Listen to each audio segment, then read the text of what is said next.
Hello, hello, hello, hello.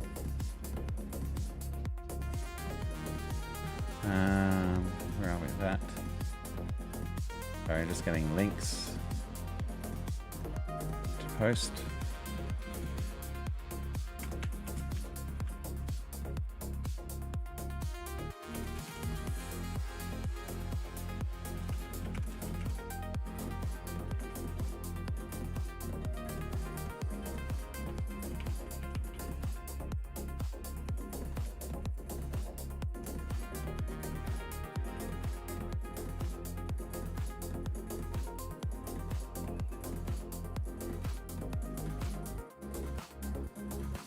Hello, Skeleton Joke. How are ya?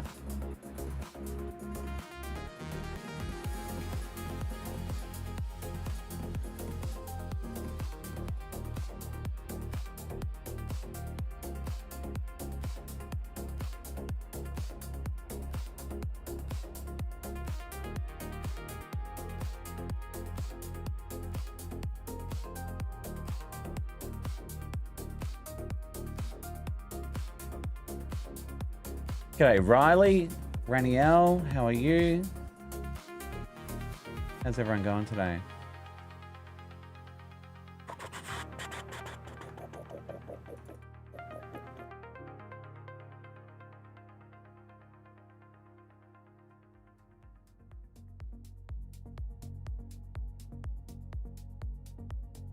X-Faffy, sup Sam? Haven't watched your streams in a while. Well, welcome.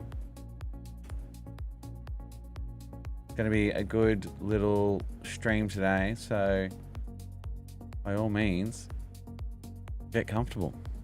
Get comfortable. Going to start off with a little bit of lip sync. How's everyone going anyway? How you been? What's news? I don't know why I'm wearing my sunnies. Inside. Do you like my new hat? My wife got it for me.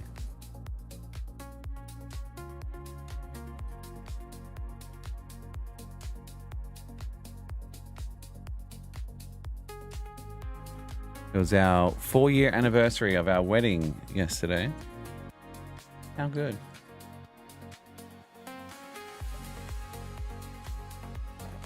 Oh, you watched Epic Minequest again. A little refresher. G'day, Arthur. How are you, mate? Okay. Look at that. Look at. Look.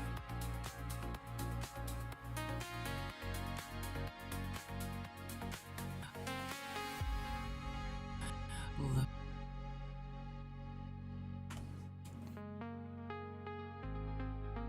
La la la la la la la la la. Look at that.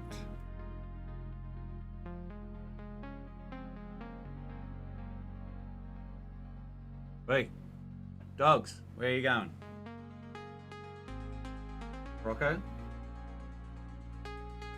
This is not an exploring. You're in here, you relax. Otherwise, go outside.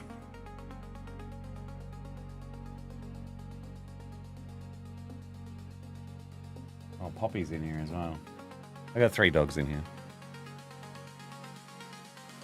What are you doing? I let them in here because I've got air conditioning.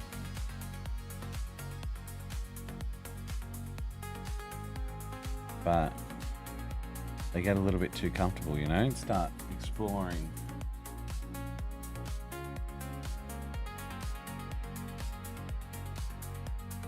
Look at.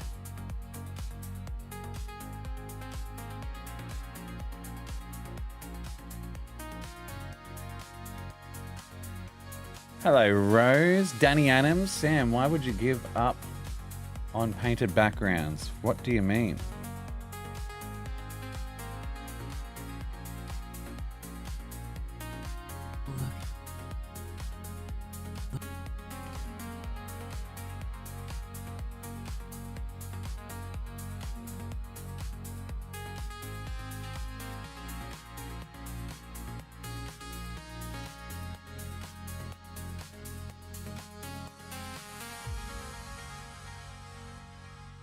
Do you know how long a painted background takes? Around 8 hours per background. Per background.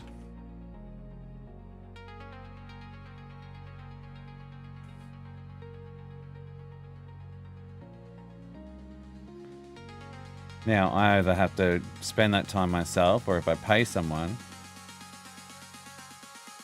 I'm probably paying $200 a background.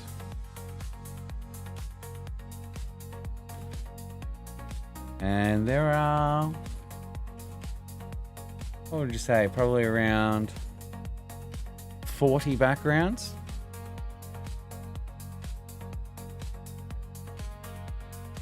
Let's just say they gave us a good deal at 200.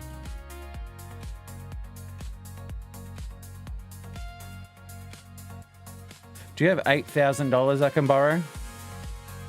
Just for painted backgrounds?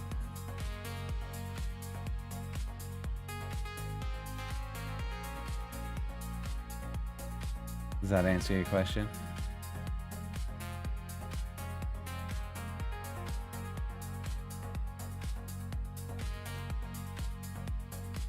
Look at. Look at. Look at.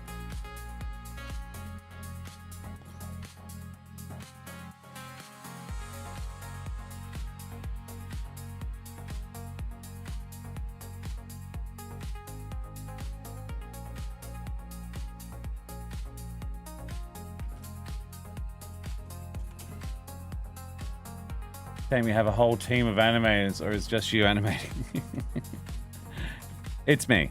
It's just me. Just me.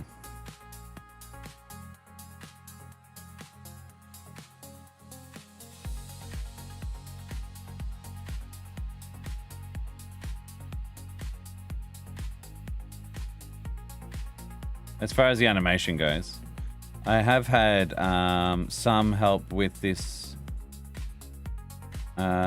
particular cartoon, a little bit, maybe like 5%, if that. Hello, Vix. How are you?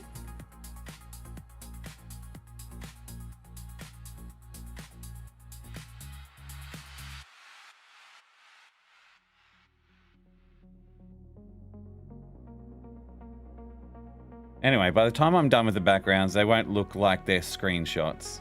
If that is your concern, don't worry. I'll be using Photoshop, blurring them out, adding special effects to the background, like to the backgrounds. Like there'll be like fire and stuff like that. It's I'm not just going and copying and pasting straight screenshots from Minecraft. Look at that. Look at. Look at.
Look at that. I think you. I.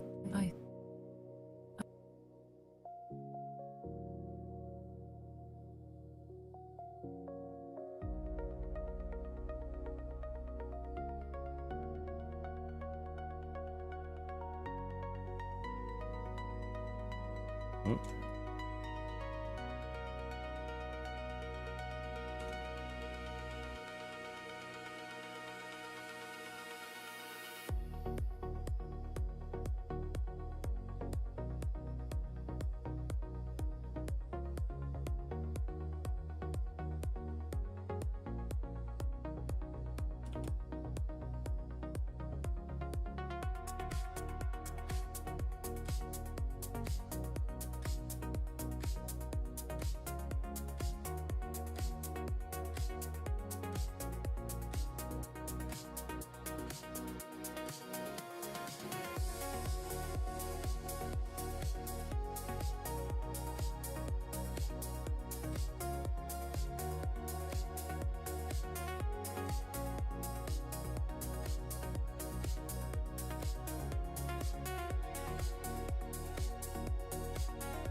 I think.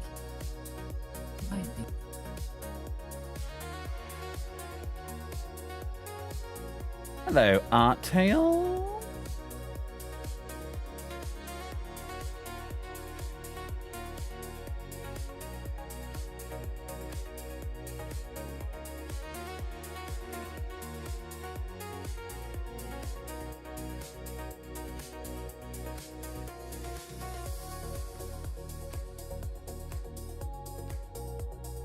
Danny Adams, did you have a follow-up to my explanation? Was my answer satisfactory?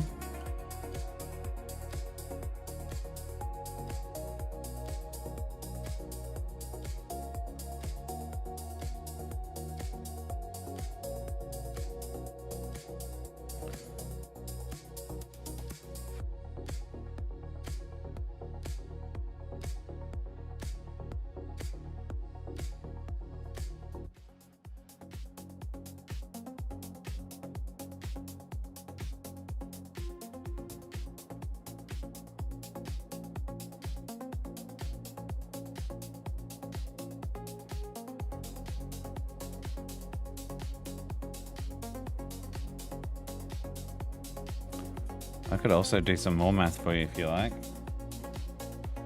How many backgrounds did I say? 30? 240 hours. So it'd be an extra month of work. If I spent 8 hours a day per background, painted them by hand, that'd be an extra 30 days. 30 days of production, I should say. 38-hour days. So you're looking at probably 2 months.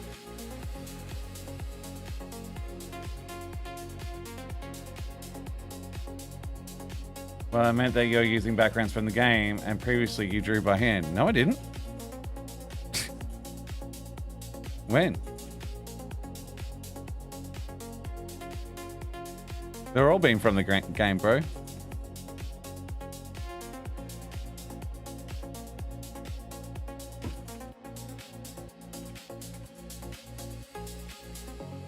Have a look at Epic Minequest 10.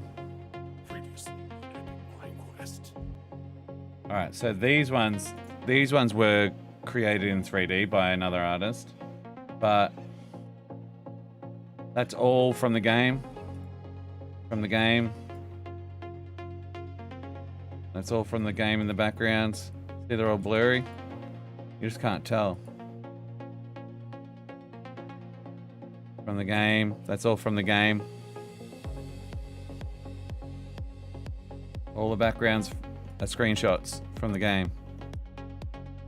You just can't tell. That's what it'll look like.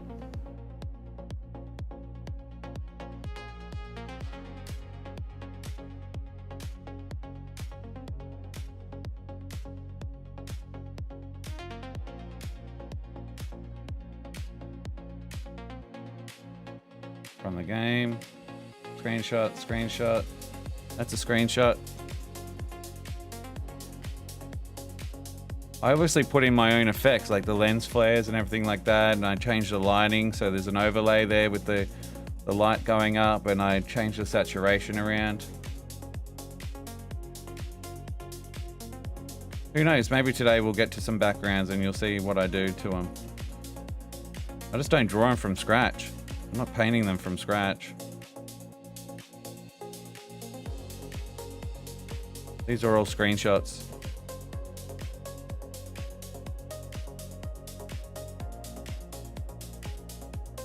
That's a big screenshot. I make the backgrounds in Minecraft, so I design the set and then I screenshot it and then I edit them. I think you. Maybe. Thank you.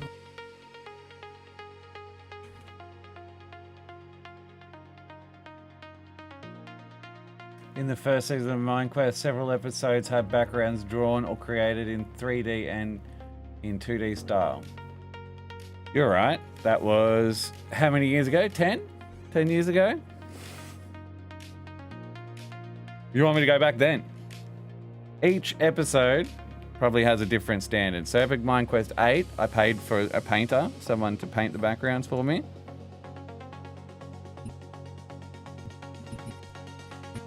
Cost me $1,000.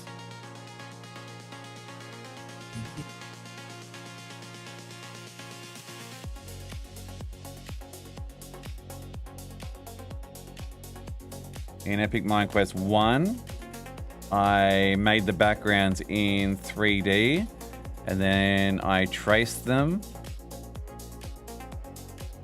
Or I drew over them.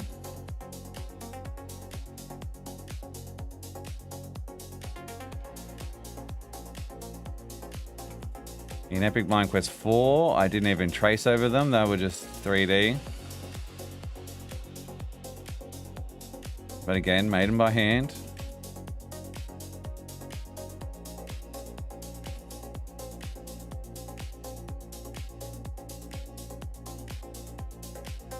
Epic Minequest 2 was 3D, created by...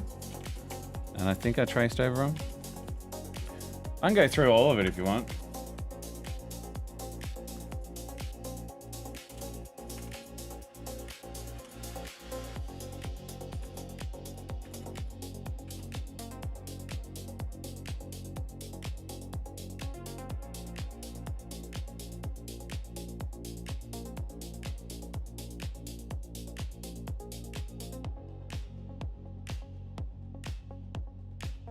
Alright, so I didn't even trace over these ones.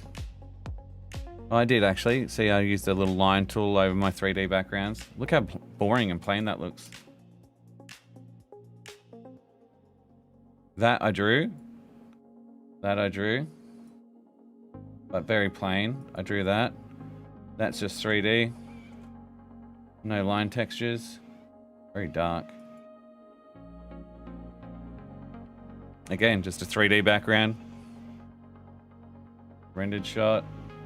Looks like I drew the grass onto that one. Each individual blade I had to draw. That's just with the pencil tool.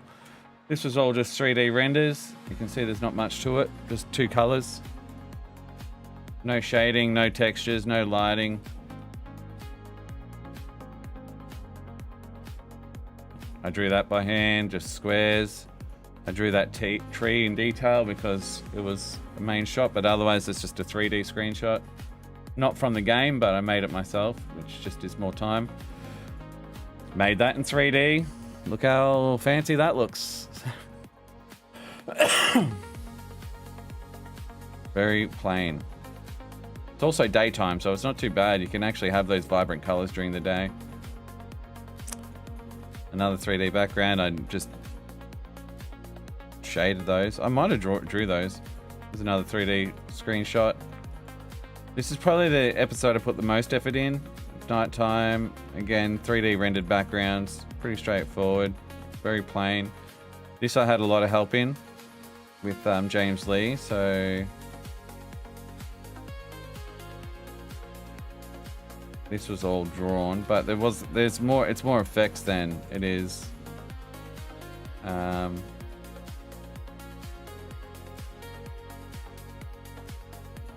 It's more effects than actual drawing. The only drawing of the background is here. You can see that's clearly line art. Perspectives are a little off. Again, 3D, just coloring and lighting. This was all created in Photoshop. This one's properly painted. That was not a fun shot to make. I had help with this as well. Each of those shots here would, like, I fucking spent ages drawing in Photoshop. As you can see, it's not the greatest, but it is for, like, each effect, you know? I wanted to do that effect on each of the characters. For hours. Then we're back to 3D.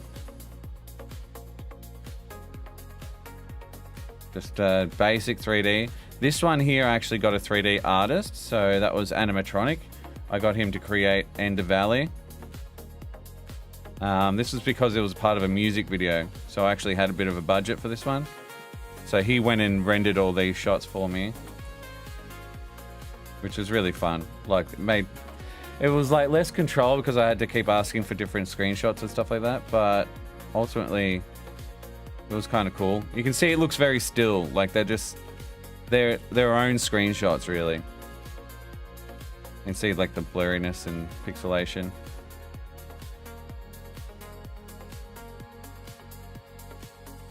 But I was able to reuse a lot of these backgrounds because he already had renders of them.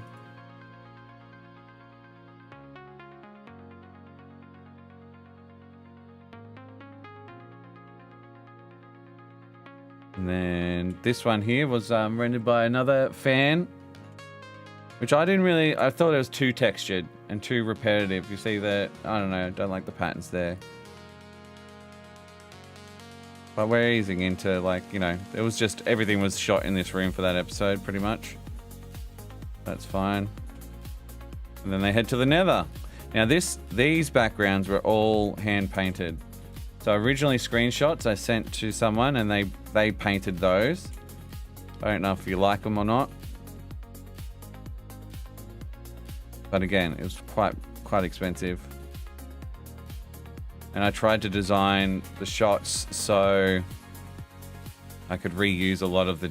See, look at that. It's just plain texture. It doesn't really do too much for you. This was a very expensive shot because it was very wide. But yeah, again, I don't know if you like that or not. Kind of see the piglins up there shooting arrows.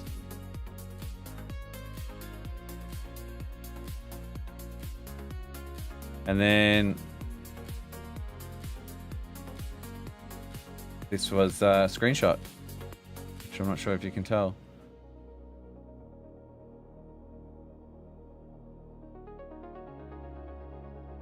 And usually, as far as animation works, is you want the backgrounds done before you put the characters on there. You draw the characters first, then you got to do the backgrounds.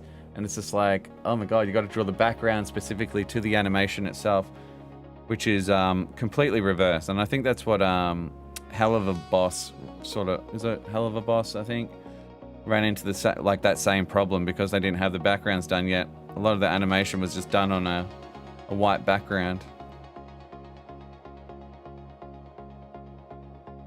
But none of the characters look out of place with these backgrounds. It looks like it all sort of ties in together.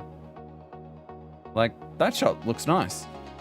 You got the glow from the lava on all the characters, and the shading matches the contrast and the depth.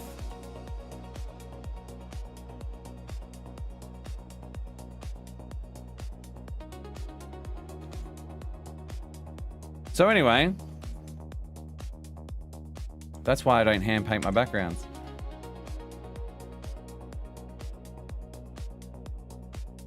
Takes too long and it's too expensive for one man.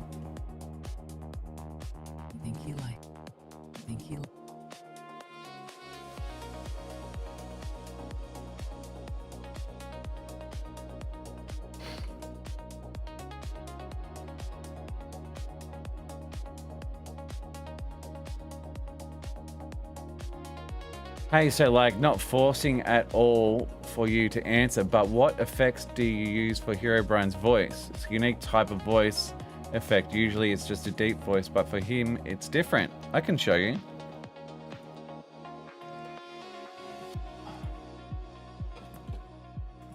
Hello, my name is Herobrine. Right, so that's my recording. Hello, my name is Herobrine. Right, and then I'll grab that and I will use the pull stretch in Audacity. Those are the settings, 1 and then 0.01. Hit OK. Hello, my name is Herobrine. So what I do is I normally copy that, paste that, and I'll make that like 50. Oops. Yeah, I'll lower that down like 5, and I'll lower that down 5, and I'll combine the two. Go normalize it. And we'll add a little compressor, make it louder. Hello, my name is Herobrine. Hello, my name is Herobrine. That's pretty much it. Sometimes I used to make it a little bit deeper. So, used to, but I think my voice got deeper naturally. Hello, my name is Herobrine. And there it is. Pull stretch is the main effect though. I think he like. I think he like.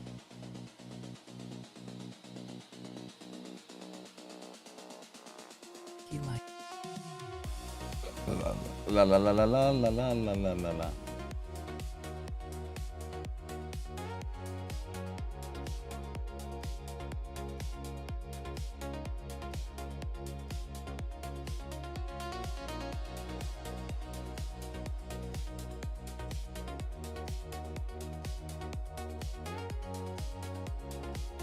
There's a lot that goes into it.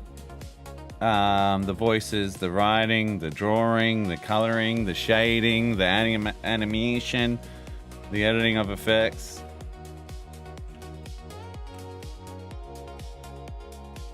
I think he like.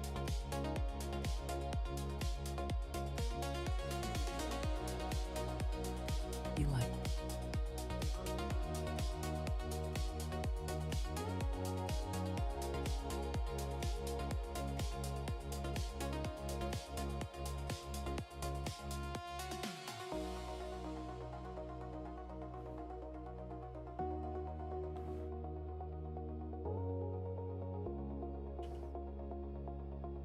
I think he likes. I think. I think. I think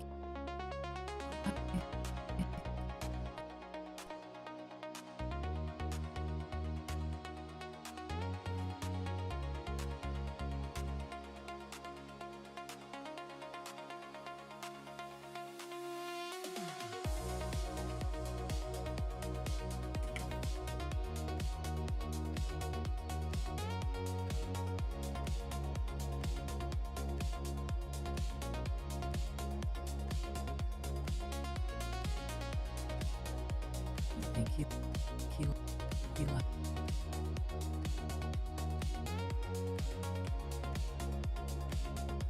He like.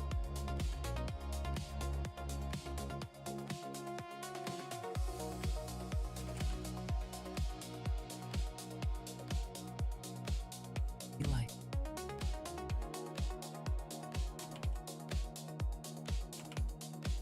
Likes it.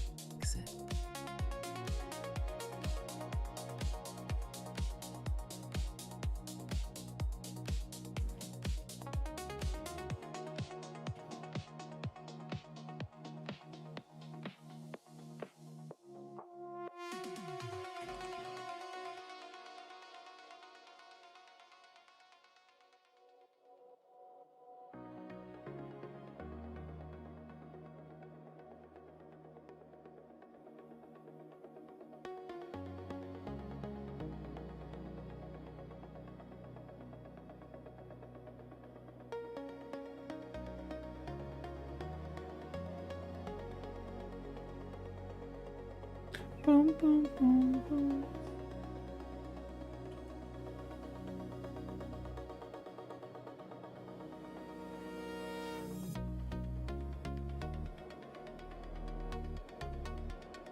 Hello, Mania Melody. How are you?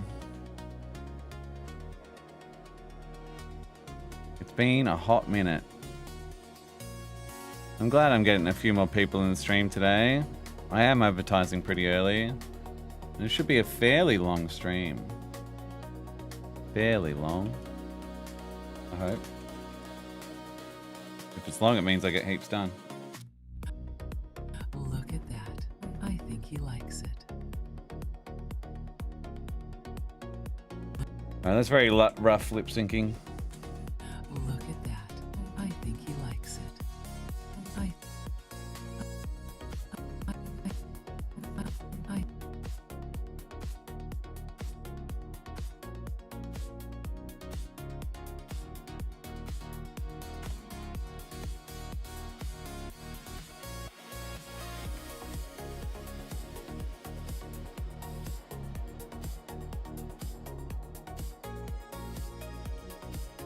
I think he likes it.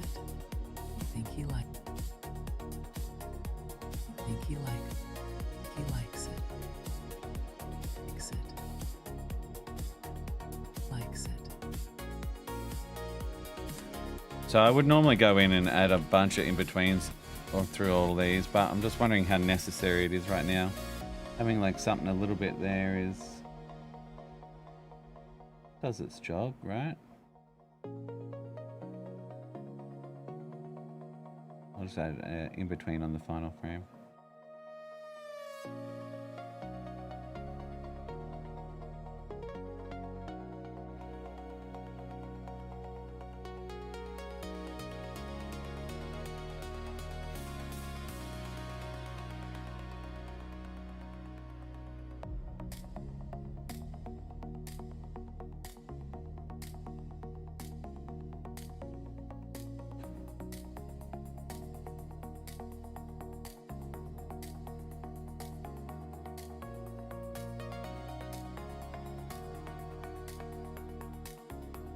Likes it. Likes it. Beautiful. Sam, I remember Steve was 21, but I don't know if Herobrine and Alex are the same age range, but I assume Alex is the oldest of them. Yeah.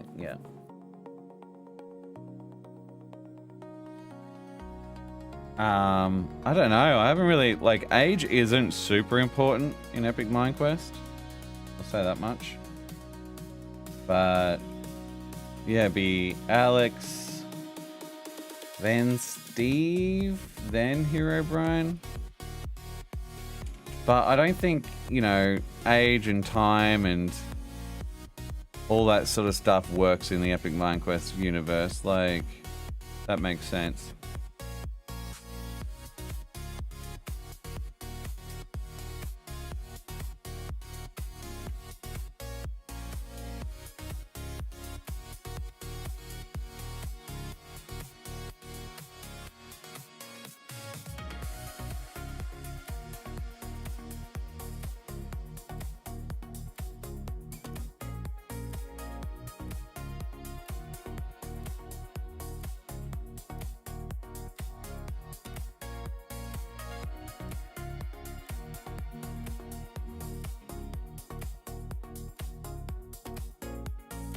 I don't know how to draw these gloves. We got the character design.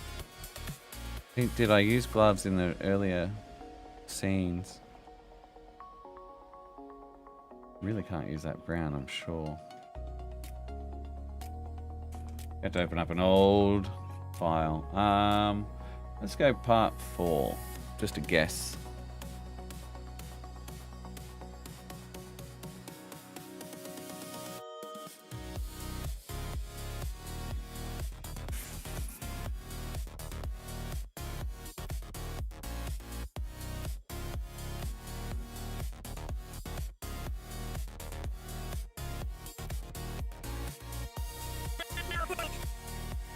What a guess. That's all I see for the gloves. God damn it. Doesn't give me much to work on.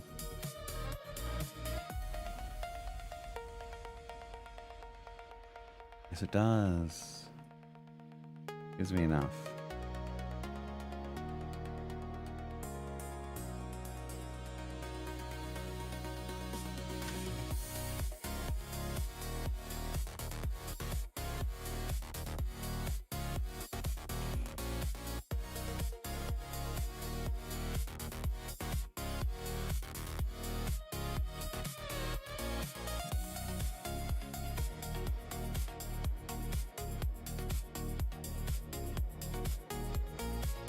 Why is that not working?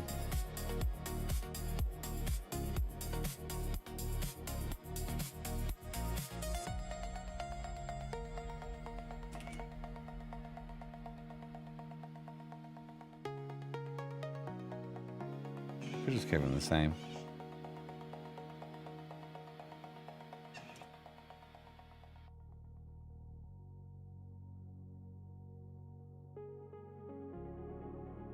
Make the tops lighter or bottom lighter?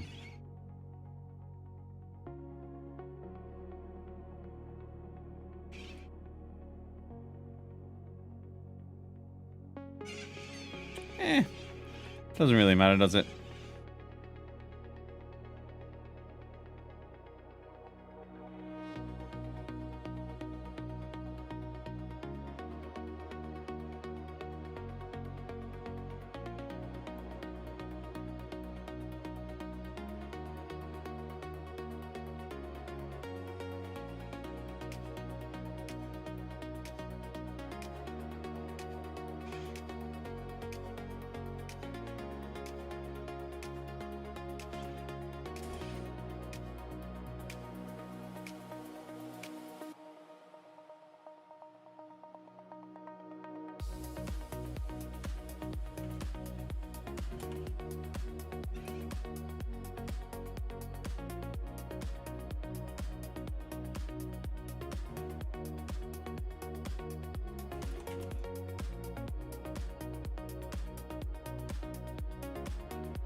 Don't like the shading on that finger. It's really annoying. Get rid of it.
Okay.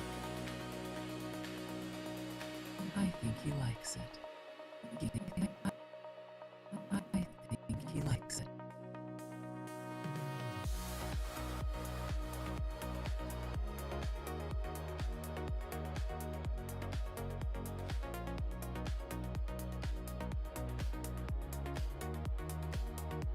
Nice. That'll do.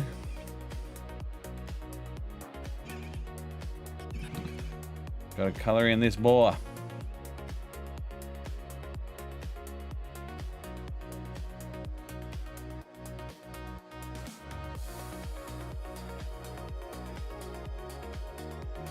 All the shadows.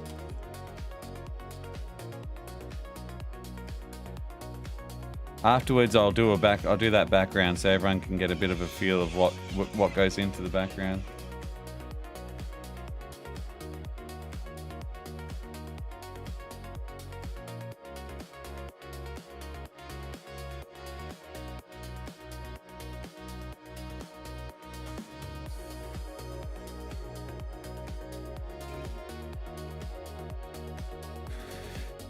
Now, with this shot, the light source is coming from kind of this side, so what I can do a bit of a casting shadow.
Yeah, what's it do here? Might just.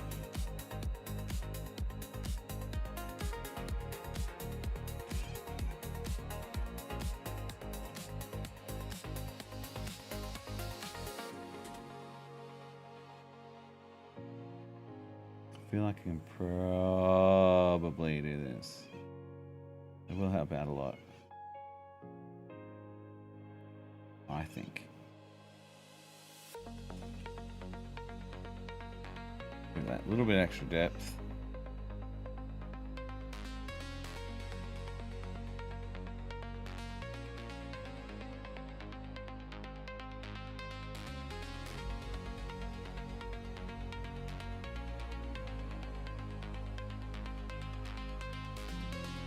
Are there two Steves who says there can't be more than one? There's not two Steves. You're talking about that one episode where I had like another Steve in there?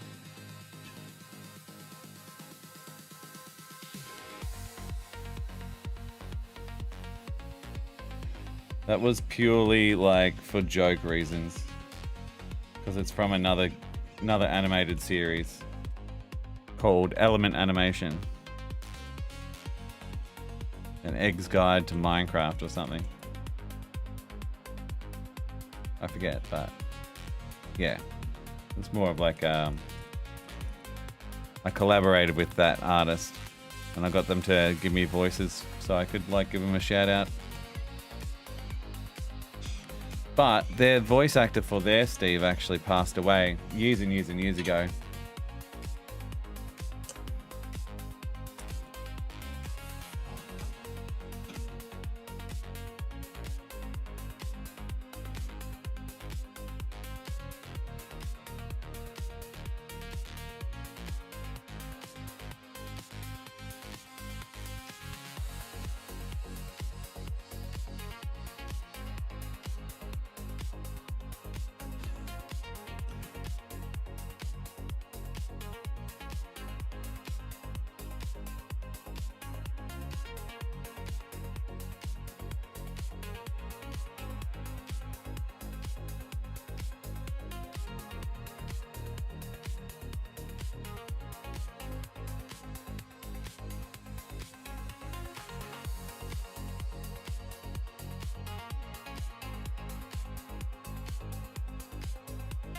Ugh.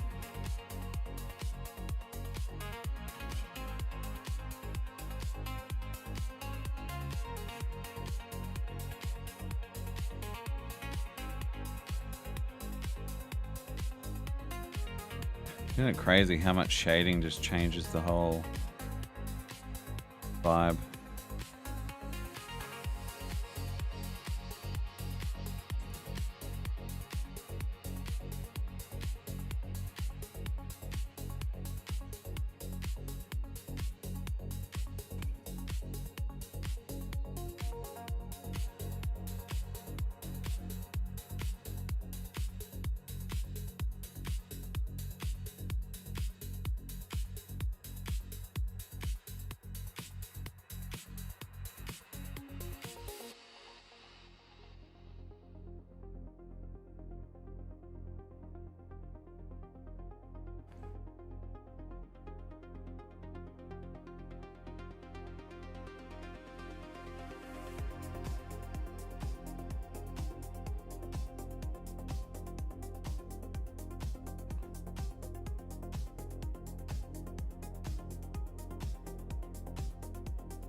Hey, Wordsmith.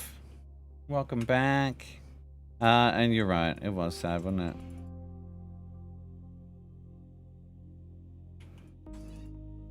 I like going back and rewatching them.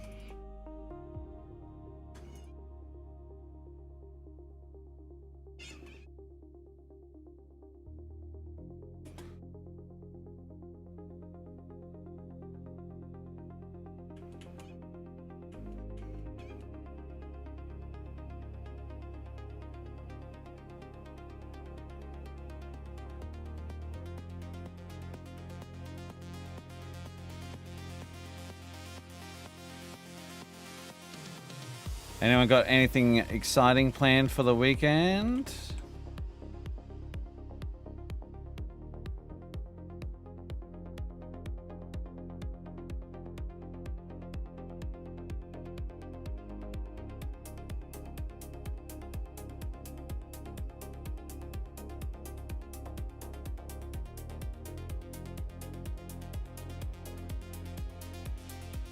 Seeing me draw shading is satisfying. Well, that makes me happy because I hate it. I don't hate it, but I mean, it's not the funnest part. Excuse me.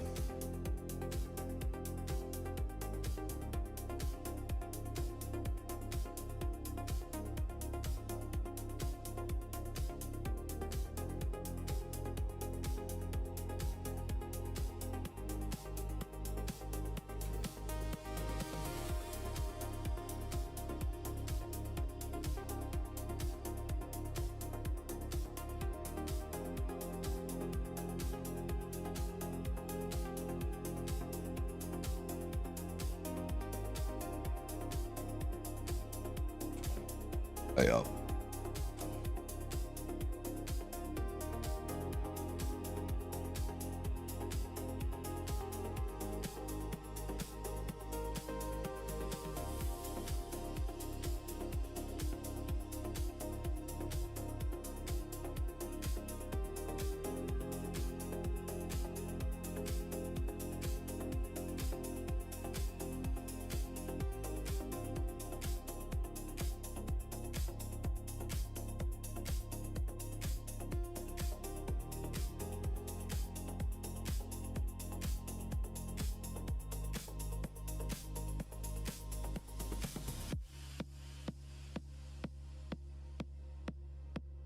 How often would you guys come to my stream if I streamed?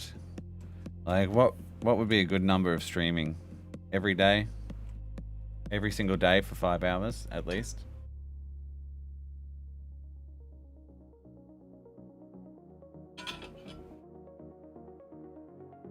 My favorite part of animating is the characters. I love animating the characters. For some reason. I never used to. Like, I never used to think I was any good at it.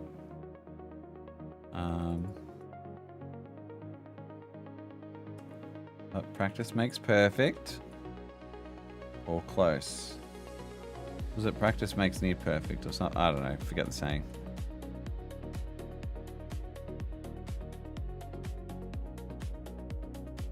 A little bit tired. But overall, I had a pretty good sleep, so I can't complain. Nor will I. Complaining is for wimps.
Wonderful. Wonderful. Wonderful.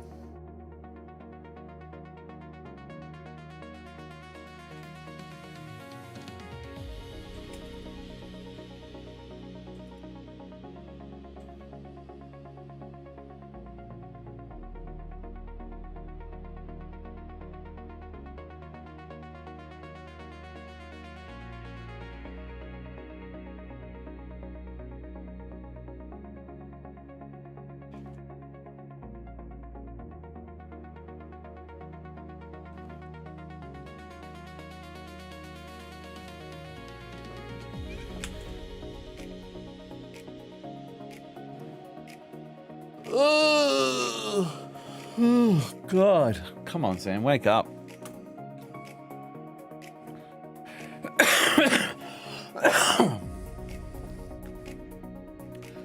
Binging The Walking Dead. I have never watched all of it.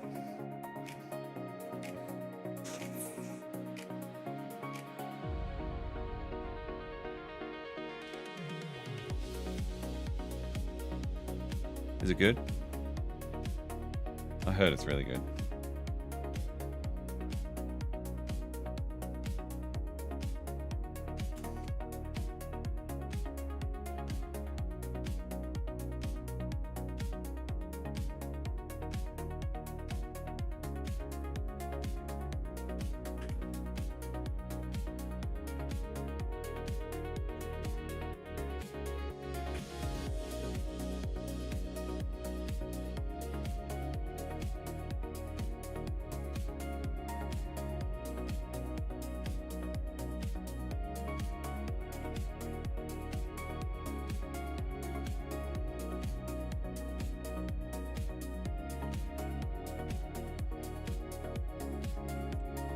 What's funnier? This?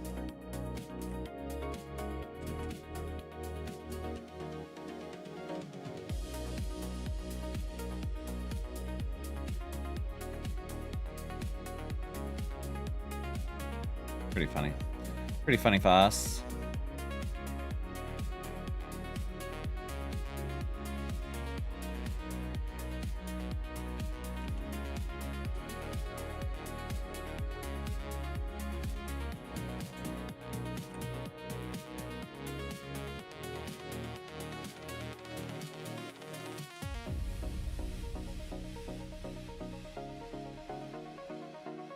Hello, Beanie. What's up?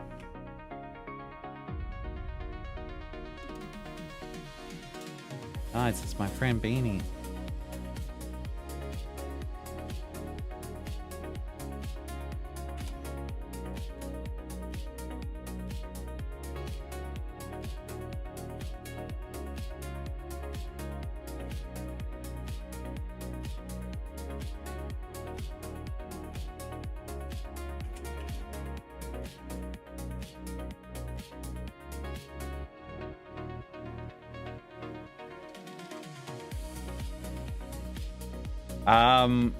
It's just like a little feature that, like, each stream.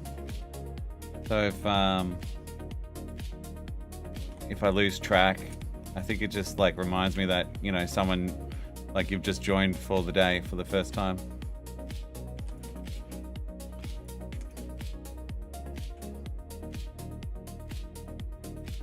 Yeah, I just reset. I think it auto resets, but yeah. Just lets me know that you're joining for the day.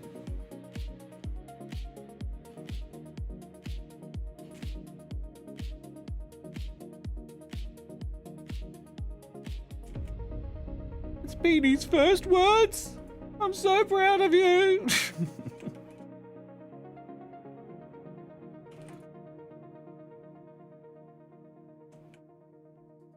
Black.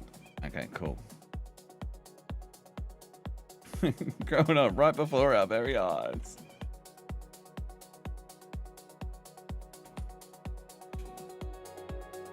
Nearly holidays for me. Going to Queensland. I am excited.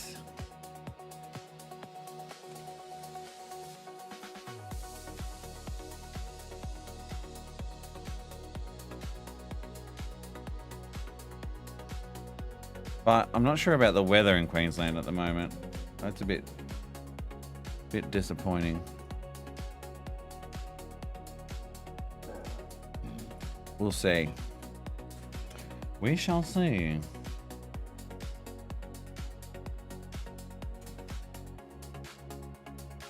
I just don't want it to be raining. I can deal with, like, and 20 degrees in Queensland is better than 20 degrees in Victoria, I'm sure. I don't know if I only need one jumper, surely.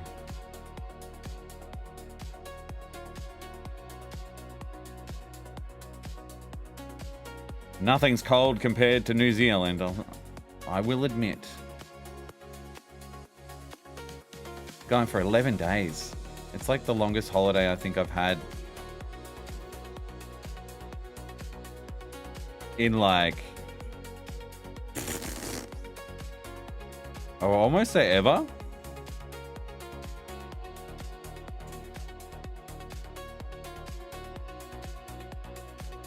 $11 days is massive. Like almost half a month.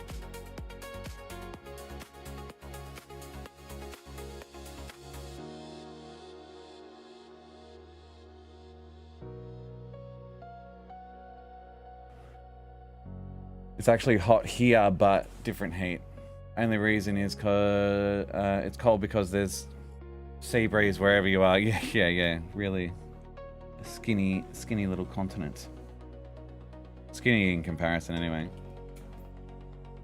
But that's the same as Geelong. Geelong's always bloody cold. I can't complain with the weather where I live in Yarra. Like, we've got the lake, but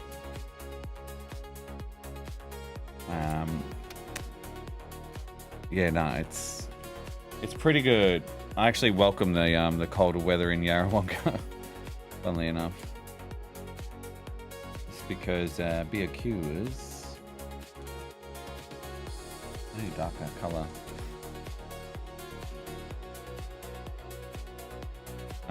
Yeah, I like wet days. It makes me feel less guilty for being a computer nerd and being locked up.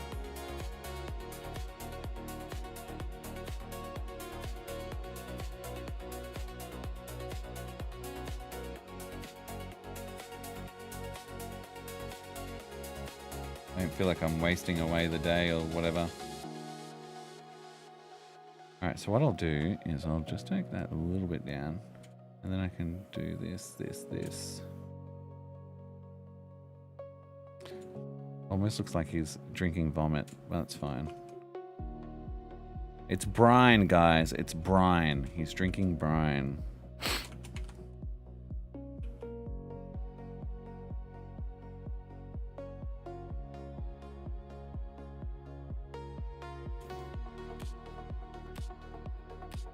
Doesn't look as nutritious as you'd think. I could put some little bits of food in there, I think, maybe.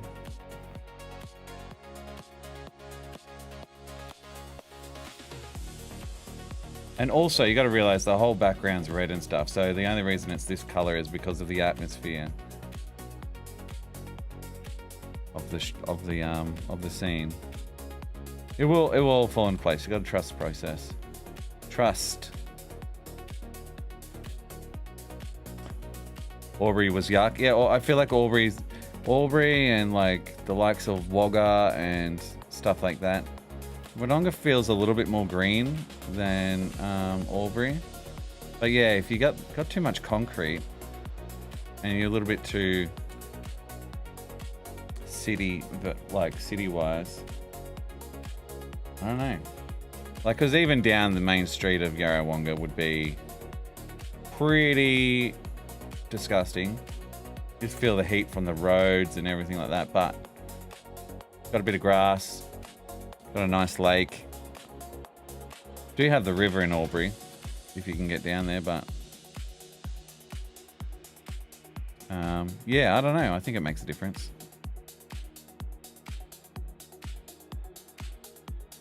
Like a dry sort of insufferable heat. And we can have those days, but yeah, water is always near.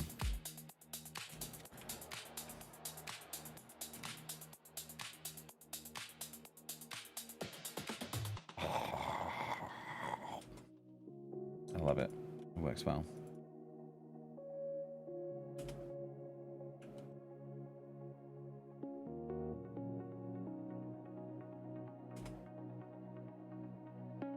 You in and put you in and put some of those little beans in.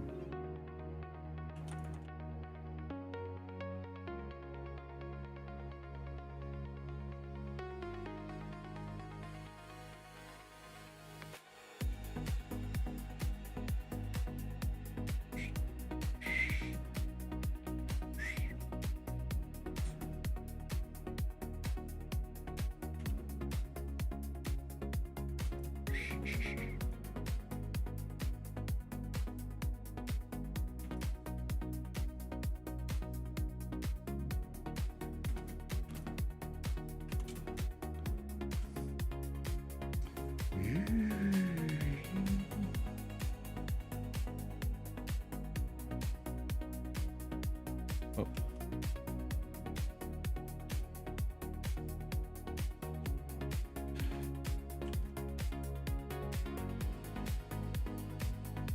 It's fine. It's fine. It's all right.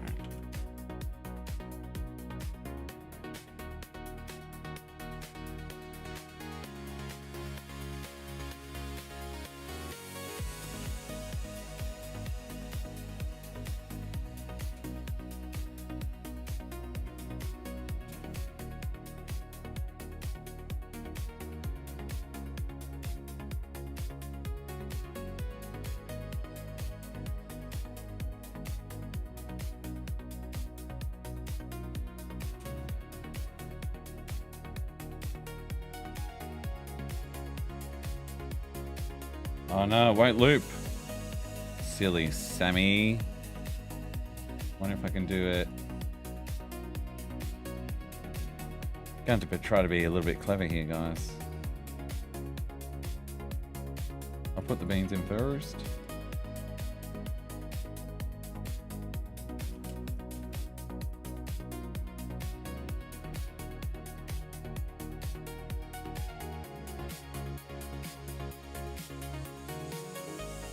I guess they're beans.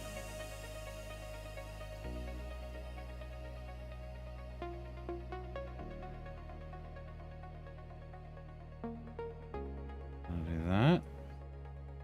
And I want to do that.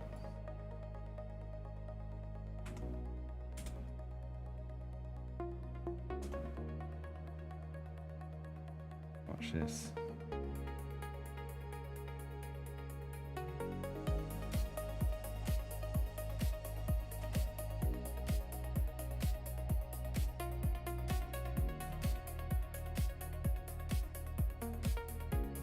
Mwah!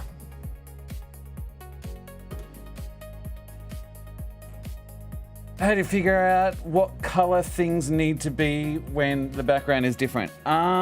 So I think it's just a little bit of just practice in color theory. So there's a good way that you can actually do it. So check this out. Let's go like a green. And then let's go a blue, a typical blue. Let's go a typical purple. These are all very vibrant colors. And then we'll go a red. Now, what we'll do is we'll go like a little linear, and we'll go like an orange to a yellow.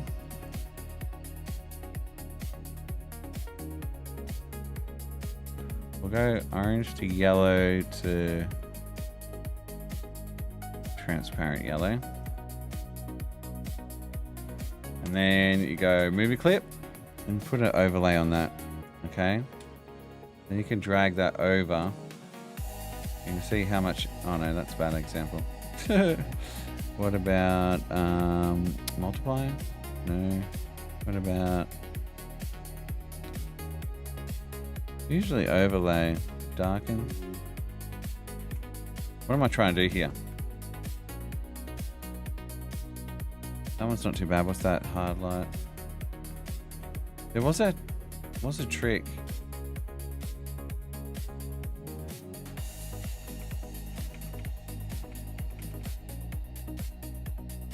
Maybe it's a solid color that I have to use.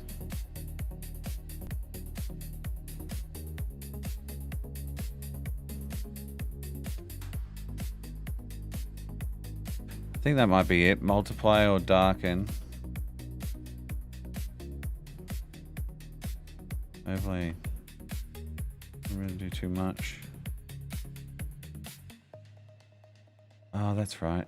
So let's go hard light, and then you've got the opposite, which is the darken multiply. All right, cool. That sort of gives you an idea, and we can probably go like 50%, and then go 50%. So if you put those next to each other, they might look okay. And if you just isolate those colors together, that's kind of what that would look like in an orange themed area. It's like a small hack type version. There's also little things like, so I would have he's pretty plain colored apart from the really highlighted, because purple will pop. As you can see here, purple pops in yellow and orange.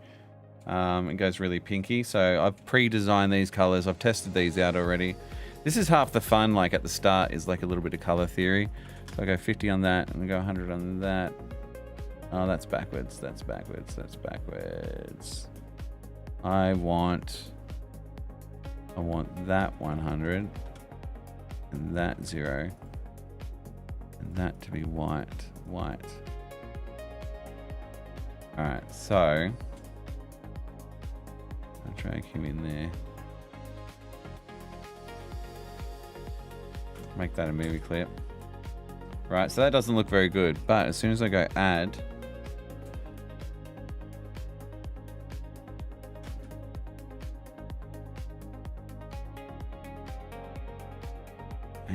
hang with me, guys. Also, that yellow is not the greatest yellow. It's got a little green in it. There we go. Okay, so that's like our light source. And so if there's like an overlay, see how it gives him that orange sort of feel over the top? And the closer you move it in, the more highlight he's got. Move it away. You really got to pay attention.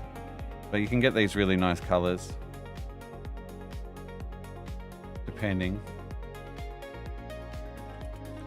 And so, for instance, get rid of those. He will have like an orange sort of glow here. There will be lanterns in the background. Sort of looking like that. And they'll be off screen. And so all of a sudden, you know, he sort of leans back. Not sure about that highlight. But it really looks like he's in a lit area. And then all you have to do is simply change the background color to like a really, well, let's go in a predicted color, which would be like a dark red. And that pretty much gives you the scene without the background. You know what I'm saying? Practice much with colors. I mean, it's a lot of fun. But you can see the highlights I've designed. I've shaded him so the highlights are behind him. Same with the soup or the brine. And that, you know, that almost finishes the scene just with a solid color here. But where's a good example? Yeah. I'll show you actually. This is what we're going to do next anyway. Apart from like I need to color him in.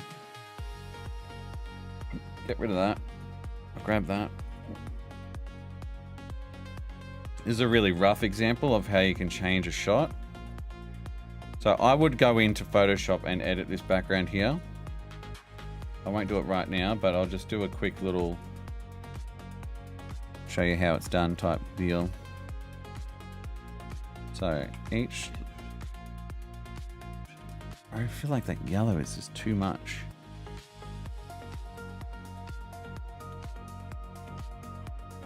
Go 75. Oops, no, I want 25, not 75. You can even change this to like a dark red.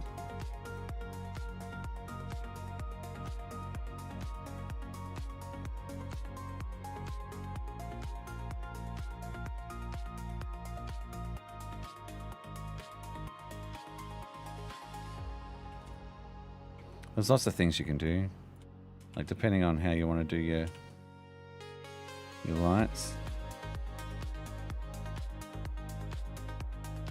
These might be better, just a little bit softer.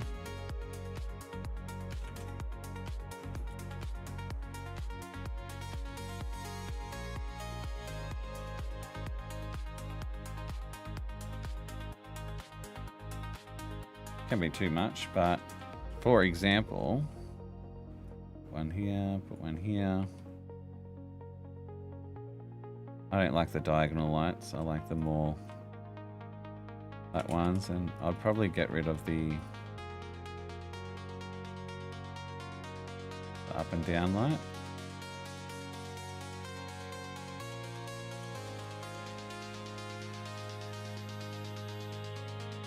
More spectacular glow on this part here. We'll drop him a little bit.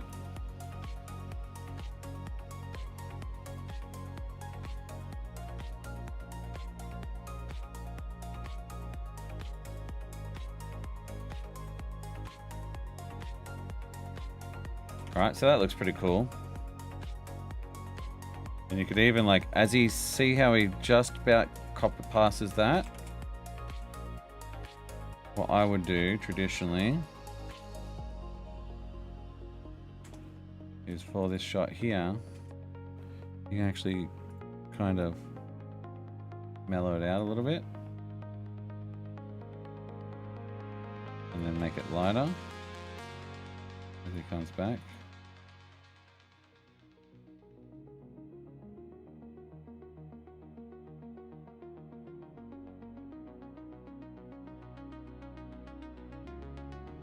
And so in motion, see that? Because he blocks it a little bit, doesn't mean that it goes away. I wonder if there was you want to go super crazy. It still keeps the glow behind. Yeah, that's pretty good. And I guess you would go like, probably wouldn't have it full glow.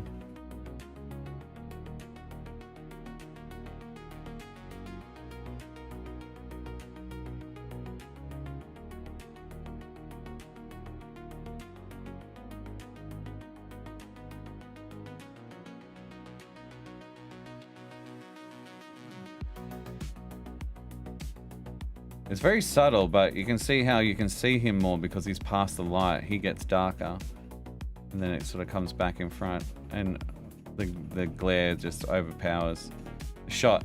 Then, what's the other little things like this? This is stuff I would do in Photoshop, mind you. Whoops, lock those.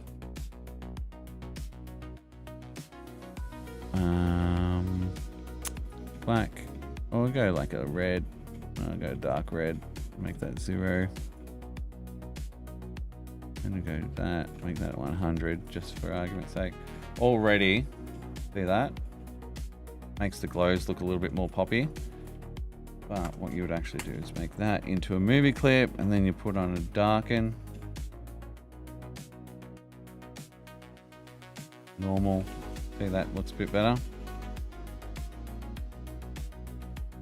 What you'd probably do originally is, okay, into that. What you actually want is like it to go over, much over the shot, so you can really change where you want to focus the lighting. These are just quick examples, by the way. Anything outside of that square you won't see. But if I lock that, you can see this. Right, that really narrows down the shot, doesn't it? And we go, all right, well, let's keep the top and bottom a little bit more lit. That looks good. There we go. All right, cool. Well, let's make the background a movie clip, and then we can adjust the lightness and saturation. Contrast a little bit. Like, how bright do you want it? We'll put the contrast at 15. Lower the saturation to 15. Sometimes it's cool to have like a really bland background. Makes the character pop a bit more, but pretty colorful animation. He's in the nether. And just like that, you've got a bit of a scene going on. That's without even going into Photoshop.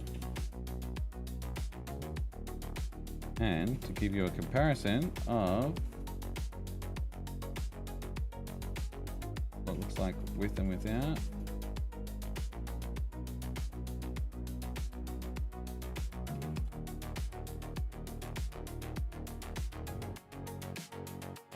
Or before and after. Before, after. And that's before I even put it into After Effects. Jonas, how you going? I'm just sort of teaching people how I do my lighting effects. To me, that's a little bit too orange as well, so you kind of mess with that, but yeah. And what you could do is like chuck it in Photoshop, blur the edges here, so it's like, again, establishing the center of the shot itself. I'll zoom in a bit more. Before, after.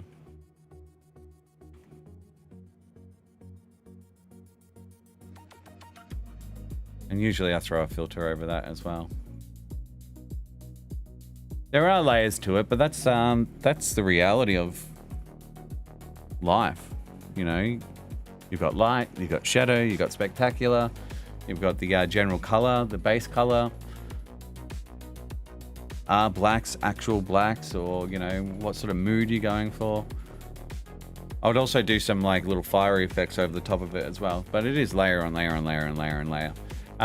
What program am I using? I'm using Adobe Animate, the one that they tried to shut down and kill forever.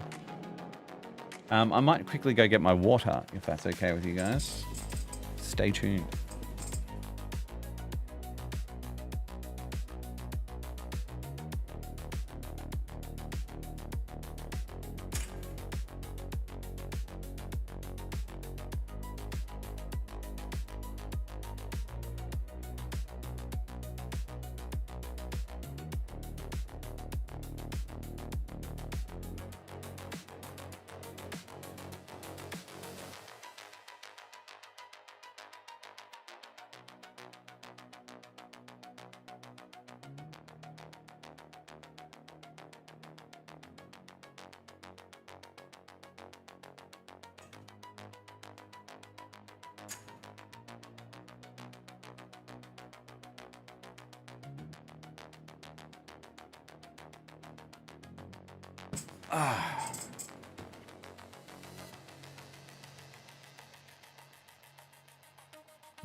Astartes. I started animation. No, who's Astartes animation made me give it a go, give it a shot, gave up instantly. It's quite overwhelming. Ever tried Blender? I did for a little bit of 3D. Oh, see you, Beanie. Sorry, I missed that. Got distracted with the background.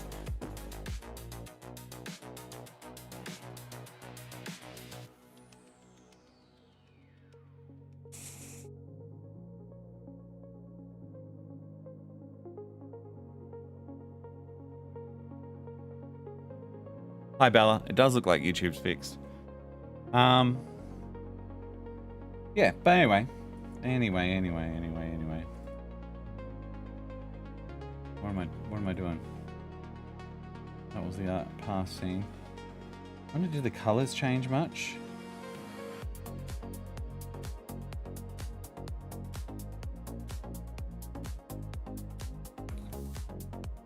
Oh, that's before he got his shirt, that's why. Oh, but they have changed. Damn, why did I do that?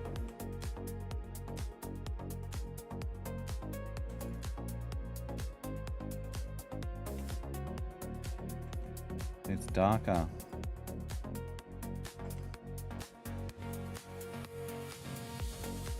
Damn. Well, these are the little things I'm gonna have to go through the whole animation and double check, aren't I? And ultimately fix if the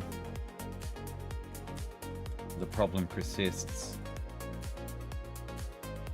Anyway, so basically what I'm trying to do is just get through the bulk of the work.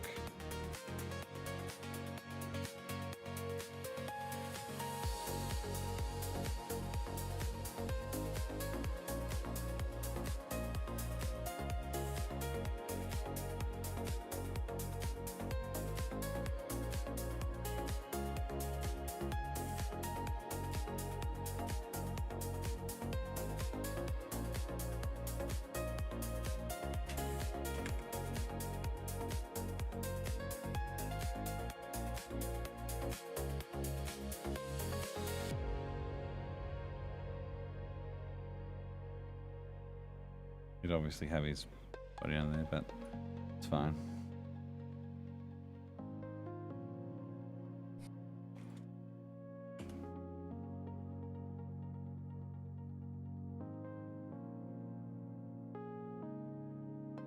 And I would traditionally see the lighting's off on that arm, but because it's kind of like a comedic scene, I'm not sure if it matters.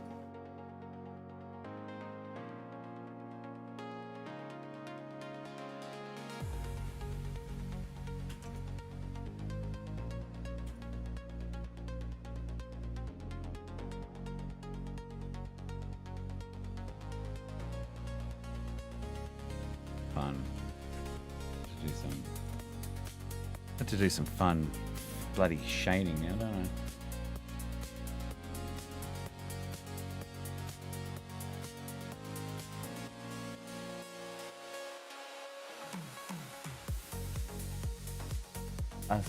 Astartes is a fan animation. One guy spent 6 years making alone. They ended up hiring the guy and making it canon. Holy shit. That's cool. Very cool.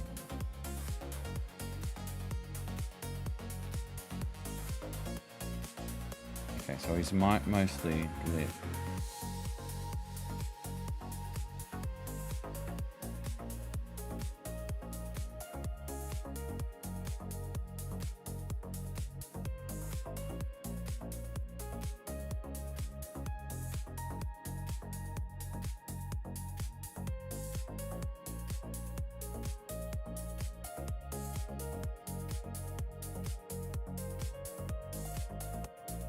Trying to think where the lantern is. It's like over here. So trying to think of what type of shading I want to do.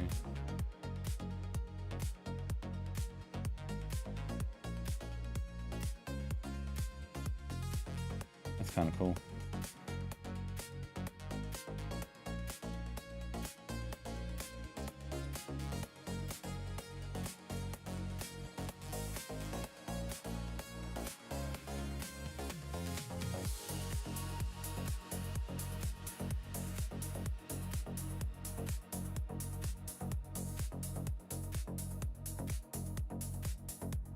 Well, you're a true fan if you spend 6 years on something, right?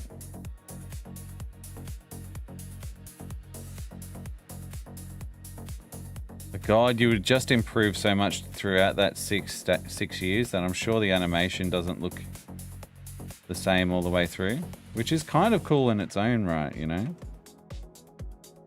I'm not dissing that.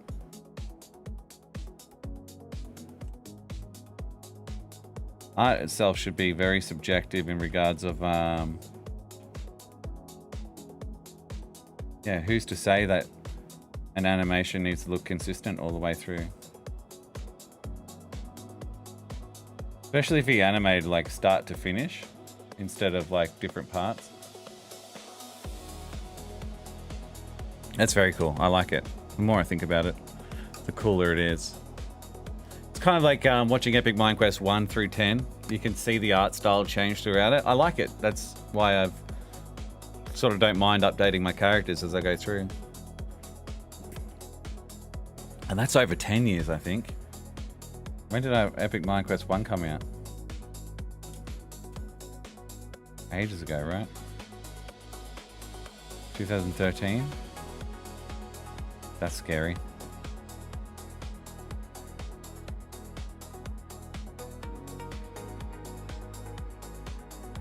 Yeah, link the cartoon. If it's a cartoon.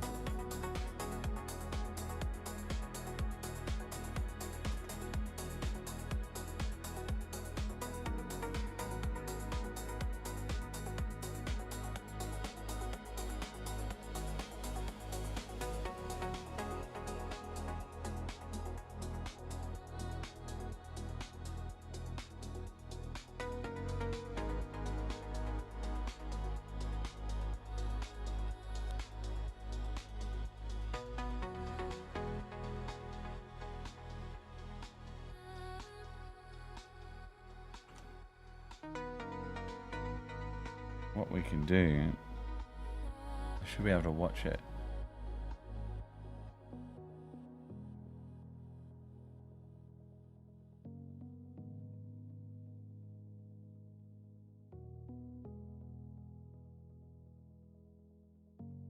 Fuck.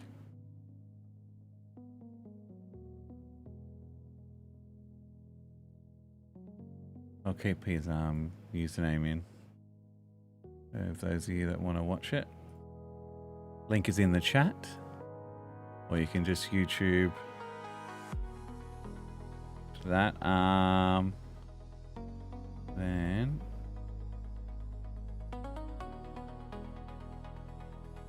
pause that.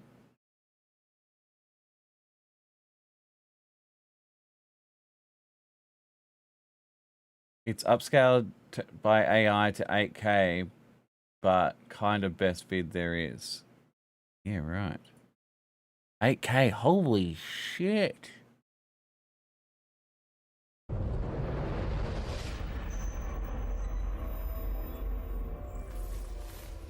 Eight K is a bit extreme. Excuse me, excuse me, excuse me. I'm only going to cash watch it, okay? So don't judge. Oh, it's 3D.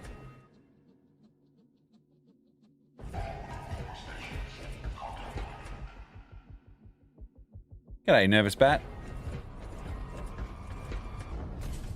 Animation is pretty fluid.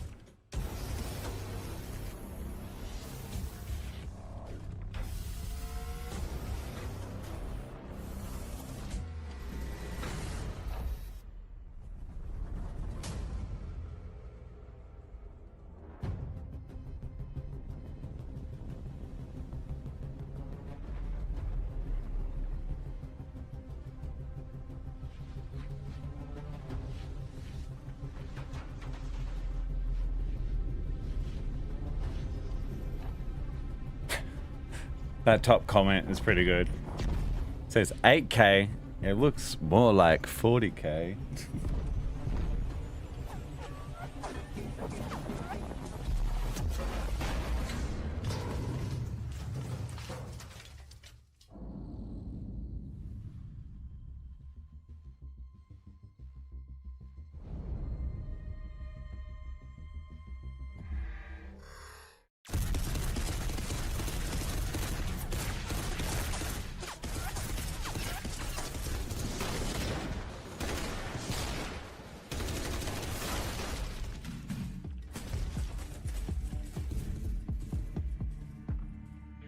So this was all made in Blender.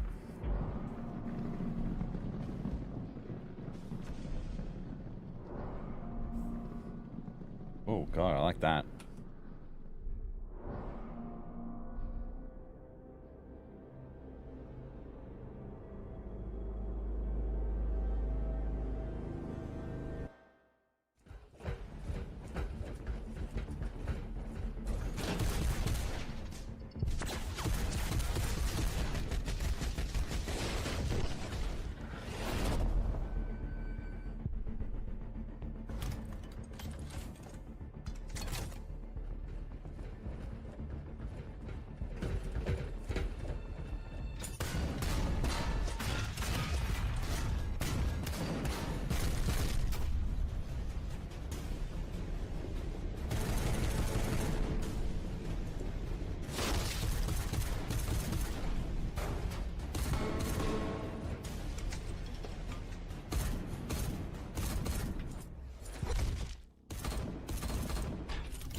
Studio AFK, I like that.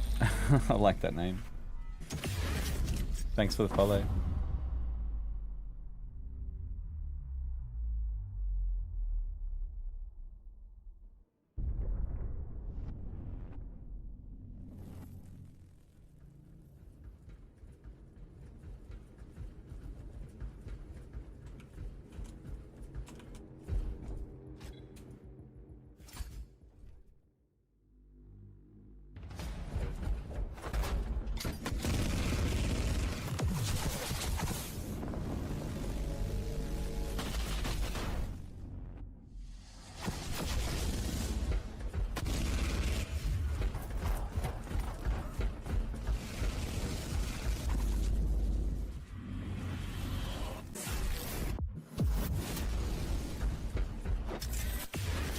Obviously the sound design is really good as well.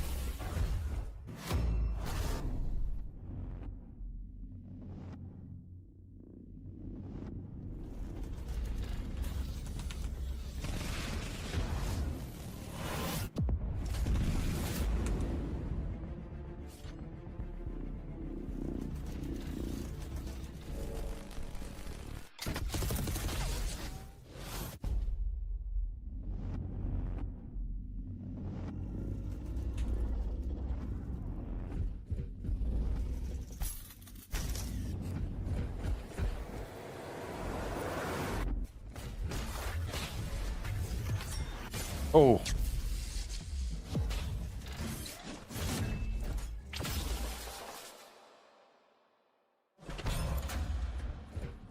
Yeah, there's a lot going on in that corner.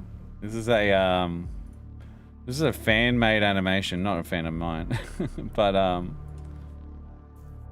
of Warhammer, and apparently it was so good that the studio made it lore, or you know, ended up hiring him. What was the story again?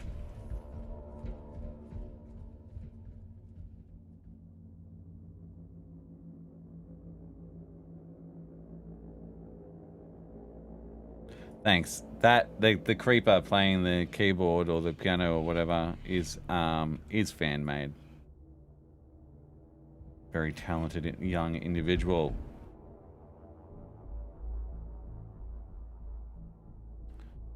Can animate smoother than I can. The bastard. The bastard.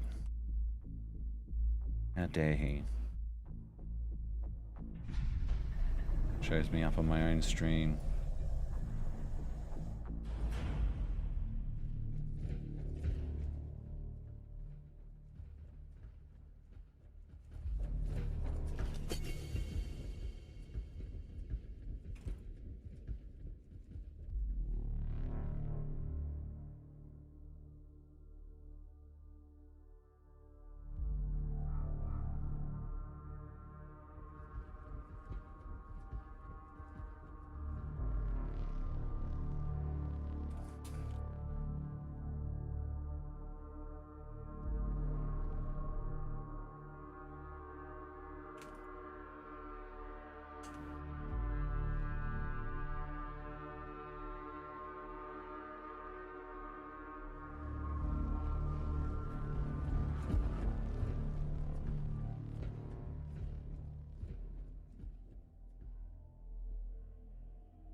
This is insane.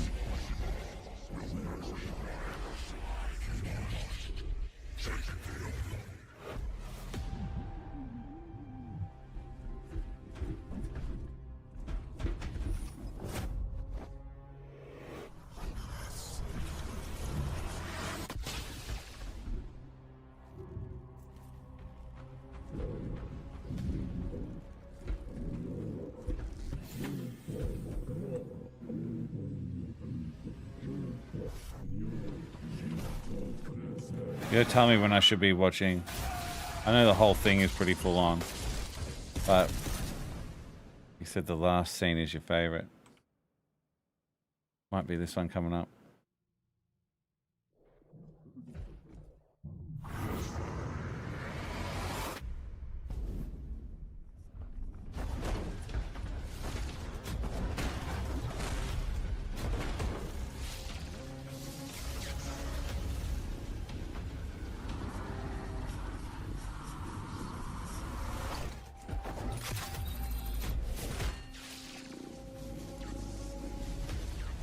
Don't touch it.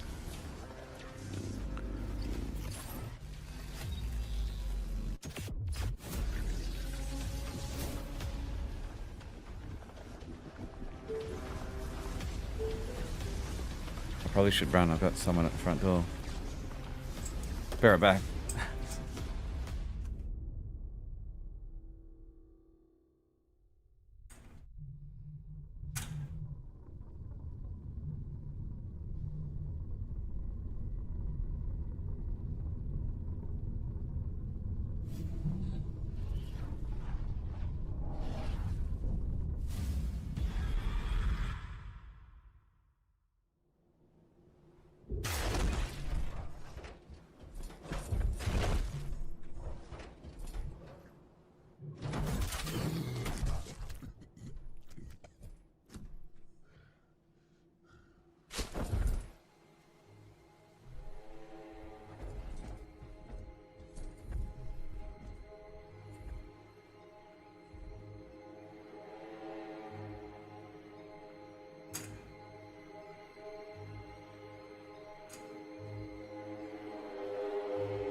I missed the ending. Oh, that's nice.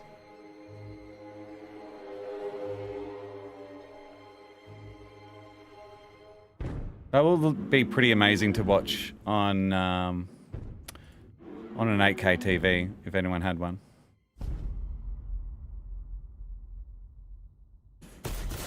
Oh, that's cool.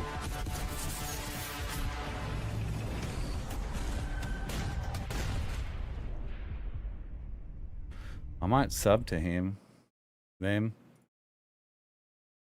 whoever they are. D-Play. That looks sick. I'm not a big Warhammer fan, like on purpose, but I could see why people like it. Very cool.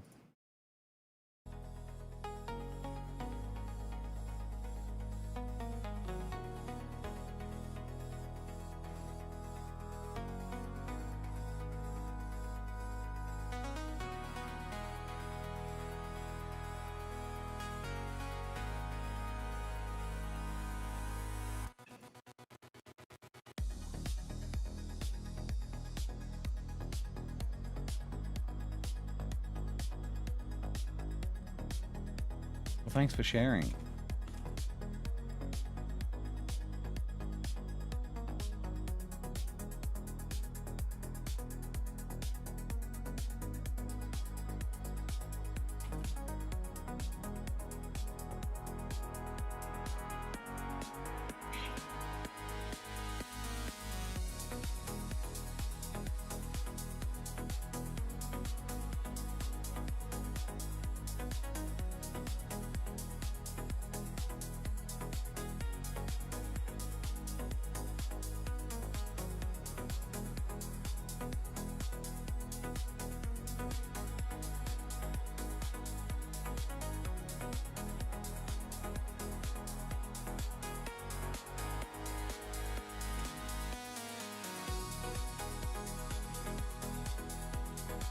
I'm too deep in the lore. You know how many lore books there is? I could only imagine. I got no idea.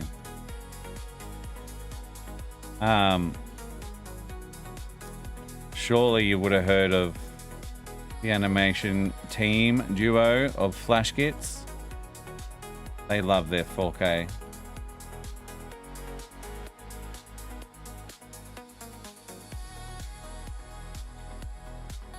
They made their own kind of Warhammer-esque mini-series. Tom and Don, yeah.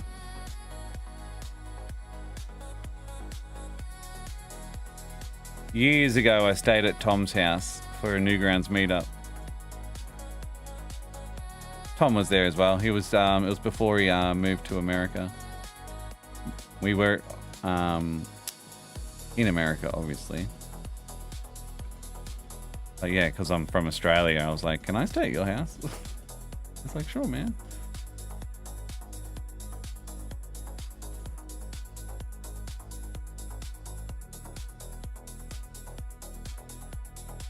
There's some funny videos of me and Don going down to the supermarket or the mall, and we're riding on like these little you know, the little toy animals that kind of are motorized. I'm not sure if you know what those are. They're for kids.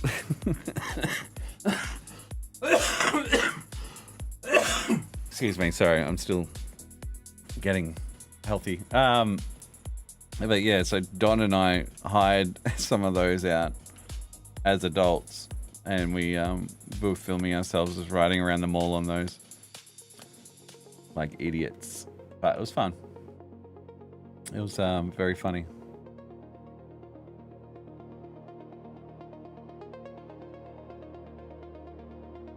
Really cool guys. Really cool guys. I'm so freaking happy for them to have success in their own animated series outside of parodies and just beating the algorithm and the YouTube AdSense and all that sort of stuff. It's so inspiring.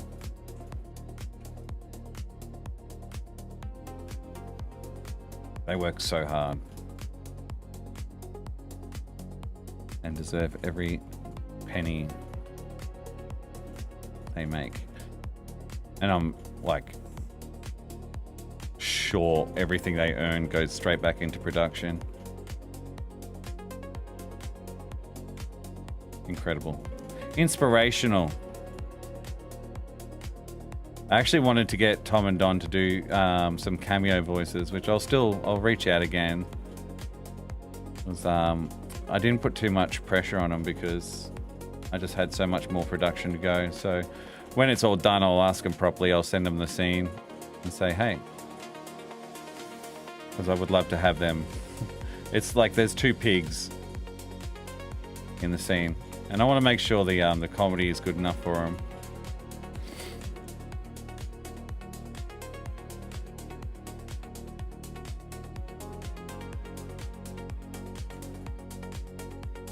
Actually, it's funny, I'm not sure how much of a fan you are of Flash Kids. Oh, I've got a Space King hoodie, yeah.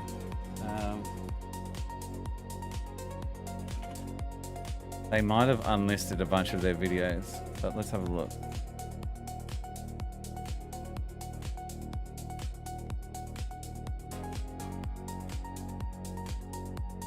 When they were doing Showquest.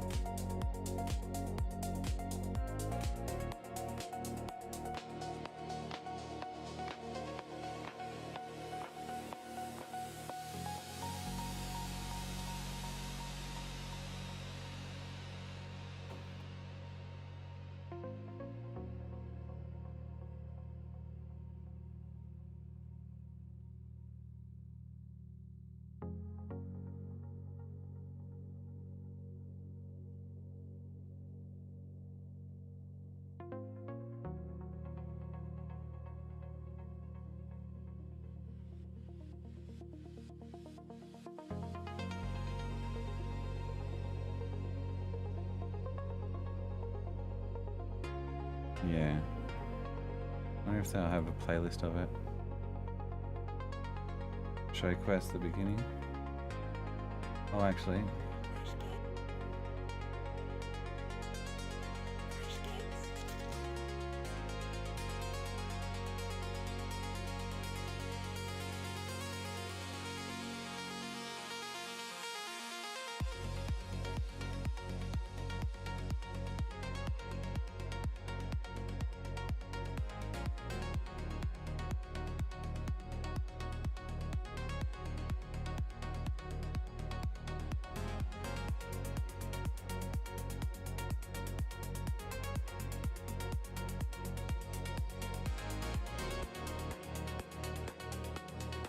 Like, I get mentioned in one or two of the videos.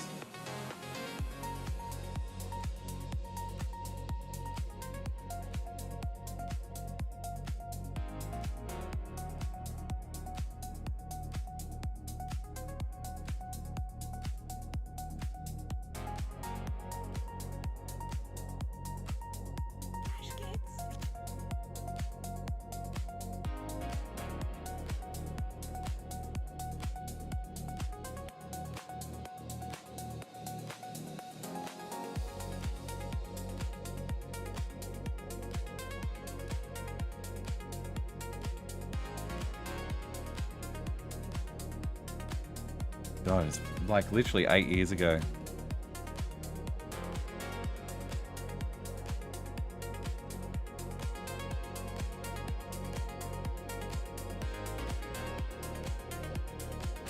When was it?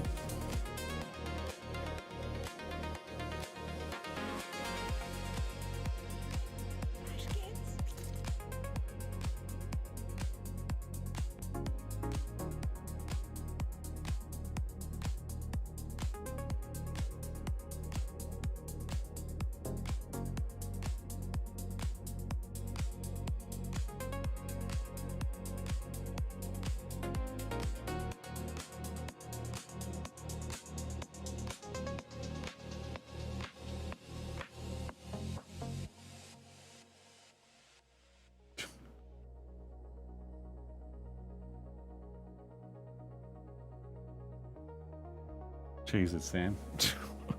Look at that. Just when you think America couldn't sink any lower with all the shootings and Trump. Fucking hell, Sam. I'd like to delete some of these fucking old comments. Very embarrassing. Never comment on the internet. I might be in this one.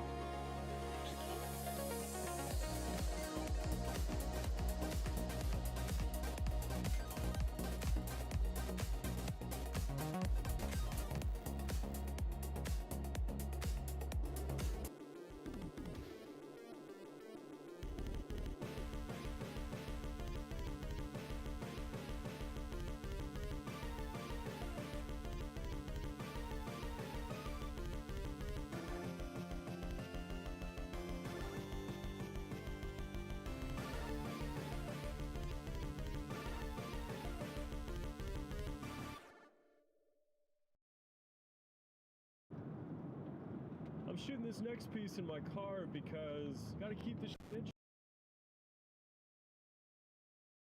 Yeah, grab me too. Yeah. Appreciate it, babe.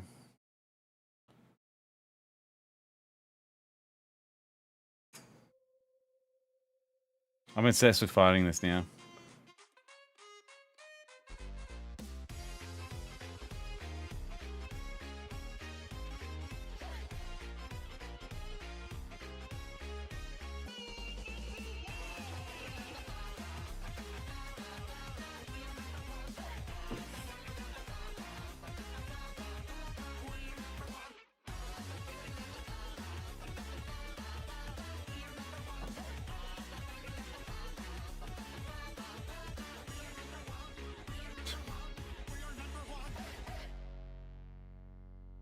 And you know what we did with our first paycheck from YouTube? We marched to the damn shops, and we bought ourselves some damn Wii U's, and we played Mario Kart 8 like 4 times.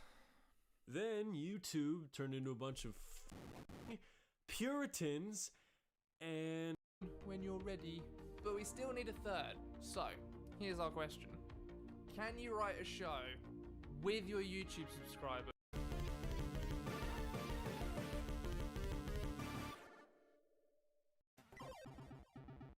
Alright, so Don, we already have 2 shows which meet 2 criteria, fantasy and like apocalypse, right? So those genres are kind of closed off to us. Do you think? I mean, well, yeah, because the idea is to have all 3 ideas to kind of shotgun at somebody, right? right. Don't want it to sound like this. Yeah, you Might not be this episode. or something. Yeah, and then you got that sweet thigh shot where she like Does a spinny breaks someone's kick neck. thing. Yeah, you're like, oh.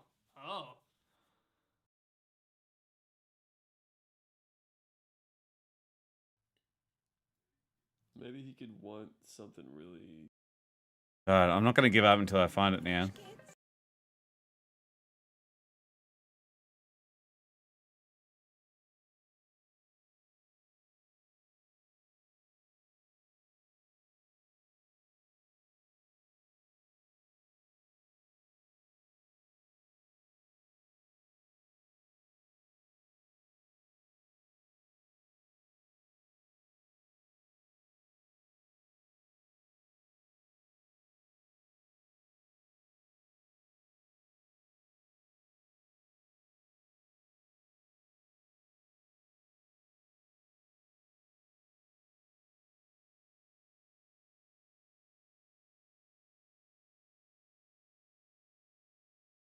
How was that? At the time of this filming, I think it was like 79% stick with the idea. Flash kids.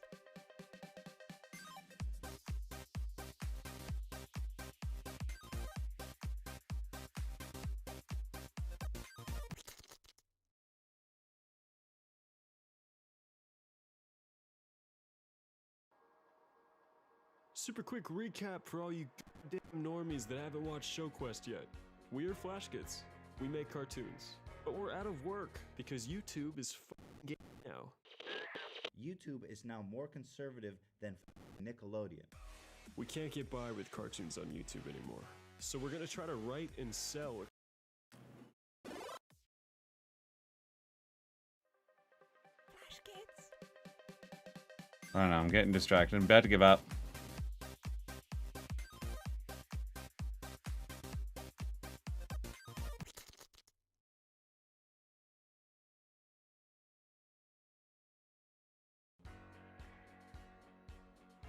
So for the remaining subs who haven't seen Showquest, we're Flash Gears.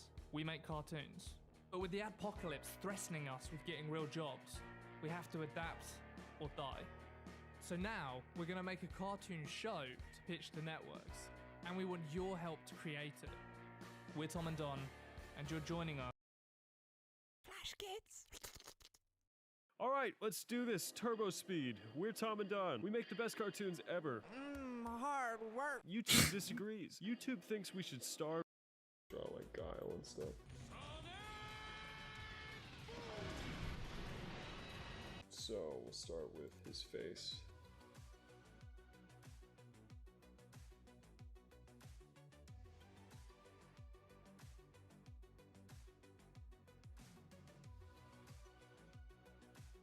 I'm really digging the mustache already, actually. I know. Right? My son. My boy.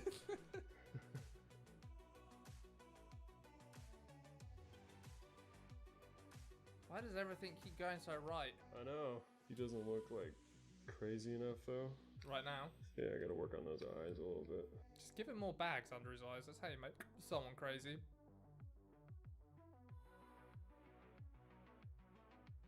I don't know. Flash kids. Okay. The Wizard King's court is now in order. Who put all their eggs in the YouTube basket. We made the best cartoons in the whole world. But then the YouTube basket f***ed us. Oh, there I So am. now, instead of getting real jobs, we've set So up he's for a successful story. Structure and emotion. Mind and heart. And we've taken damage to both. Now, you might be foolish enough to think it's a coincidence, but you've got to ask yourself, who has the most to gain from all this? Sam Green, f***ing media. Now you probably don't even know who that is, and that's the problem. He's jealous of our YouTube views and huge dick, so he's cursed us with his disgusting bogan bongo voodoo magic. If you see him lurking in the comments, say, "Begone, bogan bongo man," and scare him away. There's many things we can all do to combat the blight of Sam Green media. But the most effective salve by far is buying as many Showquest t-shirts as you can. Showquest t-shirts, available now. Stick it to Sam Green media. Oh, God. Buy yourself a goddamn Showquest t-shirt today.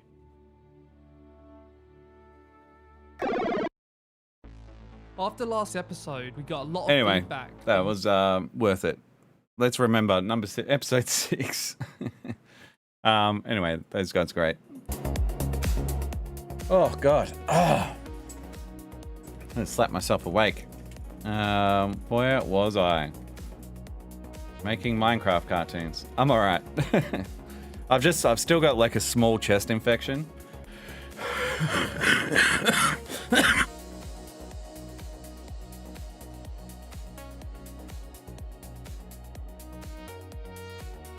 I was trying to show you, and then I ended up coughing.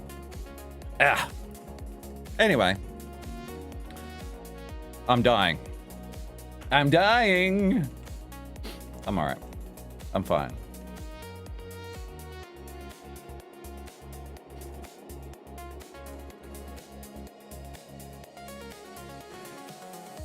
I would like a very big cough to get it all out, but I'll try to do that. Hold on. That's better. Ahem.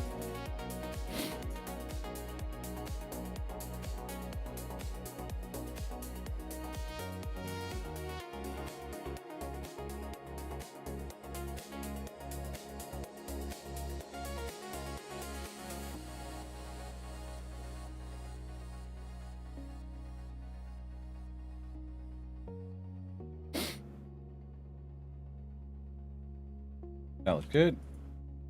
That looks fine. Look at that. I think he likes it. I think I'll call you Briny. Okay. We're looking good. Do I have a background for this shot? Do I, guys? Do I? Let's find out.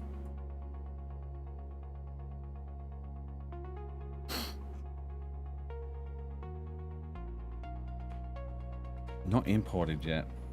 Let's have a look.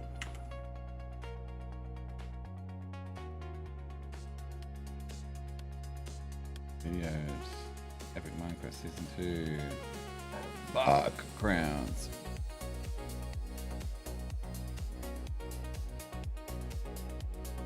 Oh, I did have one. Might be this one here. Might work. Looks a little high for my liking. Might work. Let's have a look.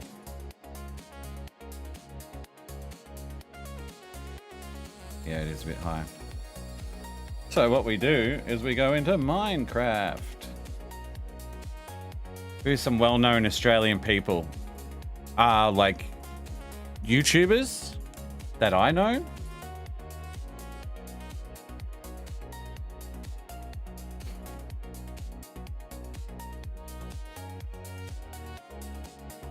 Or actors.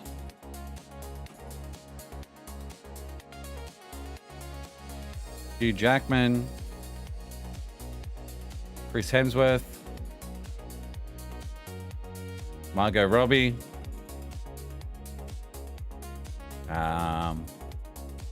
Mel Gibson. Who's oh no, that Tom Hardy. He's not Australian, he's English. Oh, what have I done? Oh. My screen's broken. Sorry. Come on, Minecraft.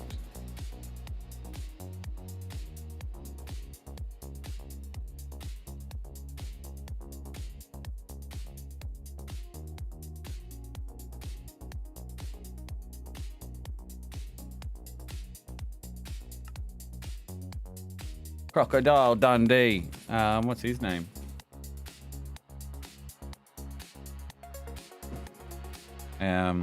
Paul, someone.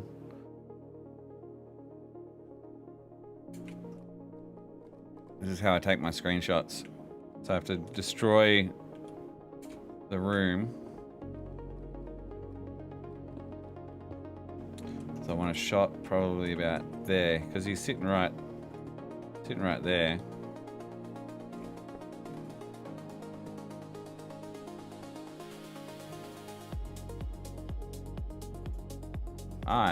I'm Yosemite Sam, and I say, oh wait, that's Foghorn Leghorn. Hold on, I need to go full screen so it'll break the stream for a little bit.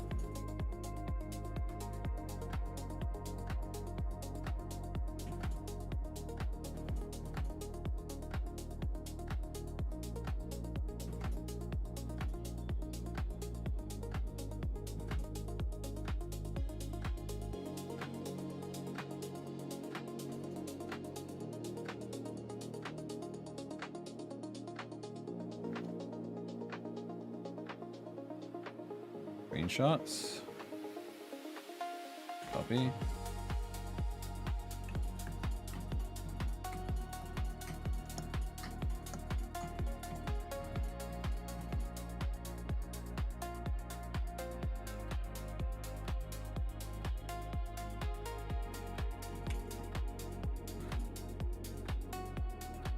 Aston Frederick.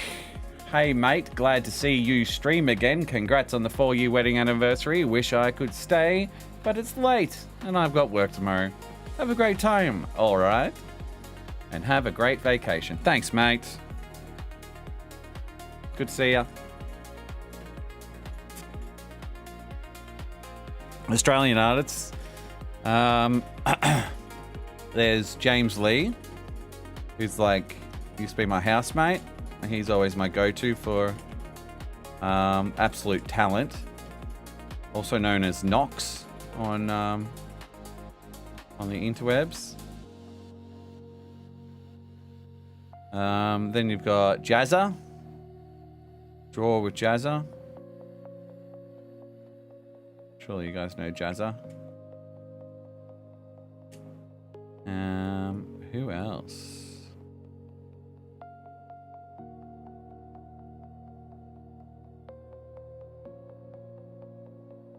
Placement's pretty good.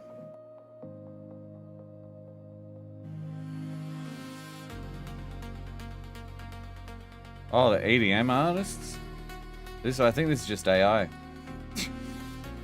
Funnily enough.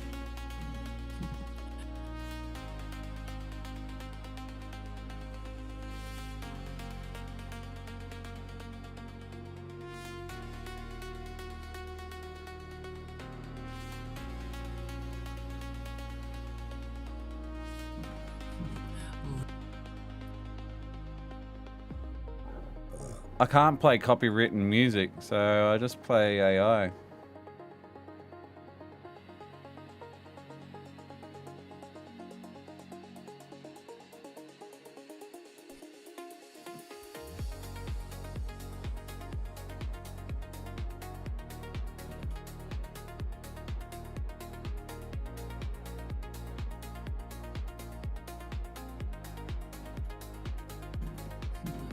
Look at that. I think.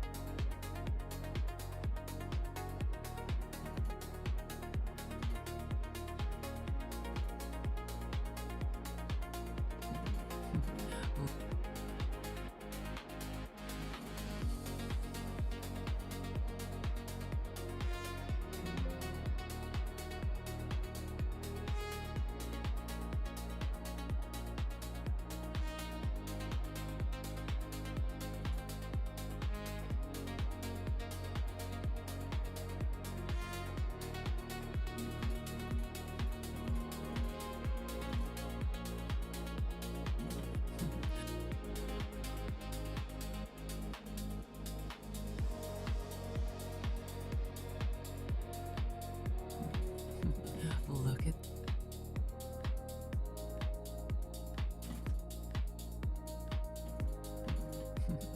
Look at that.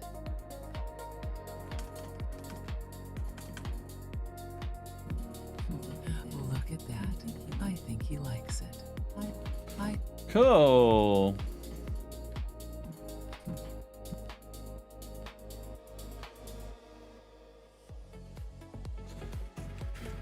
Oh. It did sound like a bit of Dead Mouse, didn't it? Almost called him Dead Mouse 5. I used to say that name as a joke. But then I started saying it by accident on purpose. Accidentally on purpose, and then the rest is history. Alright, I've got more unfinished scenes. I'm tired. Keep waking up at like 5:30, 6 a.m.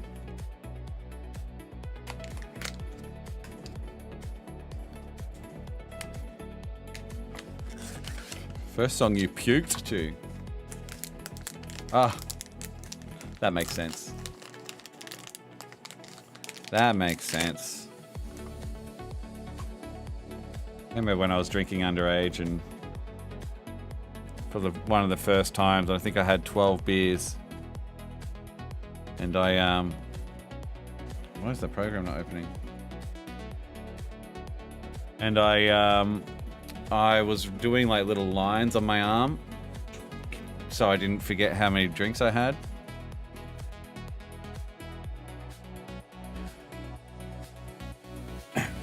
And yeah, I don't know what I got to, but I ended up spewing up my pizza that night. That is for sure.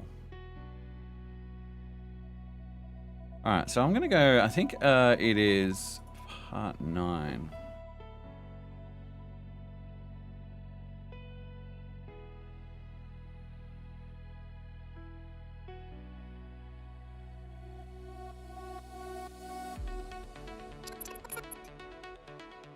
That's 9A.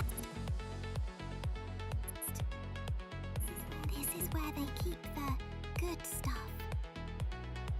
Well, this is one part I need to do where she goes, good stuff. This is where they keep the good. I could animate that.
Captain Arctastic.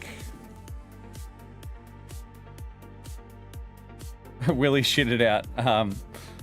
Yeah, no, it's just a bit of a joke. But yeah, maybe. This just in. Herobrine eats a spoon. That can be the title of the episode. Herobrine eats spoons? Explained. You won't believe what happens next. What happens next will shock you.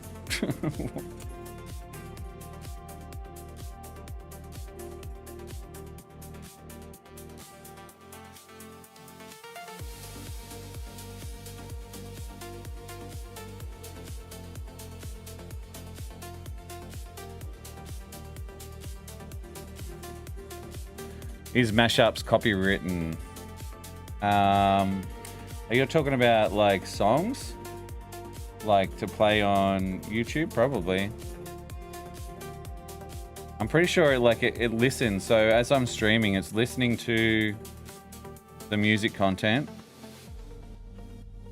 Because I have listened to music before and it pauses my stream until it detects otherwise.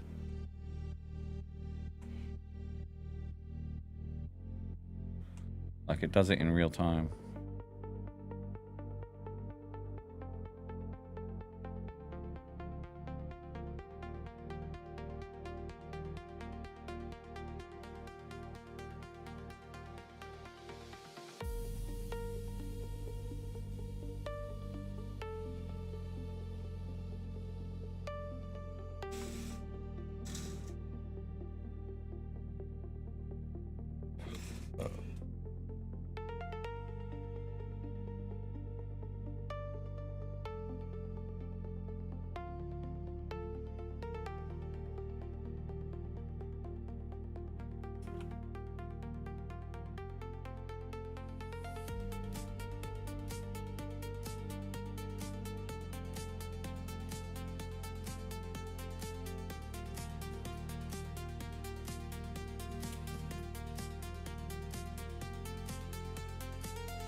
Sorry.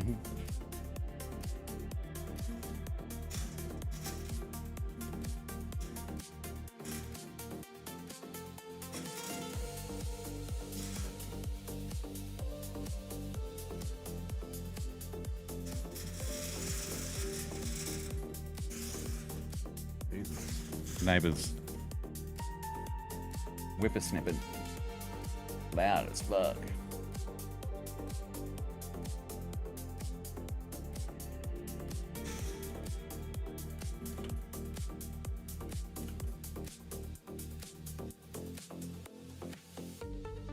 Terraria? Yeah, I've played it for about an hour.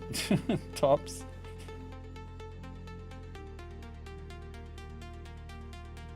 I didn't find it that fun. It was pretty good, but yeah.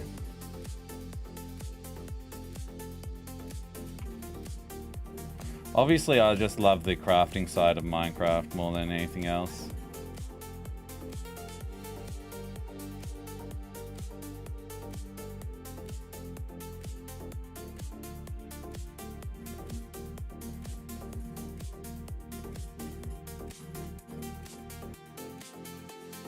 I don't really get much time for video games these days.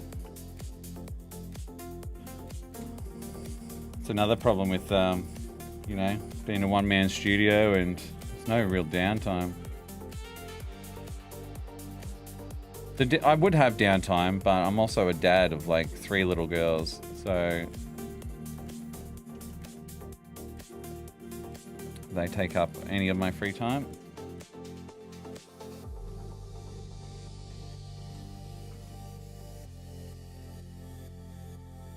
Which honestly is the best.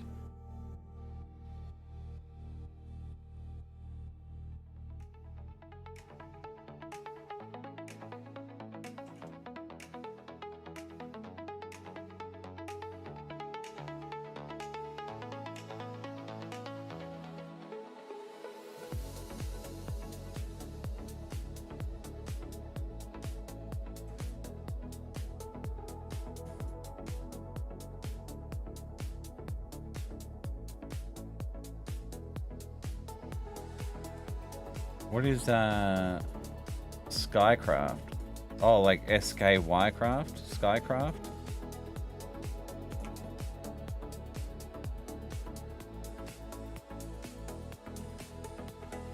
Sounds familiar.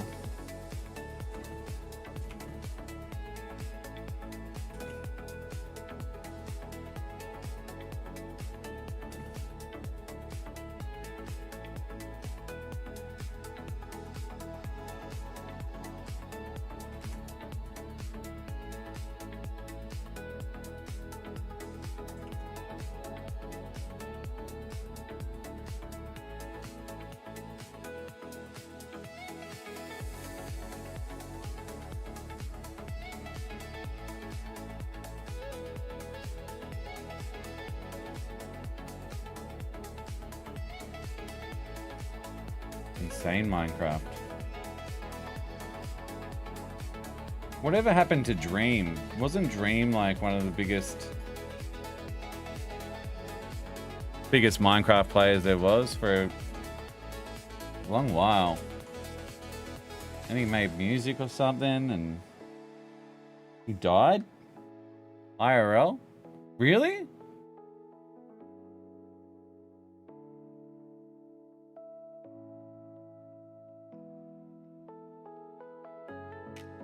That was Technoblade, I was going to say. Technoblade was in the Minecraft movie, which was very cool. Probably one of the coolest things they did in that movie.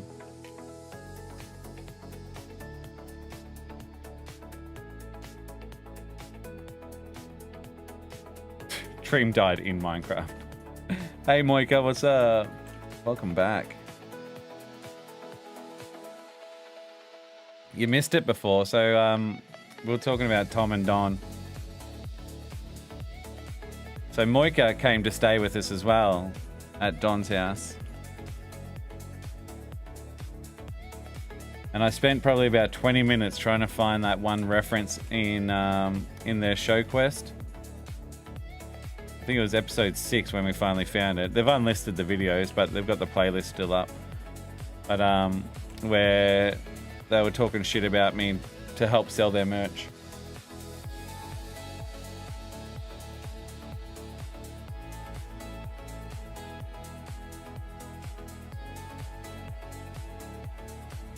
And then I was also finding some very cringy comments written by myself, all from 8 years ago.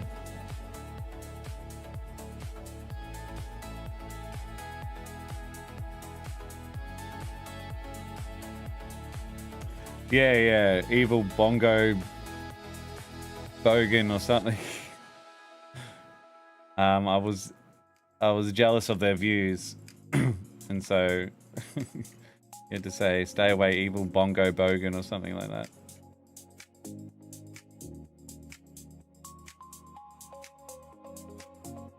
But like, I found like one review in there where I'm talking about Donald Trump and all that sort of shit. I'm like, oh god, what am I doing? Really just want to go back and just delete every single comment I've ever left online. So cringe.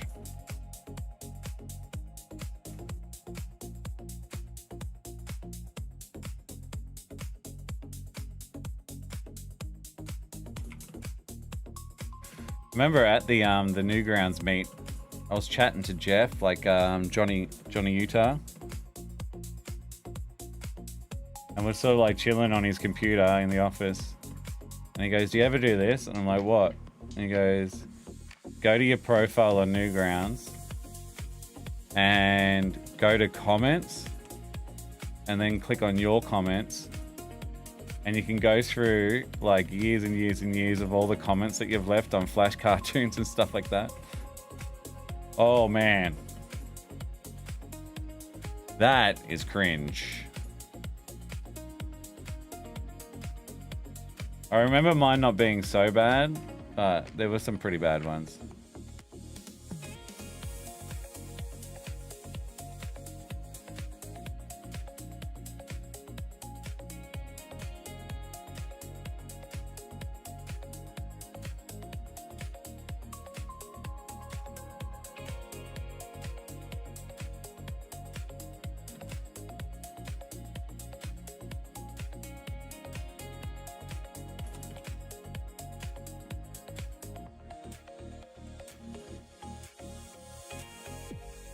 Mumbo Jumbo has a vid where he tours the Skycraft server. It's kind of insane.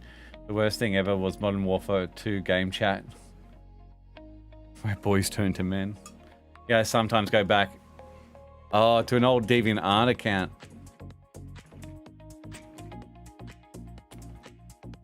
Your art, I would love to see the old, like, stuff that you're not proud of, because I still feel like it'd be better than me today.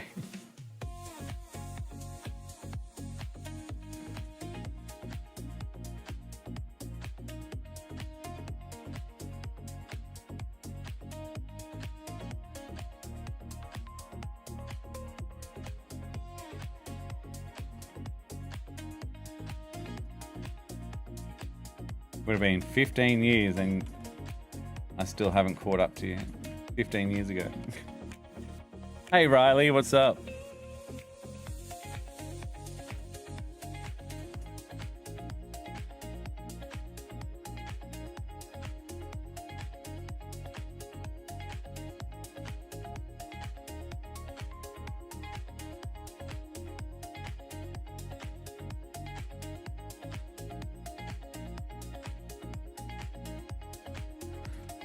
OG games. I was a bit of a Pokemon fan.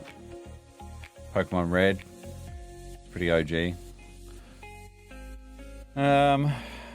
My answers are kind of lame. They're all like, I was a Nintendo boy, so I played.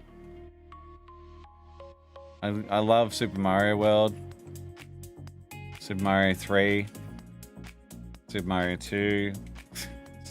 Super Mario 1 was okay. I used to love Mario Paint. Mario Paint on the SNES was awesome. Tony Hawk Pro Skater 4 was a good go-to for me. I did play a lot of Counter-Strike, so I found PC gaming. I played lots of original Dota, then Heroes of New Earth, then there was Counter-Strike, a little bit of PUBG back in the day, old PUBG.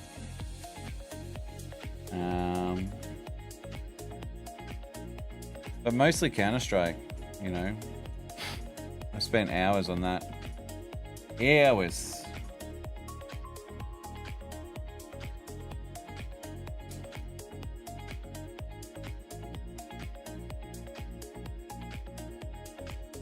It was more Counter-Strike Go than 1.6.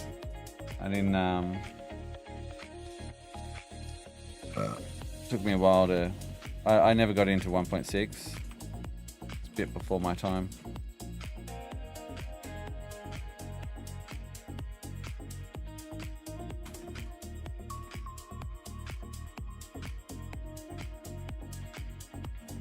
Do you reckon that thumb should be behind?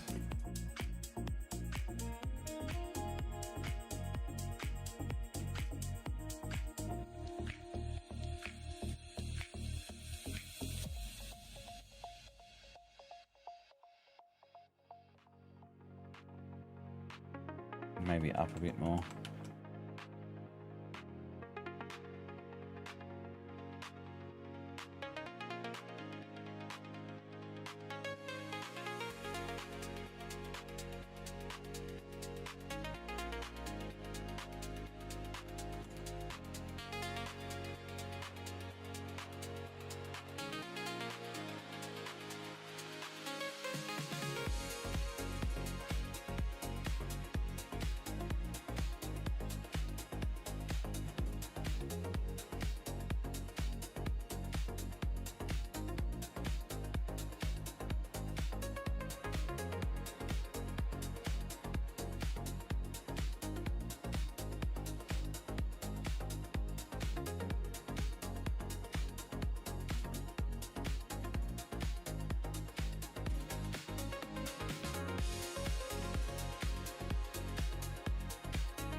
Doesn't have to be perfect.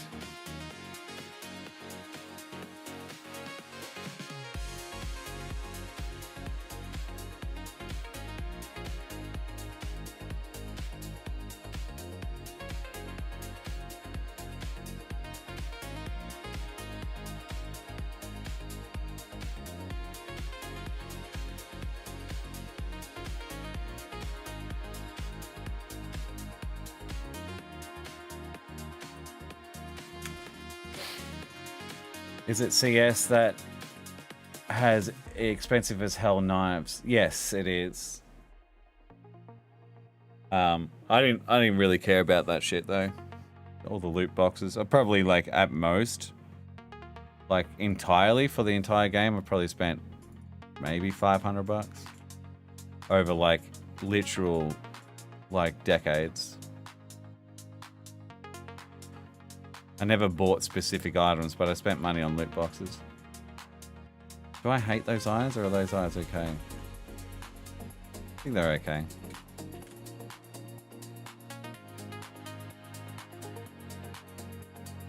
Wondering if these parts need to be...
It does feel like this part here should be a little bit more like that. What's your thoughts? Where I need Moika. Like, just tell me what looks good and what looks shit.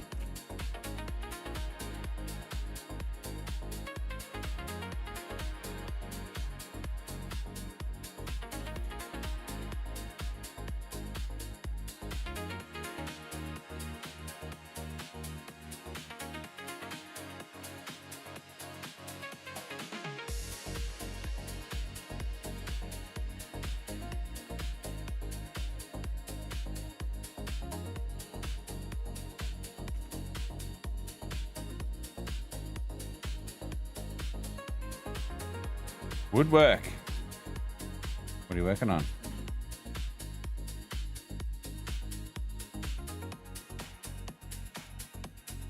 What are you building, mate?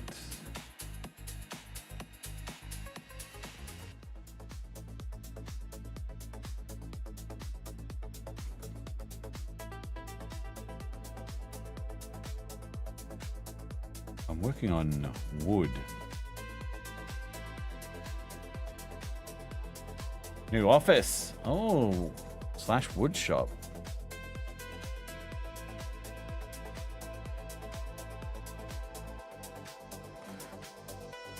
We are due for a yarn, my friends. Good old classic catch up.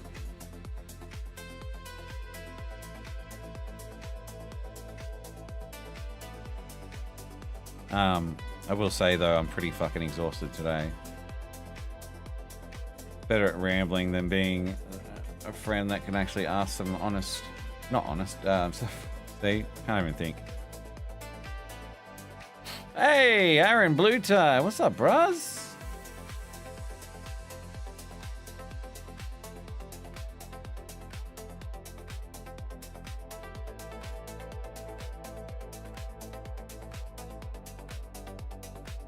Thanks for the raid.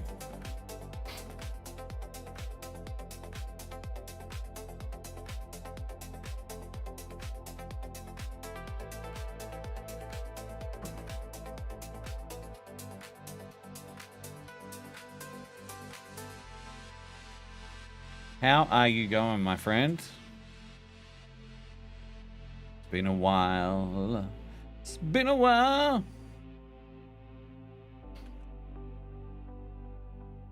Documentaries? Nothing wrong with documentaries, man. Guess her arm goes back like this, kind of thing.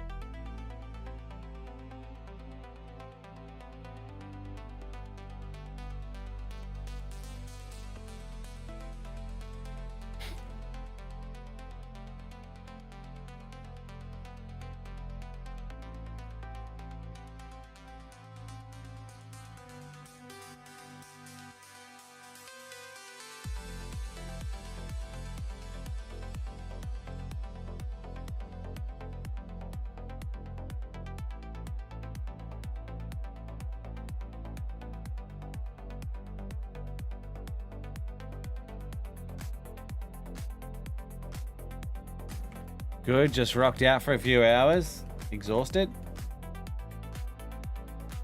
Sure, that would take it out of you.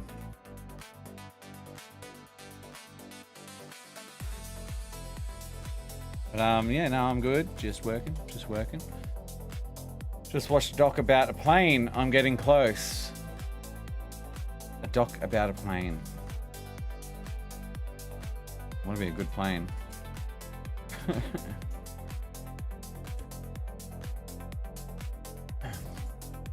Do you have a specific chair you use? Me? The chair I'm sitting in? What are we talking about? Oh, WW2. World War II plane. Gotcha. 4 hours. Yeah, so it's funny. I've been talking about food. I'm actually starving. I had a very small dinner last night and it's all I've eaten.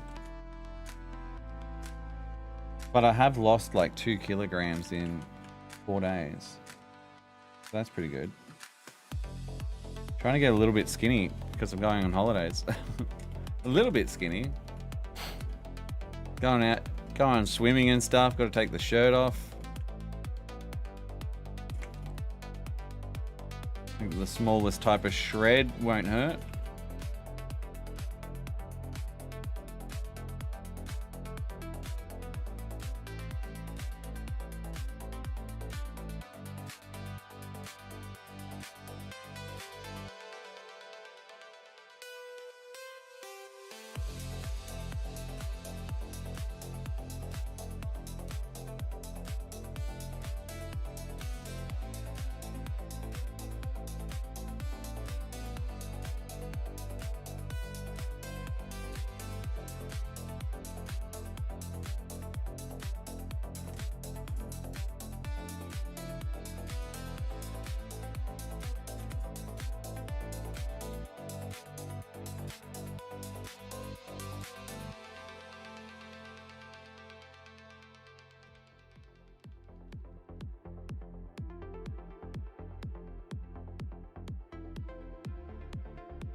Pretty cute.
God, I'm such a like a hacker.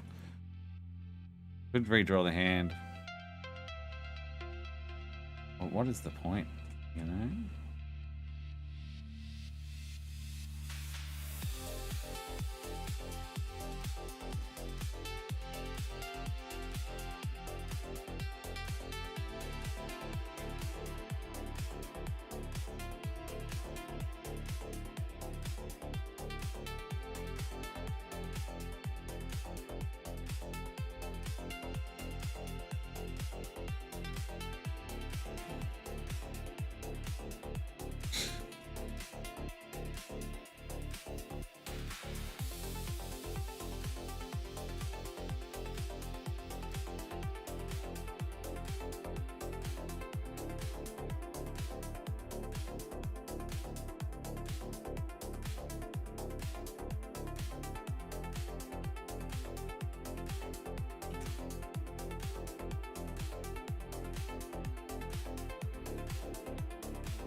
It works.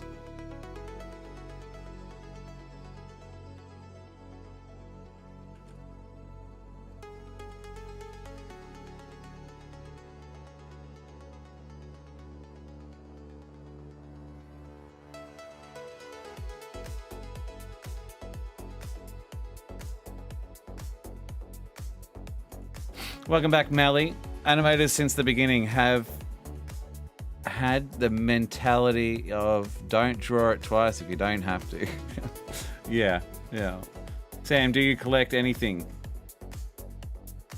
Just kids and dogs and no.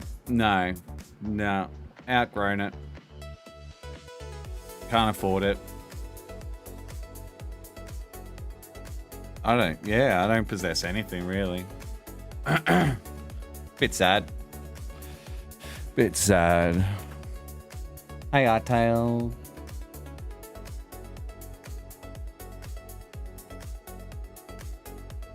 Oh man, I have less energy today, and I got more sleep.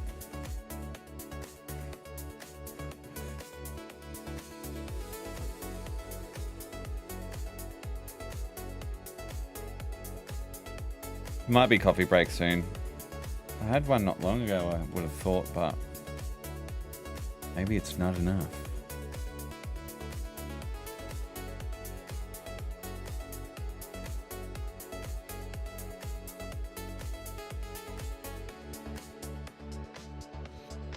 I'm wondering if I can delete that.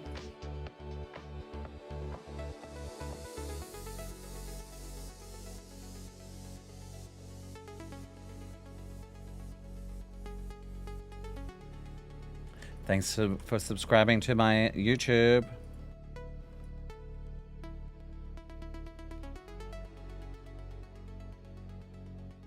So her body is good. Probably go up a little bit. No? Yes.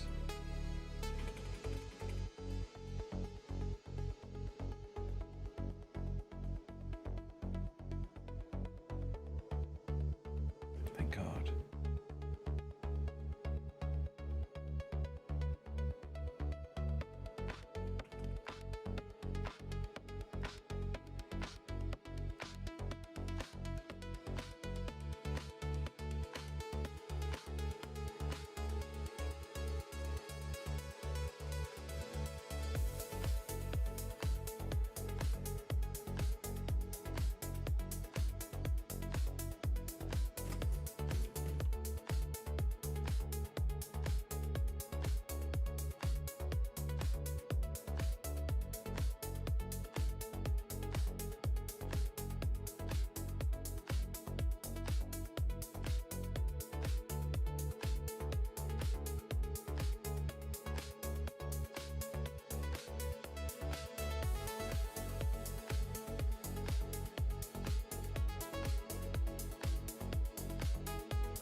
I like it.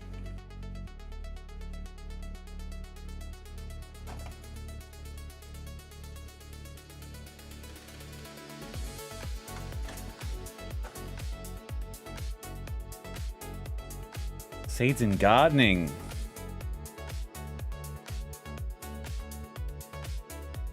That's fun. Well, that looks pretty good. I'm pretty happy with that. Where they keep the good stuff. After you, good sir.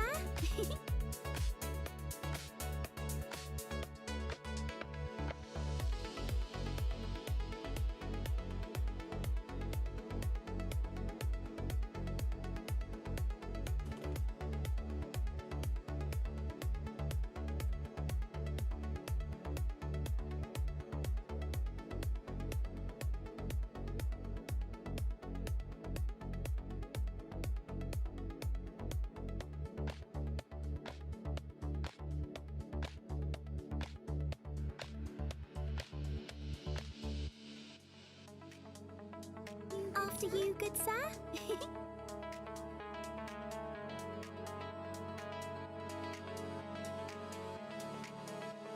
Need to make her laugh.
Lovely.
This is where they keep the good stuff.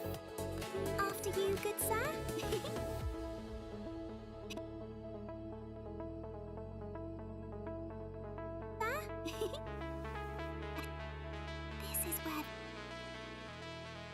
This is where they keep.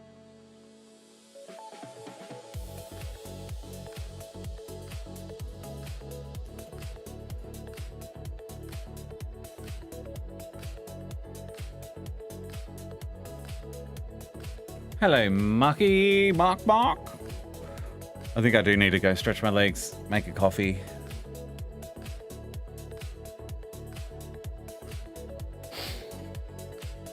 Oh.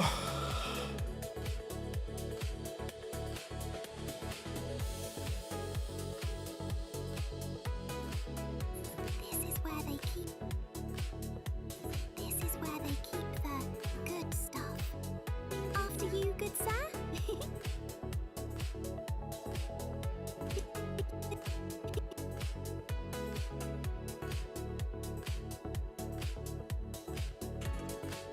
It's looking okay. I'll keep playing with it when I get back. So sit tight. Don't go anywhere.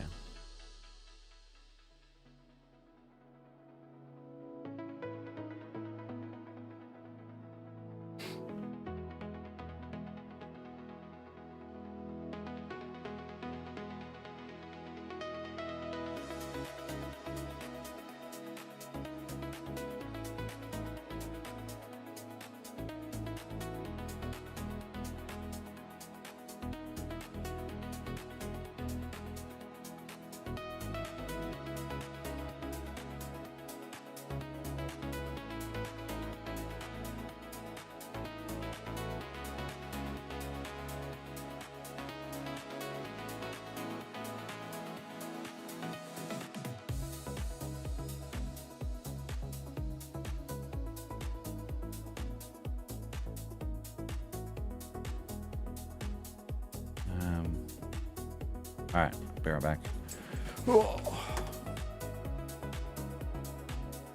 It'll be 5 minutes. Got to grind the beans, etc., etc., etc. Oh.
Poor Blue. Who? What's up, Courts?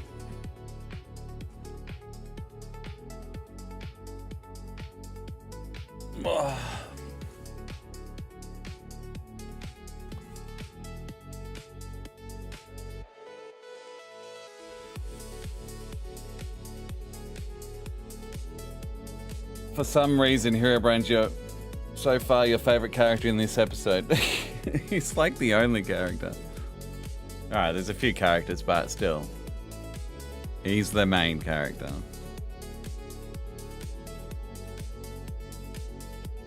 Thanks, Art. Thanks, Artie. Alright. Alright.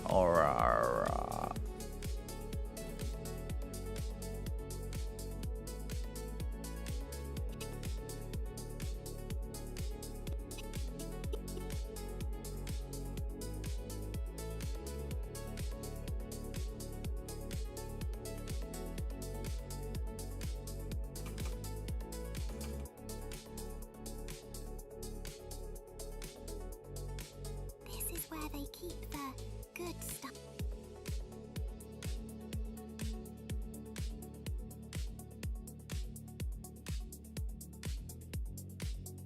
This is where they keep the good stuff. I don't like the arm pose. This is where they keep the. Maybe she just does it too soon, you know?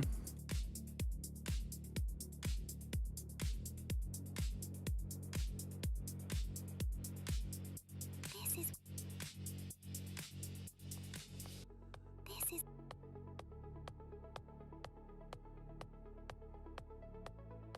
Just inside this chest. This is where they keep. This is where they keep the goods.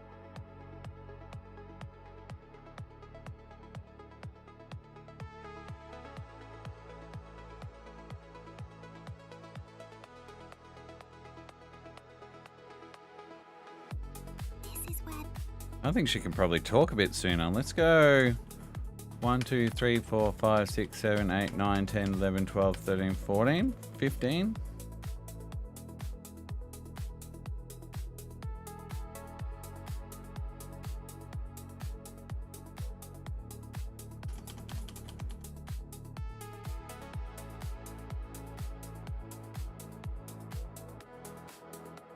This is where they keep the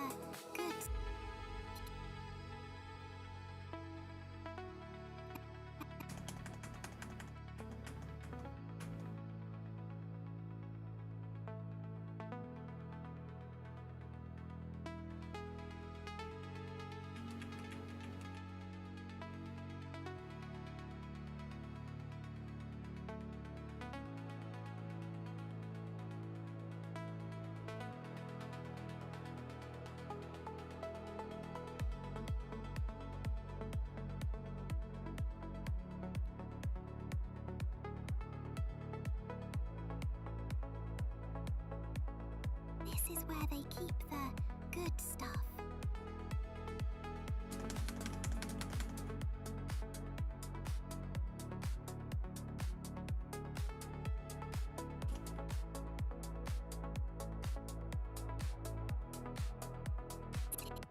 This is where they.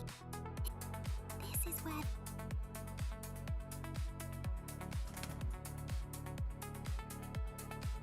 This is where they keep the goods.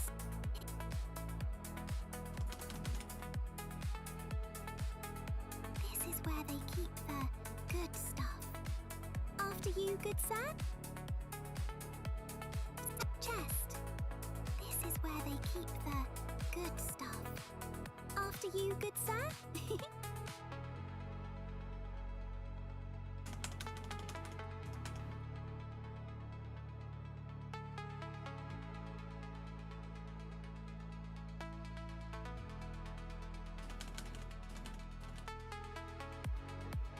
Hey Sam, just wanted to say you're the reason why I started to be a content maker and artist. You're my childhood, and I'm glad you're always awesome. Oh, thanks, Scally. After you, good sir? Very nice. Too nice. Take it back. Well, I'm either glad or sorry. Because it's a very hard career to be an artist these days.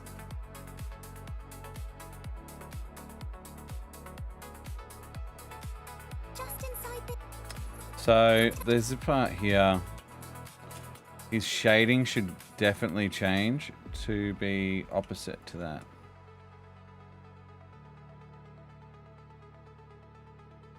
Like he's walking into brightness. I wonder if I'll be able to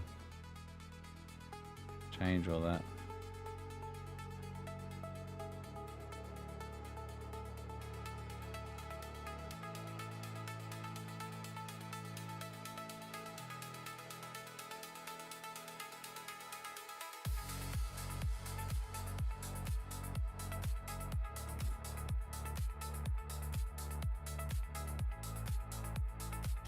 The first time I watched your video and play the first game you play was the turtle throwing game. Because I also want to make games. Oh, Toss the Turtle? That was made by a friend of mine. His name is Gonzawesome. I haven't spoken to him in a very long time. I haven't spoken to many of my animator friends in a very long time.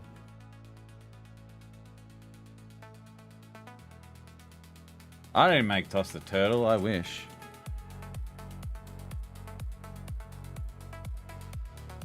I wish, Jellyfish.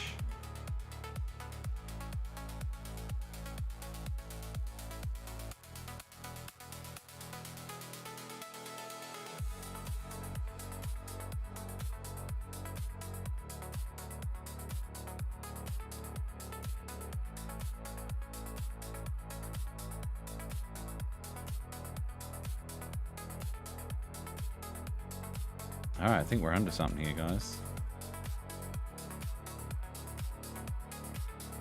1, 2, 3, 4.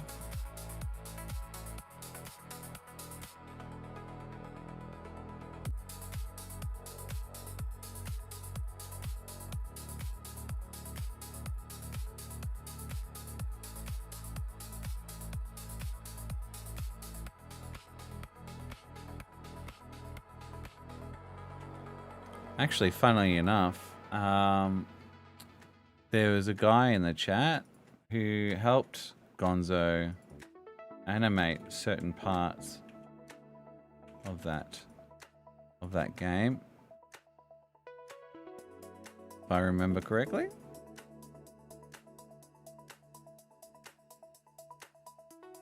Oh, Moika Doika.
I am working on the new episode.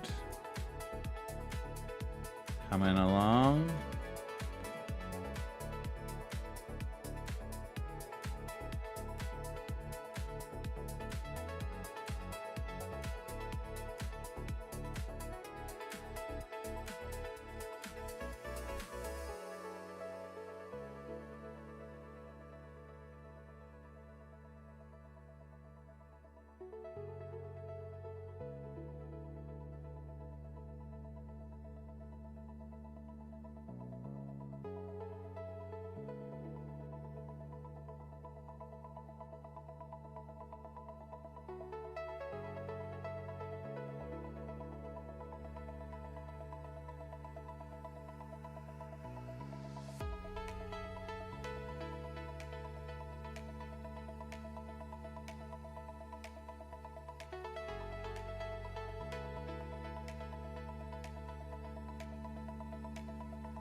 Pretty cool. Works for me. Probably a little bit too much, but it makes me wish I didn't make him go full light.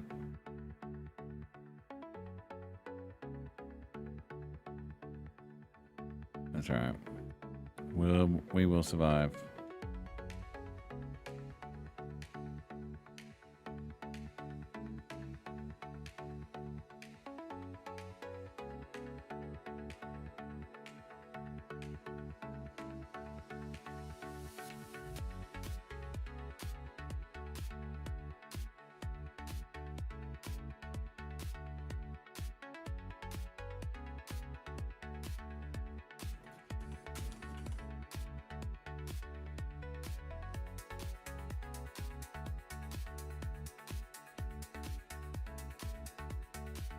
Just inside this chest.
Falling asleep just sitting here, live on stream. My eyes are like, eesh, eesh, eesh.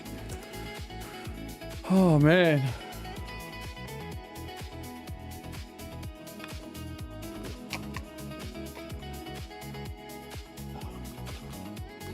I need something stimulating.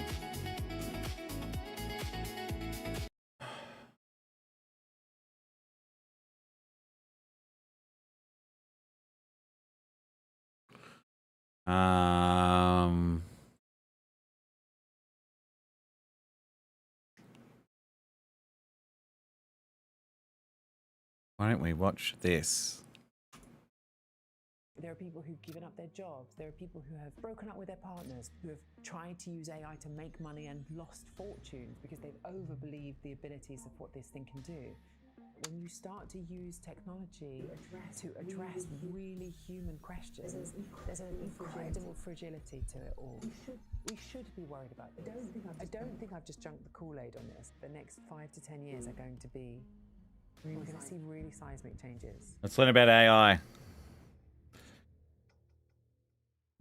Anna, thank you so much for talking to the scientists. We think about a lot of extreme scenarios with AI sometimes, you know, kind of doomsday stuff. How helpful do you find it to think about that doomsday scenario? Yeah, I've changed my mind on this a few times over the years, actually, because there was one point where I thought that these crazy far out scenarios were a distraction from what really mattered, which is that decisions were being made by algorithms that affected people's lives. There's a quote from Andrew Ng, who's like a really big shot computer scientist, you know, one of the key people in designing the artificial intelligence that we have now. And he said maybe 10 years ago that worrying about those kind of scenarios was a bit like worrying about overcrowding on Mars, right? It's like, it's so far in the future, don't worry about it. I've changed my mind on that. I think in the last few years I've changed my mind, because actually I think that it's only by worrying about things like that that you can build in technical safety mechanisms to prevent it from happening. I still feel really optimistic, but I also think that this is a revolution that we have to handle with extreme caution, because there's This better get interesting. Really, I'm telling you. potential downsides for the lives of humans. So tell us a little about the series and what it kind of gets into.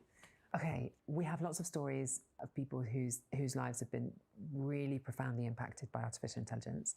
The first episode is a young boy who was talking to a chatbot and decided to go and kill the Queen of England, encouraged by his chatbot. Boring. We have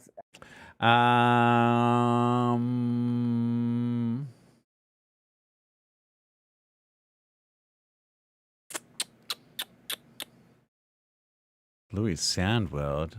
Why Bluey doesn't sound like a cartoon with Bluey's sound designer?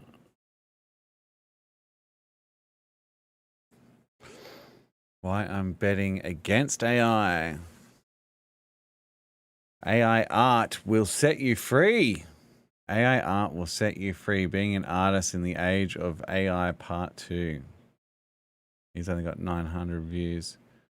I don't know about set you free. Instagram expert explains how to grow.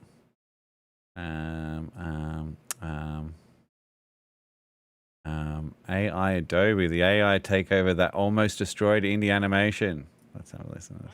Wow, we actually kind of have some good news this AI Monday, as we're talking about Adobe. Now, at the start of this month, I think it's fair to say that Adobe experienced a pretty embarrassing 24 hours. One day, they announced that they're taking down their Animate software from Creative Cloud to prioritize their aggressive rollout of AI services, and the next, they're completely doing a U-turn on it. Great, because naturally, there was a big tasty portion of backlash right there, and I'm not surprised. This is a service that helped some of the earliest Flash animation out there on YouTube and is still being used throughout the industry even today, especially on the indie front. This tool that made creativity more accessible being taken away so that AI can do it for you instead is perhaps a perfect summary of where we're even at right now. And it just goes to show you the gap between what tech companies think we want as consumers and what people actually desire. And so, Adobe learned this the hard way because, sure enough,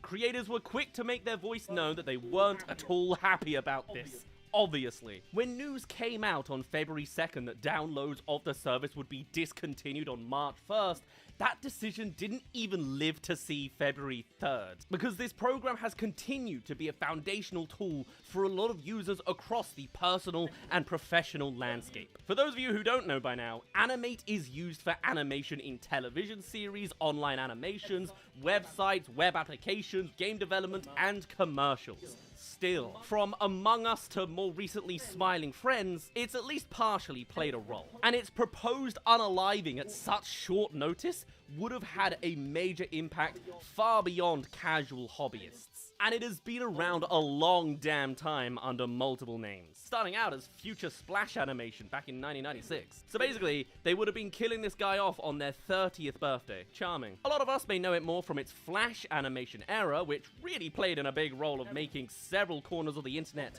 what they are, YouTube obviously being a big one there. And this thing has outlived so much other software that such an abrupt announcement that they were dropping it in like a month really speaks volumes to where the corporation is. And how they have such a strong stranglehold on the animation software market just shows why they had such a goal to make a move like this. And they're still not actively going to be supporting it from now on. It just still will be around in the background. And it all comes as Adobe has been one of the most proactive in their pursuit of AI development. I mean, their flagship program, Photoshop alone, is now absolutely riddled with it. And they're only looking to grow within that business, because Adobe has forged a multi-year strategic partnership with the generative AI video company, Runway. Runway's new Gen 4.5, whatever that entails, is now available exclusively in Adobe Firefly and on Runway's platform. Adobe Firefly, by the way, is like their general AI software. When I renewed my yearly subscription of Adobe, because that's unfortunately what I use with Premiere Pro, I was being charged £1,000, 40% more than I was charged last year. And the only way I could bring that number down is if I also installed Adobe Firefly. I don't use it, but they're forcing AI into our hands. I am not far away from going to other alternatives. Now, the Chief Technology Officer of Adobe said, Runway's generative video innovation combined with Adobe's trusted pro workflows will help creators and brands expand their creative potential and meet the growing demands of modern content and media production. A plan that Animate apparently doesn't fit into, being one of the few tools that isn't immediately compatible with Adobe's plan to have AI interfaces available on pretty much all of their software. The two companies will collaborate to develop new AI innovations. So do you guys understand why? This is a bit nerdy, given the topic, but do you understand why Adobe Animate can't use AI? And would you like to know why? There's a very specific block on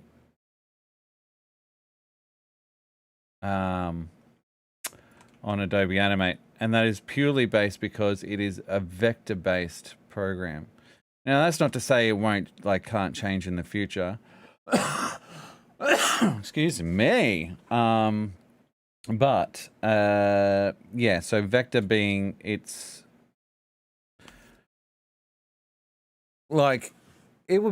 probably will work, but not in like the generative AI style. So how do I explain this? God, my brain is just a little bit fried, I think. Been working pretty hard lately. What am I trying to say? Yeah, because the way that everything is put together in Adobe Animate and Adobe Illustrator is it is all mathematical code per se, mostly.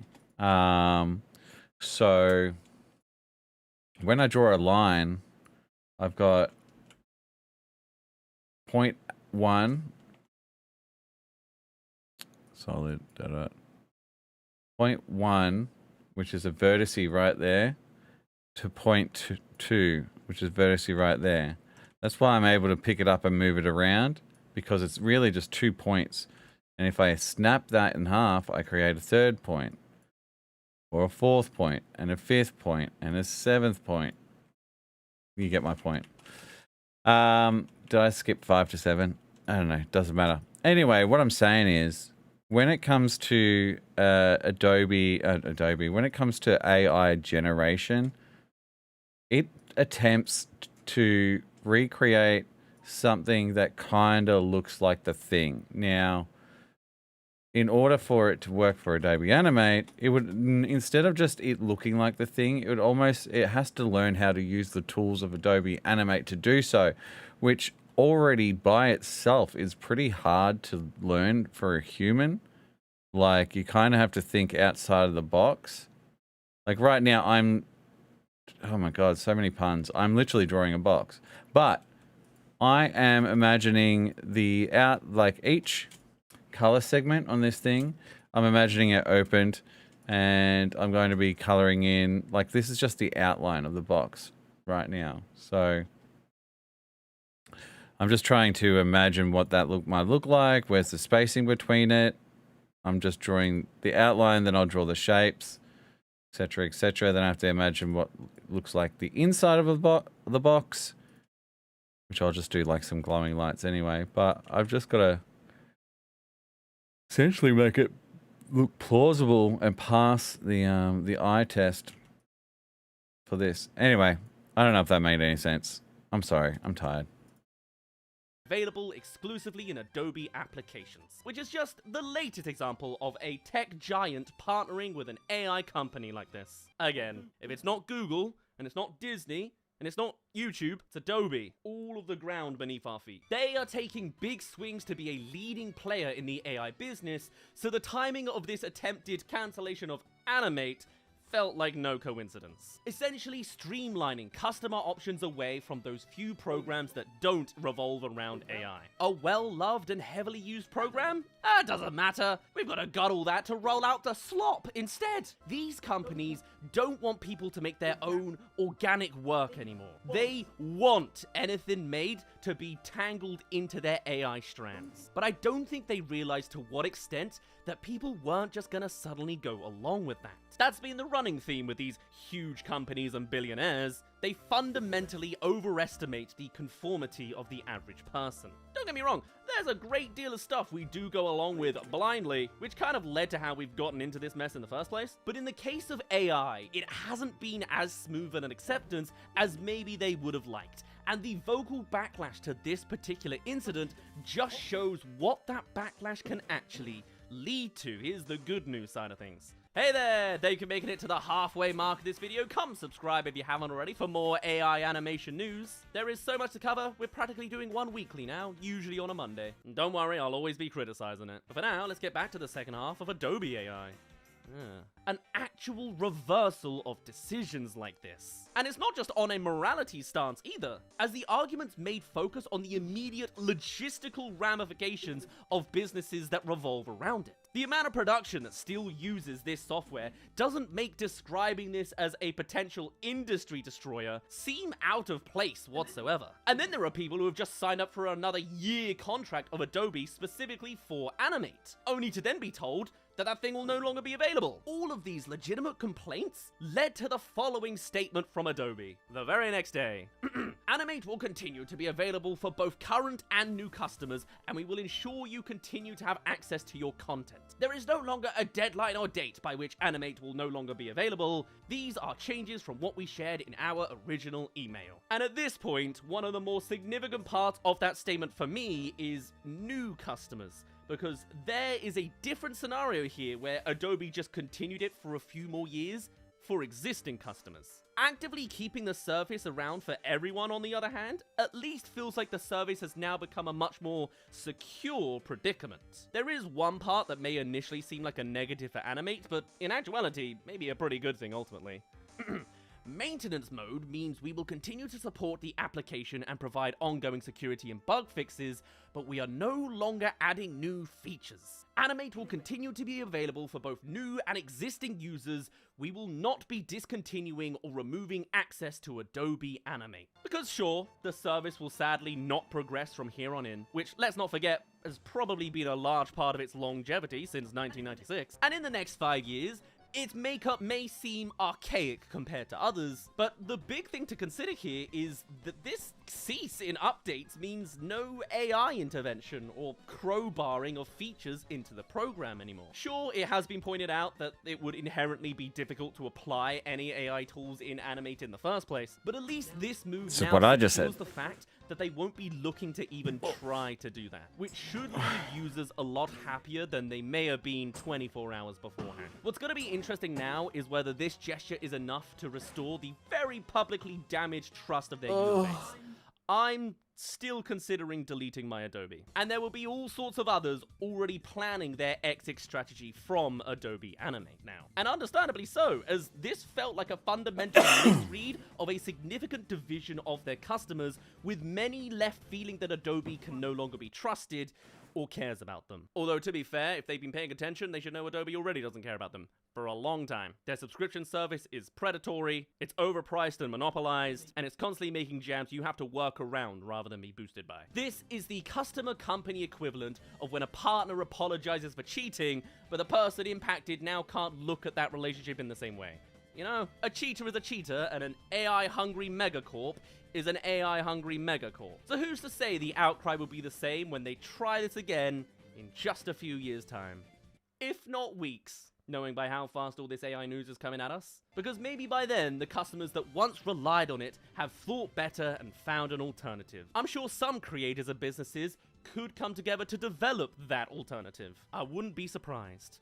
And it'll be interesting to watch the fallout of this over the next few years. As despite the swift 24 hours of damage control, I don't think people will forget this. And at the same time, I do think longtime users will see this gesture and admission of misjudgment may well restore their faith in the company as well. It may well be Adobe's ugly Sonic moment, where such a huge course correction does just about do the job. But of course, the biggest W out of this whole demonstration is the showcase of what voicing yourself loud enough does have the capacity to do. While it seems like across the board, AI is coming in hard and fast and there's nothing we can do to change it, the fact of the matter is, it can be changed, and in some pockets, it has successfully happened.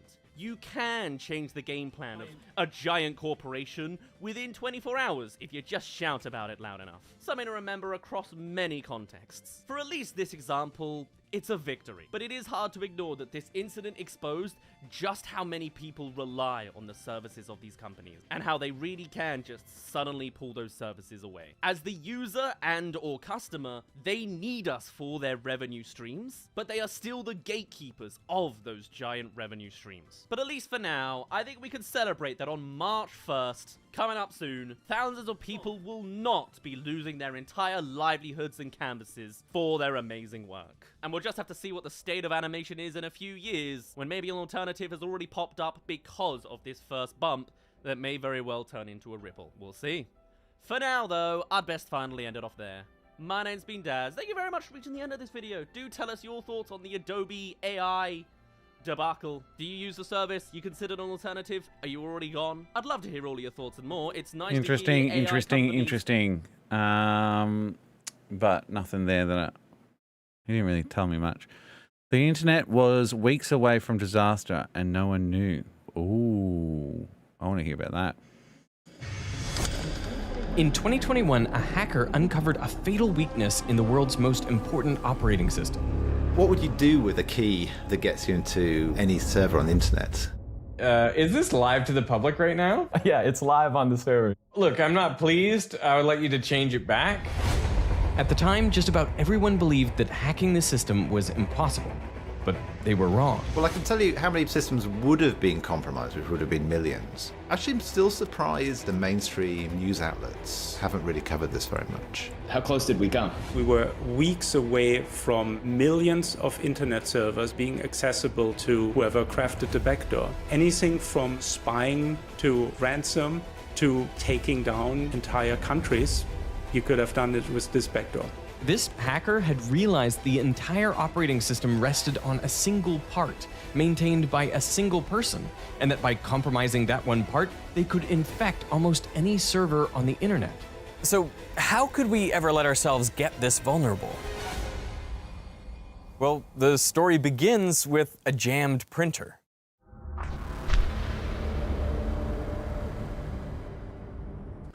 Can I just say, like, how amazing these YouTube videos have gotten? They're like studio quality documentaries these days.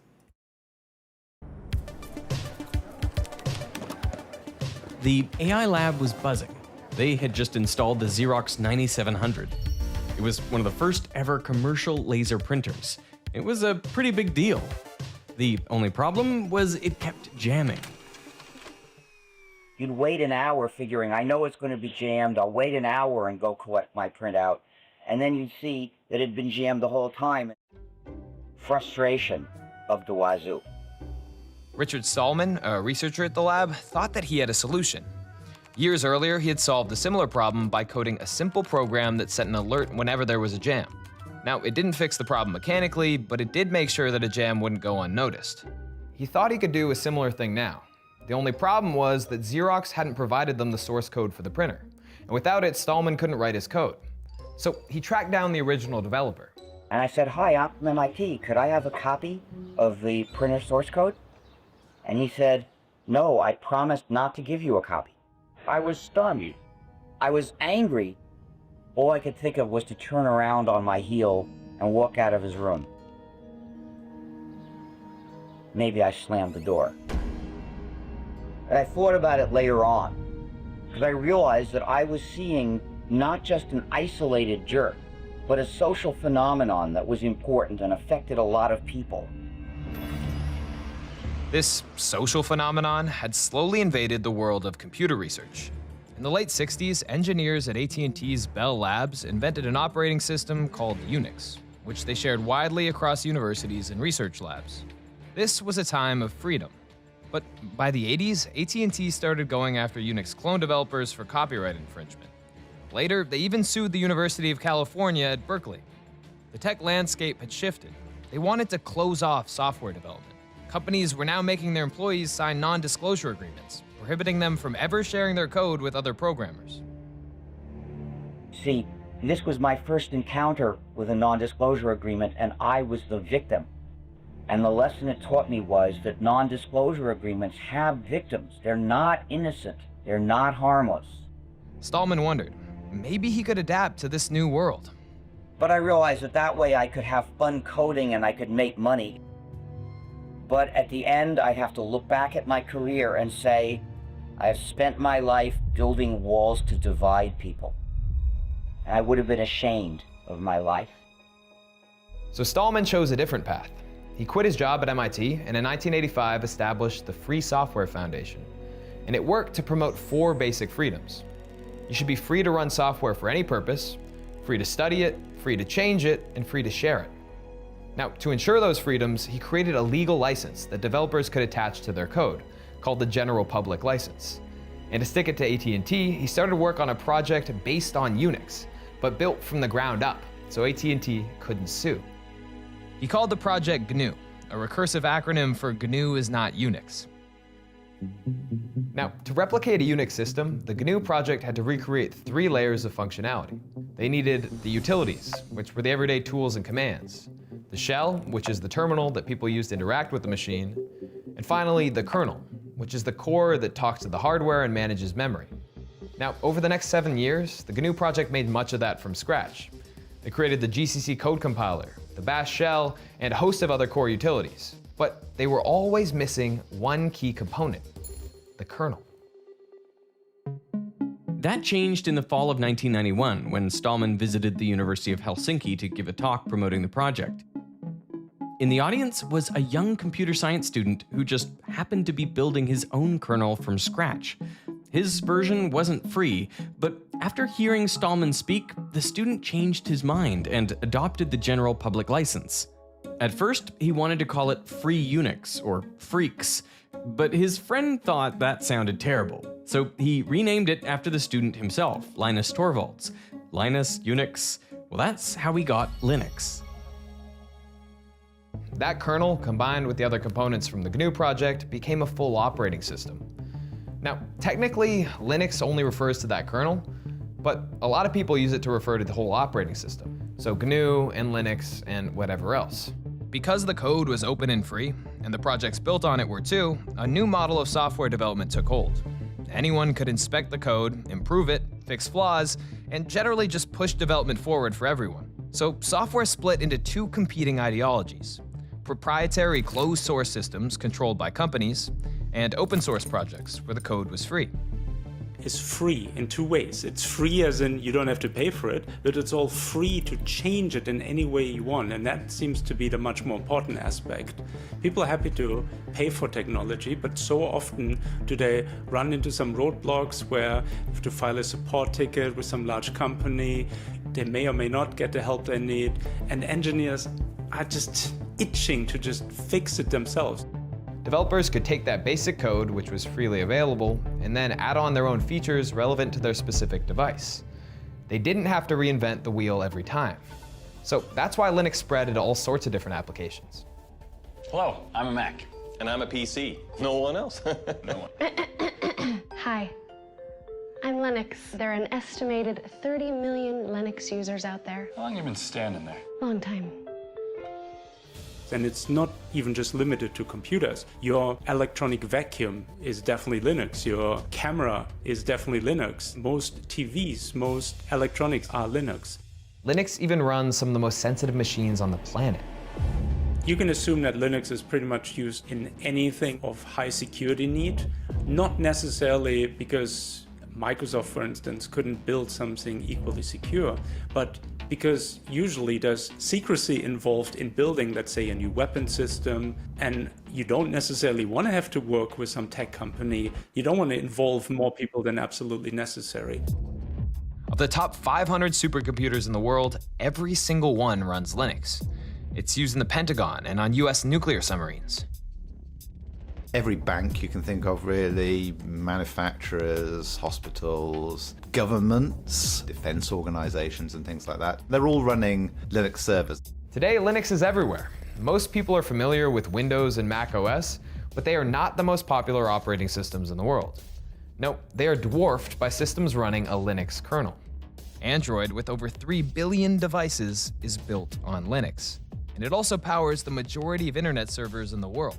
There's no one company that could have imagined all the different cases where computers are used these days, and Linux, thanks to its adaptability, where everyone can just tweak it in little ways to make it fit their use case, now covers all the use cases. But all of this, it all relies on one key assumption, that the code is secure. Now, there's a good reason to feel this way. Because there are so many people looking at the code, there's this idea that bugs, either intentional or unintentional, won't be too deep to catch. It's known simply as Linus's law, that with enough eyeballs, all bugs are shallow. But there's a big problem with this assumption. The open source movement isn't one big project. It's an ecosystem. You need thousands of small tools and libraries, each doing a different job, like networking, security, or compression. Now, a lot of these projects start because one person wants to fix a specific problem. So they build it themselves. They're often unpaid, coding on nights and weekends just to make the tool work. If it's useful, one open source project adopts it, then another. And suddenly you have millions of machines all relying on one person's passion project. That's how the entire ecosystem can end up quietly resting on a project maintained by a single volunteer. There's a famous XKCD comic that captures this idea perfectly. But what happens when that block is compromised? In our story, our person isn't from Nebraska. No, Lasse Collin is from Finland, and he's been working on a small data compression tool called XZ since 2005. XZ is so good at compression that it's now used in almost every major Linux distribution. For the past 20 years, almost all of the work of keeping the tool compatible with ever-evolving hardware, it's all fallen on Lasse. He's never been paid for it, but up till now, he's been okay with that. Recently, though, he's been under more and more pressure.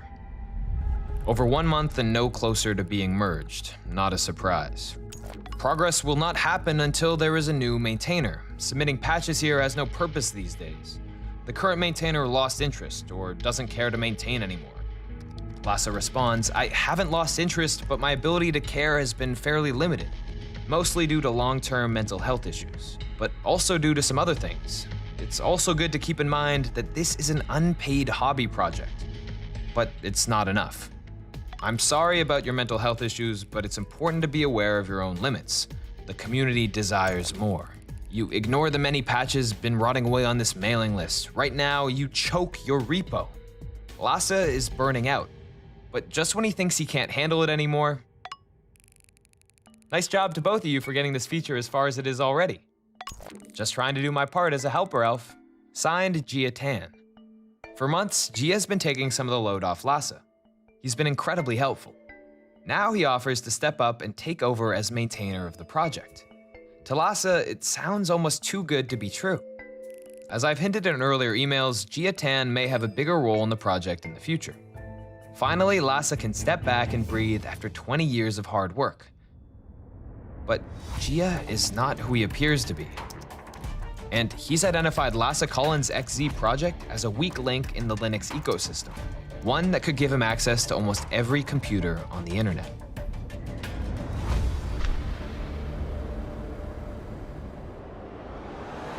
Today, we take secure remote logins for granted. I mean, they've worked reliably for over 30 years. But it all started in 1995 at the Helsinki University of Technology, when a hacker captured thousands of usernames and passwords sent over the campus network in a sniffing attack. In hindsight, the problem's obvious. These login requests were being sent totally in plain text, so anyone who intercepted the data could just read it. When Tatu Alonen, a computer researcher at the university, learned of the attack, he made it his mission to ensure that it would never happen again. Password sniffing was perhaps the most serious security issue on the internet back then. To do this, his solution needed to ensure two things. First, machines had to establish a secure connection. If both computers could agree on a shared secret code that they would use to scramble their data, then even if they were overheard, anyone without that secret code would just get gibberish. Now, you could agree on that shared secret ahead of time, in person. Password. But on the internet, that's rarely practical. No, you have to agree on that shared secret ahead of time without ever having met, and also with someone listening in the entire time. It sounds really tricky, but there is a way to do it, and I can show you how using this jar of paint. Say I'm trying to send a message to Gregor over there. The first step is we agree on a shared public color. Let's pick this red. This is no secret, anyone can see this. Now we each pick our own private color. I'm gonna pick yellow, and he can pick whatever he wants. So we take our private color, and then I'm gonna mix that with the public color. It's worth saying now that these mixtures are assumed to be impossible to unmix. So even if you know this orange and you know this red, you can't exactly deduce the exact shade of yellow we used to create it. And this is important for the actual computer example later. Okay, so I'm gonna send this over to Gregor. So I mixed in my secret color with the public, and I'm gonna pass this to Henry. So Gregor sent me this, which looks like a sort of dark green sort of color. And what we're gonna do now is we're gonna mix it with my original private color. Okay, now that I have Henry's secret color mixed in with the public, I'm gonna add some of my own. So we end up with this sort of distinct olive color. There's my yellow in there, I can see whatever Gregor had on his side. And the thing is, because each set of paints went through the same process, they both end up with this same olive green, even though we never shared our secret colors. So we end up with this shared secret color at the end that no one else can get. And that means that we can use it as our secret code when sending information. Now, in the real exchange, we use big public numbers instead of colors, but the idea is the exact same. Each side mixes in their own private number, using some math that, when you try to reverse it, leads to a discrete log problem, which makes it practically impossible to unmix them. That way, we solve the first problem. But there is another threat that's unaccounted for. Say a hacker, like Casper here, tries to sit in between us. Now, we can create a legitimate connection, so we end up with a shared secret code. And Casper could do the exact same thing with Gregor. Now, whenever I send a message, he can relay that to Gregor, he can change and modify it and send his response back, and to each of us, the connection looks legitimate, but Casper's sitting between us the whole time. He's a man in the middle. So I need a way of authenticating that Gregor is really who he says he is. Now, we could do this again by agreeing on a password ahead of time in person, but we need a practical way to do it over the internet. This was the second problem that Tatu had to solve. To make that happen, Gregor can take two really big prime numbers, which he keeps secret. He then multiplies them together to get an even bigger number, which he then makes public. Now, when I want to send Gregor a message, I just take that big public number, and I scramble it in a way that only Gregor, who knows the two prime factors that make up that big public number, can successfully unscramble. For anyone else, getting those two prime factors is practically impossible. So as long as I know that that big public number actually belongs to Gregor, I know that anything encrypted to that key can only be read by him. This is called RSA encryption, and it means that if I know the certificate is valid, then I accept the connection. And by authenticating Gregor, it foils our man in the middle, Casper Devious. Tatu Ulonen combined these two steps, securing the channel and authenticating the user, into a protocol for remote logins between machines. It gave you the same simple text shell people were used to, a plain terminal where you type commands, but now the connection was encrypted. He called it Secure Shell, or SSH, and it was immediately useful. Many Linux machines don't even have keyboards or monitors, especially not servers, so you want to be able to log in and control them remotely. So SSH was soon adopted on almost every machine that ran Linux. And as Linux spread, so too did SSH. Today, when you control a machine remotely, there's a good chance you're using SSH. SSH is literally the maintenance backbone of the entire internet. And the most widely used open source SSH implementation is called OpenSSH. And because it's so popular, it's heavily protected. I mean, OpenSSH is probably one of the most closely examined projects out there because it's just so vitally important to the security of servers everywhere. Having a way to bypass the authentication in a secure shell, it's like having the master key to the hotel. It lets you into every room. This is why Jiatan wants a way into OpenSSH, but trying to hack it directly would be almost impossible. Lucky for Gia, the open source model doesn't just mean that operating systems are stitched together from many programs, but that each of those programs is itself stitched together from other programs. Those are called dependencies. OpenSSH is one of the most scrutinized software packages, but that doesn't extend to all of its dependencies. Gia believes that if he can compromise the dependency of OpenSSH, he can sneak an exploit into the main project. And it just so happens that Lasse Collins' compression tool XZ is linked through a chain of these dependencies.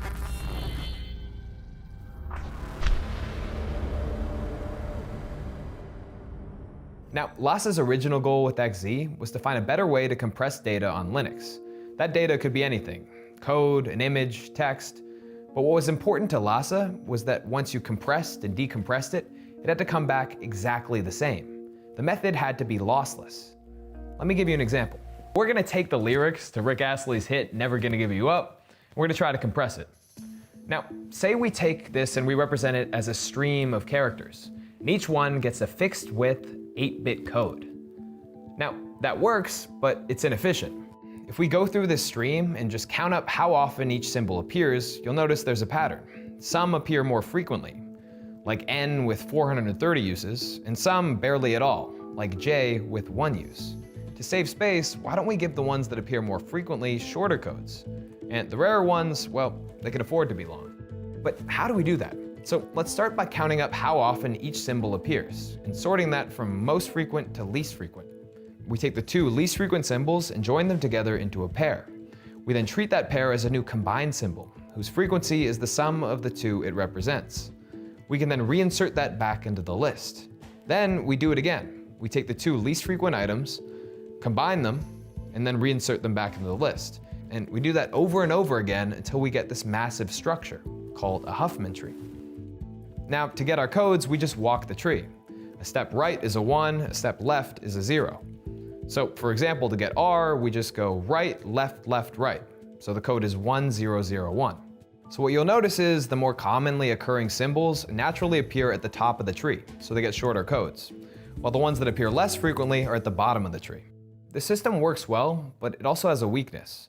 In our Never Gonna Give You Up example, it always encodes NEVER space. It doesn't realize that this whole chunk repeats. So what if instead of looking at symbols, we looked at those chunks? Now, they don't have to be words, they can be parts of words or even longer, they just have to be patterns that repeat. So let's scan through the text, but keep a rolling dictionary of what we've just seen. Then as we move forward, we can check whether the next chunk has already appeared. And if it has, we don't need to write that chunk again. We just write a code with 2 numbers, how far back to look and how many characters to copy. Now, when we decompress, we can just read along, and whenever we hit one of these codes, we jump back, copy the matching chunk, and paste it into place. 2 scientists, Lempel and Ziv, published this algorithm in 1977, so it became known as LZ77. But some of these symbols and pointers show up more often than others. They actually have their own frequencies. So we can feed that whole stream into another Huffman tree to get a second layer of compression. And in our demo, it actually gets the file down 85% smaller than the original. This might look new, but you've almost certainly used it yourself. It's called deflate, but it's better known for the files it creates, .zip. If you ever clicked close on this before, you've definitely used it. But Huffman only uses the overall frequency of a chunk repeating. Real data isn't just random chunks. In our example, after never gonna, you might get give you up, let you down, or run around and desert you. You might get make you cry, you might get say goodbye, or tell a lie and hurt you. Each one has its own probability, and you can represent these probabilities with a mathematical tool called a Markov chain. The algorithm can then encode the stream of data so that the more probable next chunks cost few bits and the less probable ones cost more. If you combine that with a much bigger search window, so it can point much further back in memory, then you get the Lempel-Ziv Markov chain algorithm, or LZMA. LZMA was developed by Igor Pavlov around 1998, and it often beats much more familiar methods. In many cases, it can shrink files to about 70% of the size of a typical .zip. Lasse took this elegant compression algorithm and made it work on Linux. And he called it XZ not because it stood for anything, but just because it sounded cool. I'm using XZ quite a lot. I think XZ is a wonderful project. There are lots of different ways of compressing data. Some of them are fast, but they don't compress very well. And some of them are slow, but they get extremely good compression. But across Linux, projects are constantly shipping the same files and updates to millions of machines. So XZ is perfect. You compress something once, then you get a smaller file to download forever. Lasse released XZ in 2009, and over the next decade and a half, it went from a niche tool to the common choice whenever a project needed effective lossless compression. So XZ quietly spread everywhere, eventually becoming a dependency of OpenSSH.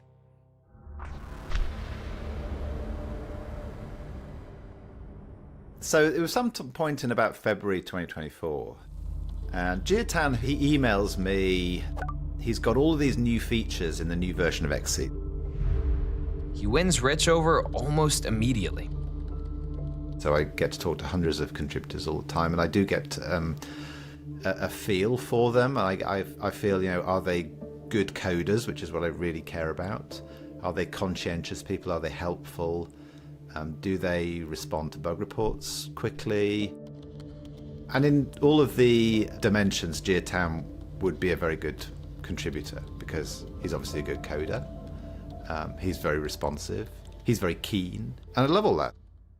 All indications are that Gia is a great contributor, and this puts Rich at ease, so he lets his guard down. And that's often where the problems start on the internet. You can't keep your guard up forever.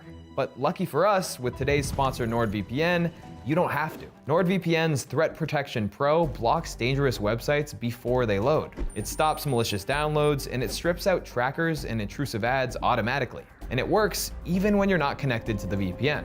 So a lot of these attacks never get the chance to start in the first place. I use NordVPN whenever I'm traveling or working on public Wi-Fi because it means that I don't have to think about who's running the network. It's just one click, and it's so fast that I often forget that it's on. Not just that, if there's a show that's no longer available in my region, or a sports team that's blacked out, like I'm often watching international football and they don't quite have it where I'm going, Well, in that case, I can just switch my server location with one click to unlock the content. Apparently, you can even use it to find better deals on plane tickets by changing your IP address to another country.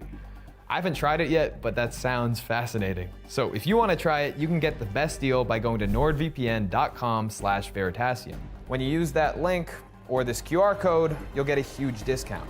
Also, you get a 30-day money-back guarantee through Nord. It's a no-brainer. So again, that's nordvpn.com/Veritasium. Or you can click the link in the description below. Thanks so much to Nord, and let's get back to Gia and the prize he's got his eyes on. At this point, we were preparing RHEL 10.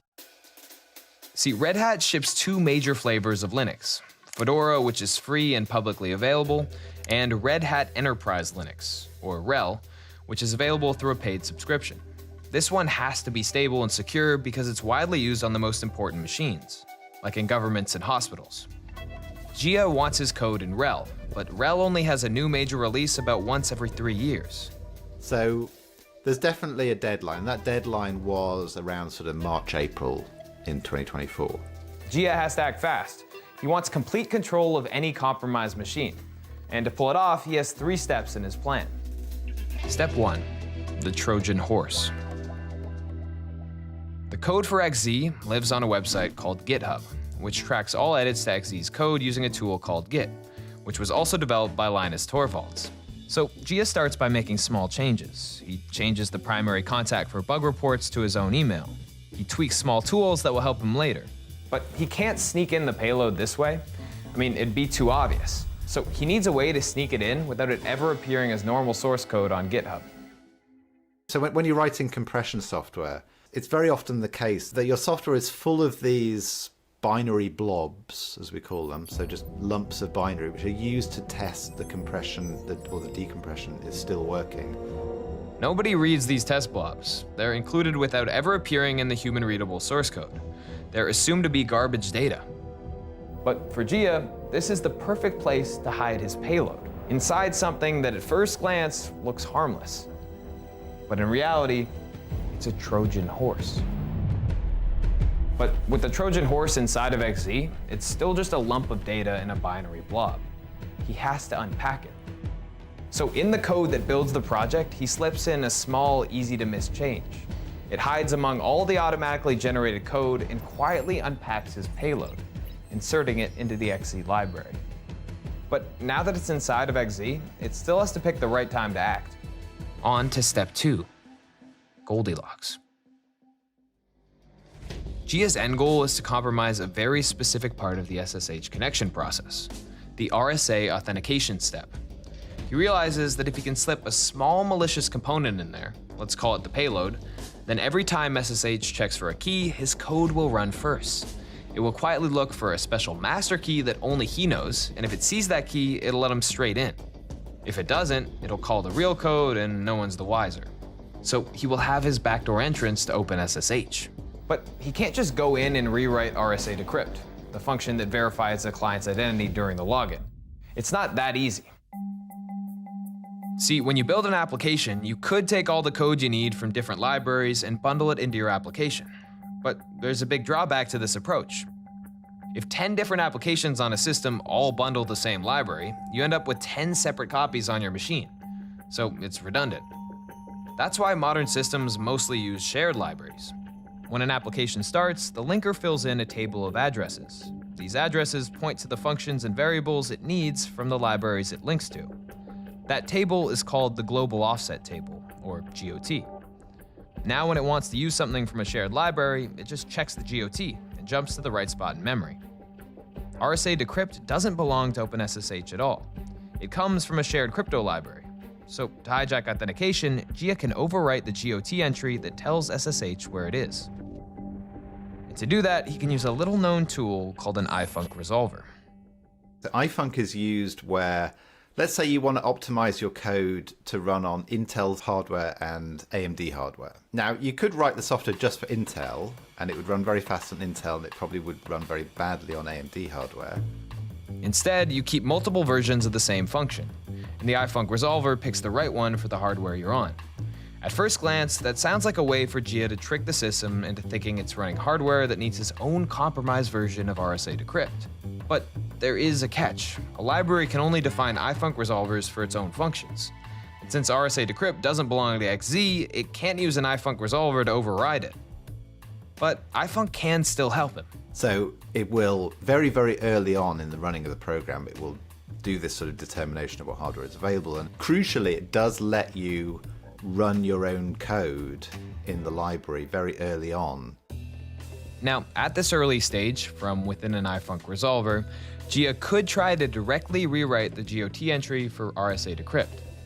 But at this point, the system is still filling in the GOT, so even if Gia changes the RSA decrypt slot, the loader will come along later and write the real address back in, wiping out his change. And there's a limit on the other side as well. To make this sort of hijacking harder, once every entry is filled on the GOT, the system marks the table read-only. That means that if Gia waits too long, the RSA decrypt entry is frozen. So he has to slip it in at a very precise moment, after the RSA decrypt entry is filled in legitimately, but before the table gets marked read-only. And that tiny window is the Goldilocks zone. And to hit it, he's gonna need another tool. So linking shared libraries in the GOT often leads to bugs. So Linux has a special debugging feature that tracks what the system's doing. It lets you run code whenever the linker writes a symbol's address into the GOT. It's called a dynamic audit hook, and normally you'd use it to profile performance. But crucially for Gia, there are no real guardrails. The hook can run any code he wants. And this is where ifunc finally pays off. Gia uses an ifunc resolver to set the audit hook early. Then, when the linker writes in the real RSA decrypt address, the hook fires and swaps in his payload. Right in the middle of the Goldilocks zone. There is one final complication though. Audit hooks are normally configured by the system, not by libraries like XZ. So when Gia is first looking for the audit hook variable that he's supposed to rewrite, it's actually hidden from him. So he first has to find it. Within the ifunc, he scans a small region of binary code, hunting for signs of the hook. But it's just raw bytes, so he writes a tiny decoder to turn them back into instructions that he can read. Now Gia can find where the hook lives in memory and finally plant his code. Then when RSA decrypt gets called legitimately, it triggers the payload and he's in. But now that he's in, what does he do? And how does he get out of there cleanly? Step 3, the cat burglar. With Gia's exploit in place, SSH isn't just checking for a legitimate login anymore. It's also listening for a hidden master key. And Gia's careful. He doesn't want anyone else stumbling onto the back door, so that master key isn't just a simple password. It's actually a mini cryptographic exchange of its own. First, the backdoor code checks for a shared secret, then second, it authenticates the user. And only if both checks pass does the payload run. In effect, it's like the backdoor is running a miniature version of the encryption from SSH inside of SSH. But in SSH, it uses that encryption to keep the attackers out. In this case, the backdoor is using that encryption to make sure that it's only the attackers that can get in. But he's still careful. One of the main ways defenders catch intrusions is through SSH logging. So to cover his tracks, he wipes evidence of the backdoor ever firing. And this is on top of the numerous safety checks he's inserted throughout the process to make sure the system supports the backdoor and doesn't crash and draw attention. And this is the genius of Gia's trap. It's cautious and meticulous, designed to slip through only where it will run invisibly. With all 3 of these steps complete, he can finally control the machine undetected. All he needs to do now is get his updated XZ implemented in the next release. But just as Gia is completing his backdoor, an open source developer requests to remove the dependency that links XZ to OpenSSH. This would spell disaster for Gia Tan. He becomes frantic, pushing harder and harder to get his compromised XZ into major Linux releases. He gets it into an early experimental build of Debian. He files a request to have it added to Ubuntu. He's trying to land the backdoor everywhere he can before anyone realizes what's going on. And it's then that Rich gets his first message from Gia. Over the next few weeks, he gets more and more insistent, urging Rich to add the updated XZ into the next release of Fedora. I'm always very keen to talk to keen upstream contributors who are really excited about new things in their software, who are really willing to help us get stuff into Fedora. So, that's great. Love it. That's kind of makes my day. It's my happy place. Eventually, Gia gets what he wants. Rich adds the updated XZ to a pre-release version of Fedora. Gia has succeeded. Except there's a bug. In low-level code like the backdoor, things you normally take for granted, like memory management, are not done automatically. If a function grabs a bit of memory, it also has to give that memory back when it's done. And if it doesn't, then every time the function runs, it grabs more and more memory and then never releases it. Over time, the program just keeps growing. That's called a memory leak. And to catch problems like this, developers use a tool called Valgrind. It runs the program more slowly, but watches every memory operation for anything suspicious. Valgrind is raising hell on Gia's code. We put XZ, this version 5.6.0, into Fedora 40. We get a bug report initially. And the backdoor in XZ specifically is generating invalid writes errors. Well, the logic was written by hand, bypassing the compiler's safety checks, and so they accidentally wrote outside the memory stack. Now, lucky for Gia, all this isn't immediately obvious. Rich still hasn't noticed what's happening. New software has bugs, right? It's the state of nature of software.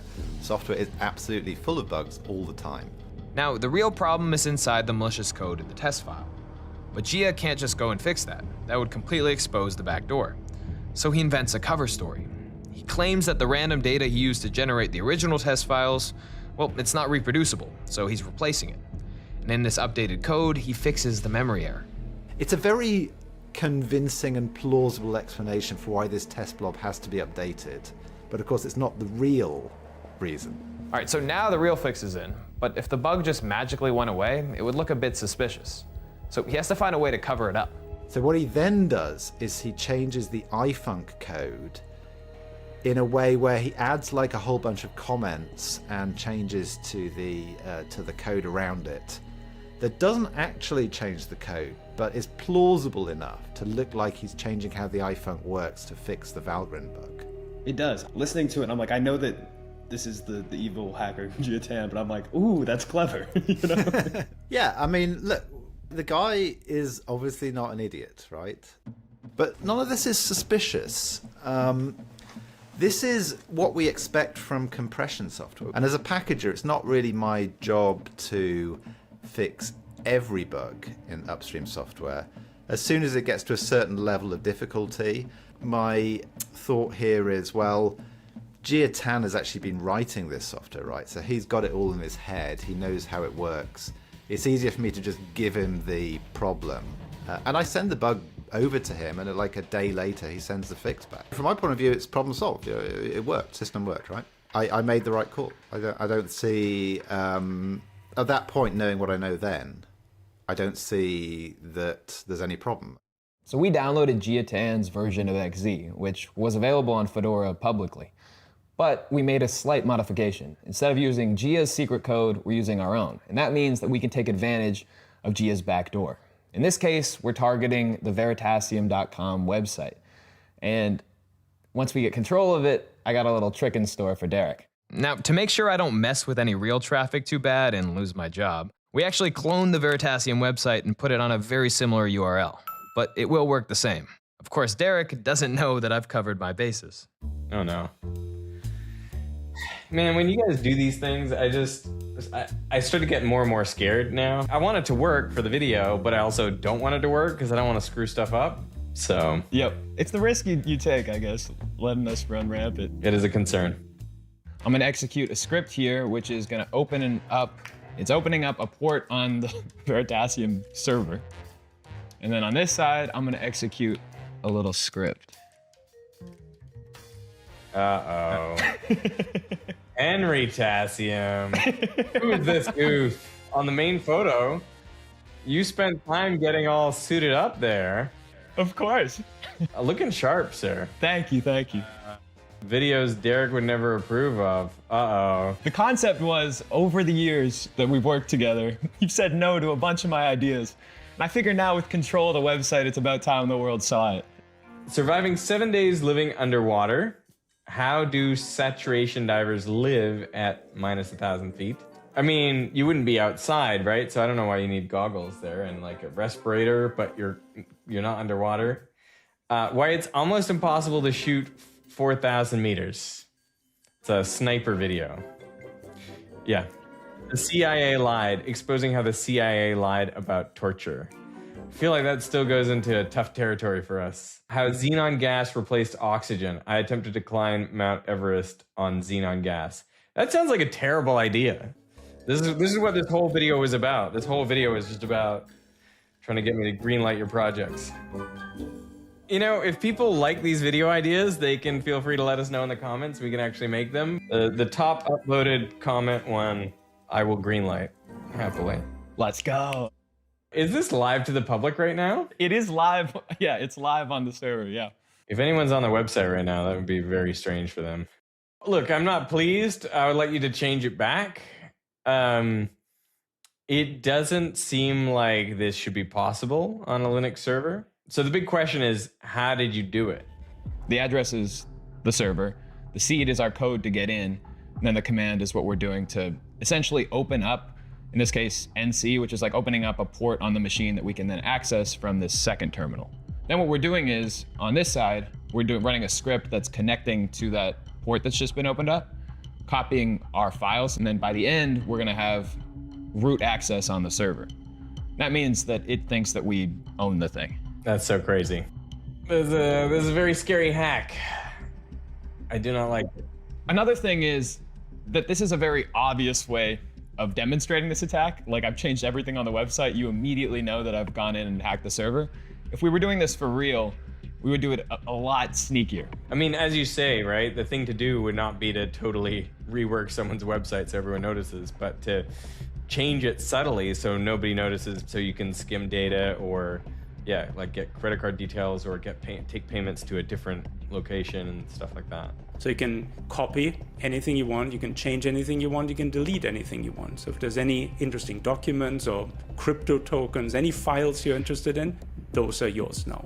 If there's secret communications going across these, and let's keep in mind all of our communication networks are also built around Linux, those communication streams are yours now.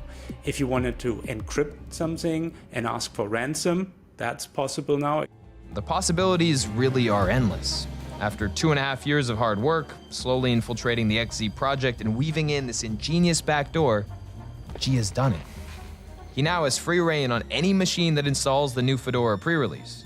And he also gets the same access on Debian testing and Ubuntu's pre-release environments.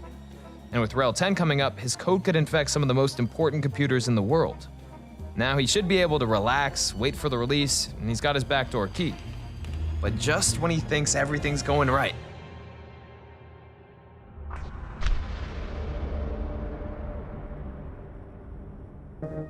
Andres Freund is a German programmer. He's not a security researcher, he's not a hacker. He's just an employee at Microsoft, working on an open source project called Postgres.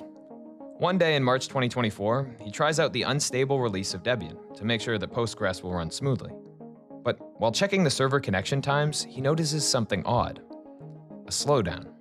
It's not much, in the worst case it's only half a second, but it's enough to make Andres suspicious.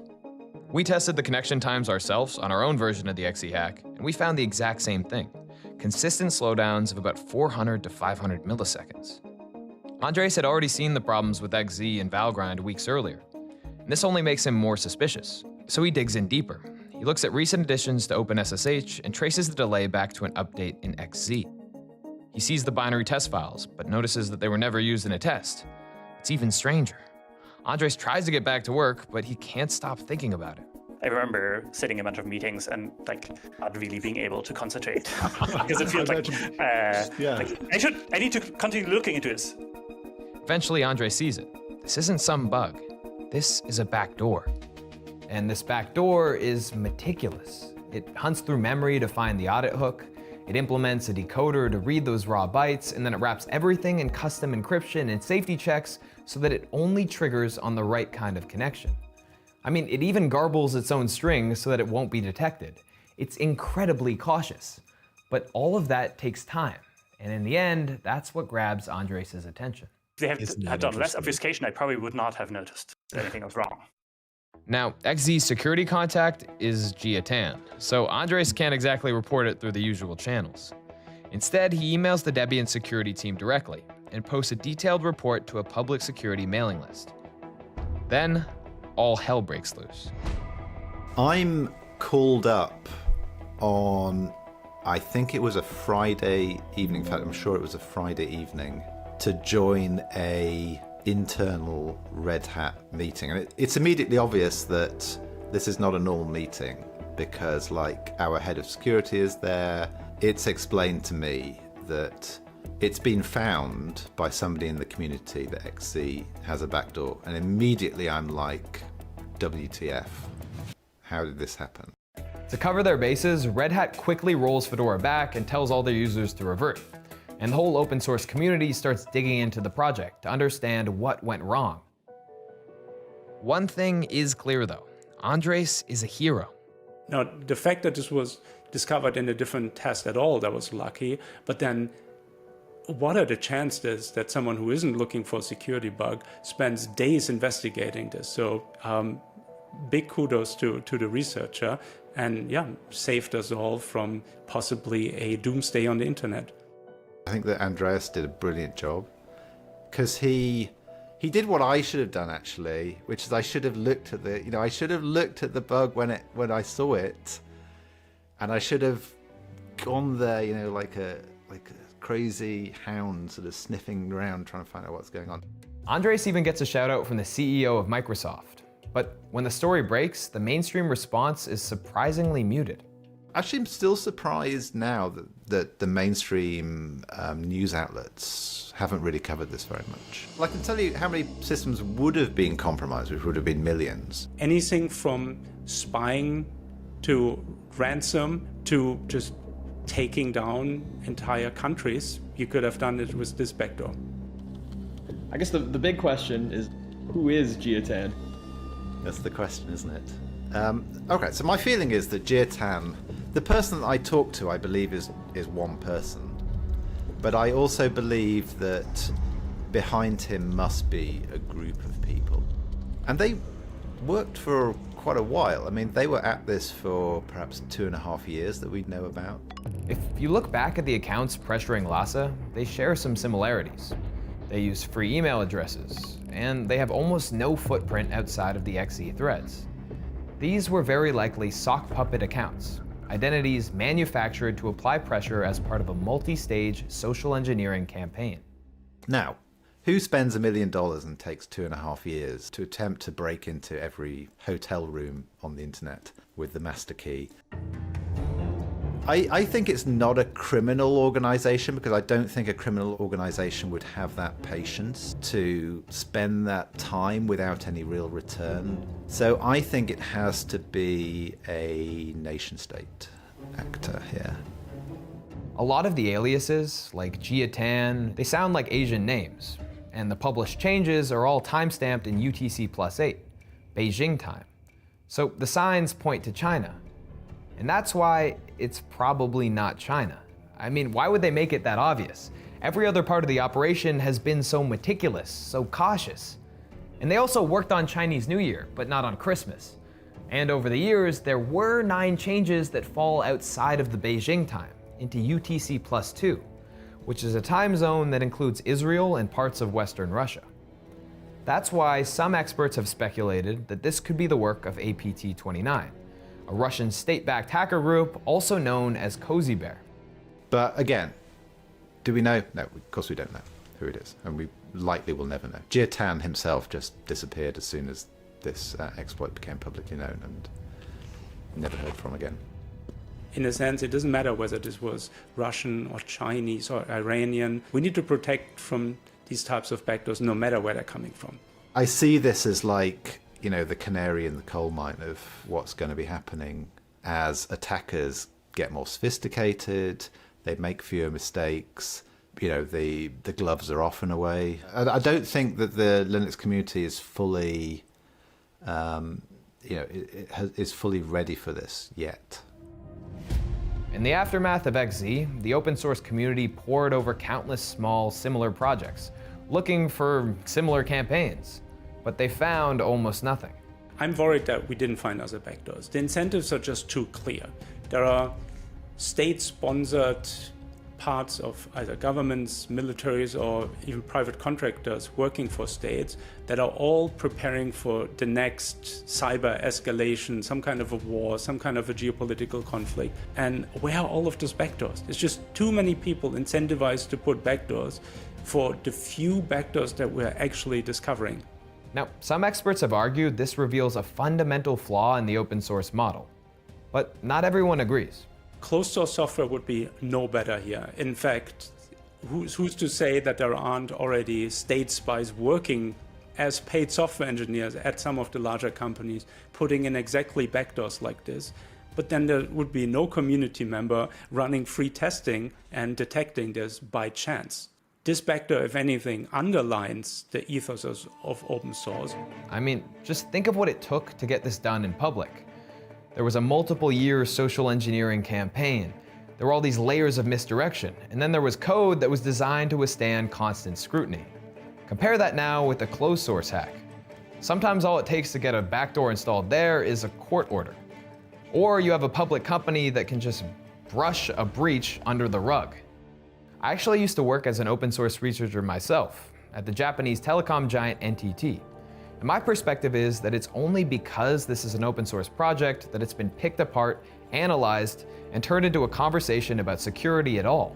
One that focuses on the fundamental vulnerability. It's not the code, it's the people. And how the system has not supported them enough. I feel for Lasse that he's given this beautiful gift to the whole world. And, you know, what have humanity done back to him, right? We've poisoned his gift.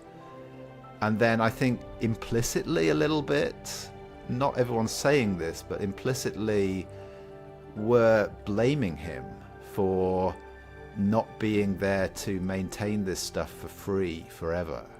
But why are we demanding that Lasse do anything when he's not being paid for this stuff? And that's, in my opinion, quite unfair. On this Saturday evening, we were working together on a workaround for this bug in Rel 9 that he's added to XZ, and he absolutely could have told us to get lost and didn't. And what a brilliant guy.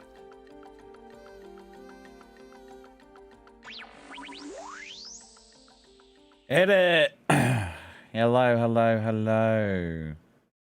How's it going, brother? Don't mind me just watching YouTube videos on a live stream. What is going on? I'm not with it today. I'm just a little bit cooked. How long have I been streaming? Almost 5 hours of just animation.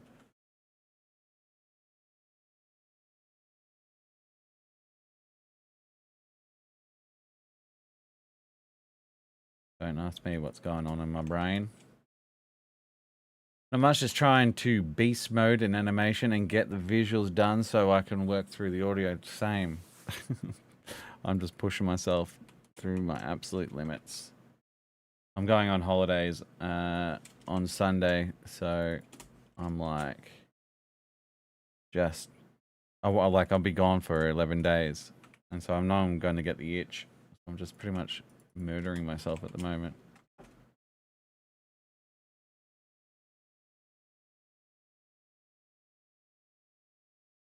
That works. Oh, God.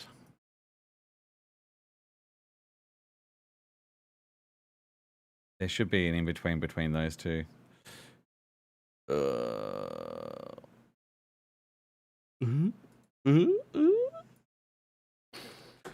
Off to Queensland, Gold Coast, and then go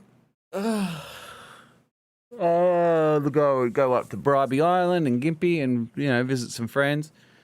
So yeah, bit of hotter weather, I hope, but I don't think so. What is it? Weather Gold Coast. And have a look.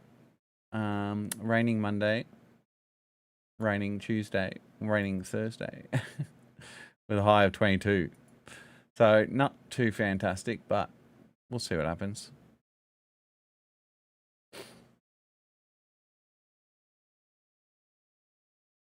A day's drive south. God, you are high. What's the weather up there? Are you NT or are you still Queensland? Yeah. It'd be hot as balls up there.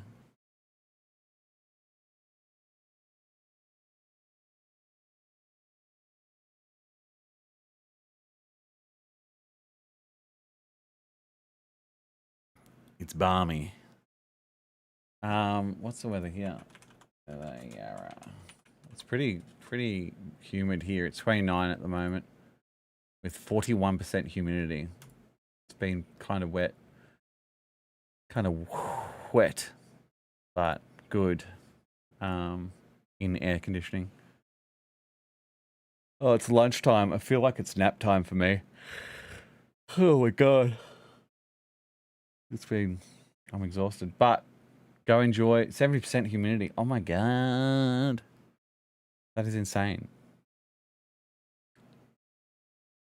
Insane. I really should take a rest. If I'm feeling it, I'm feeling it. So I might end my own stream, to be honest. And be on my way. I wonder, I don't know, I haven't really raided anyone for a while. How do you do it? Just got to find someone to raid, right? I go to twitch.com.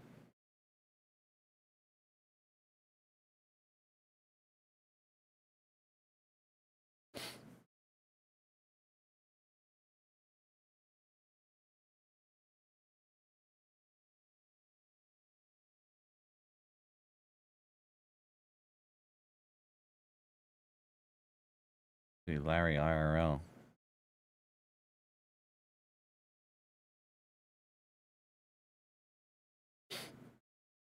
Oh. Damn ads. Is he? Oh, he's just gone offline. Is he online?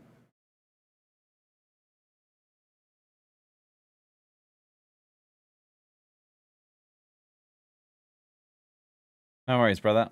Oh God, I just missed Larry. Okay, that makes sense.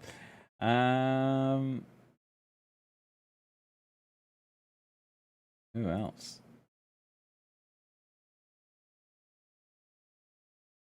We go ASAP Joey. Oh, there we go. Jesse J. Jones. That's better. That's more up our alley, isn't it?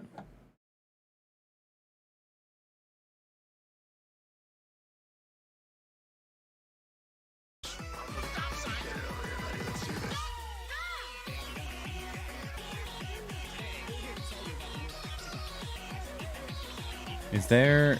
Where's the chat? God, I do not know how to use Twitch anymore. Should there be a chat somewhere?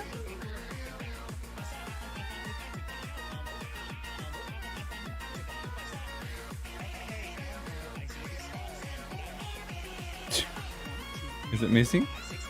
Or is it me? Oh, you gotta ask to join the stream?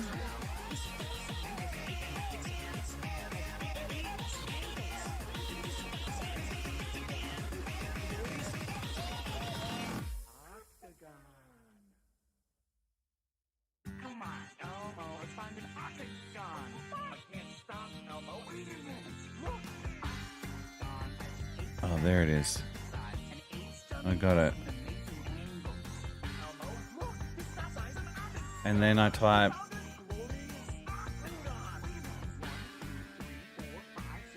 all right, let's see if this works.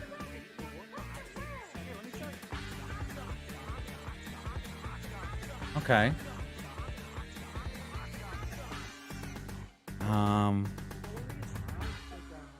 So I wait, do I wait until the timer goes or do I just go offline?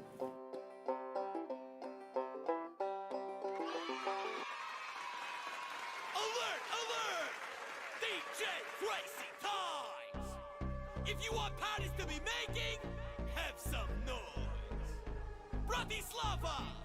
All the women in the world, I don't know, am I still live or not? let me see your beautiful faces.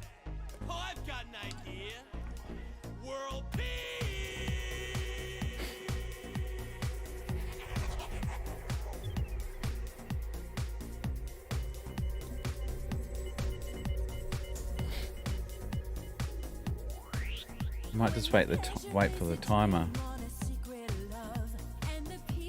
Should hit raid and it kicks us out. Oh, I've kicked it. I've hit it already. There's like a little timer at the top of the chat, which we can't see.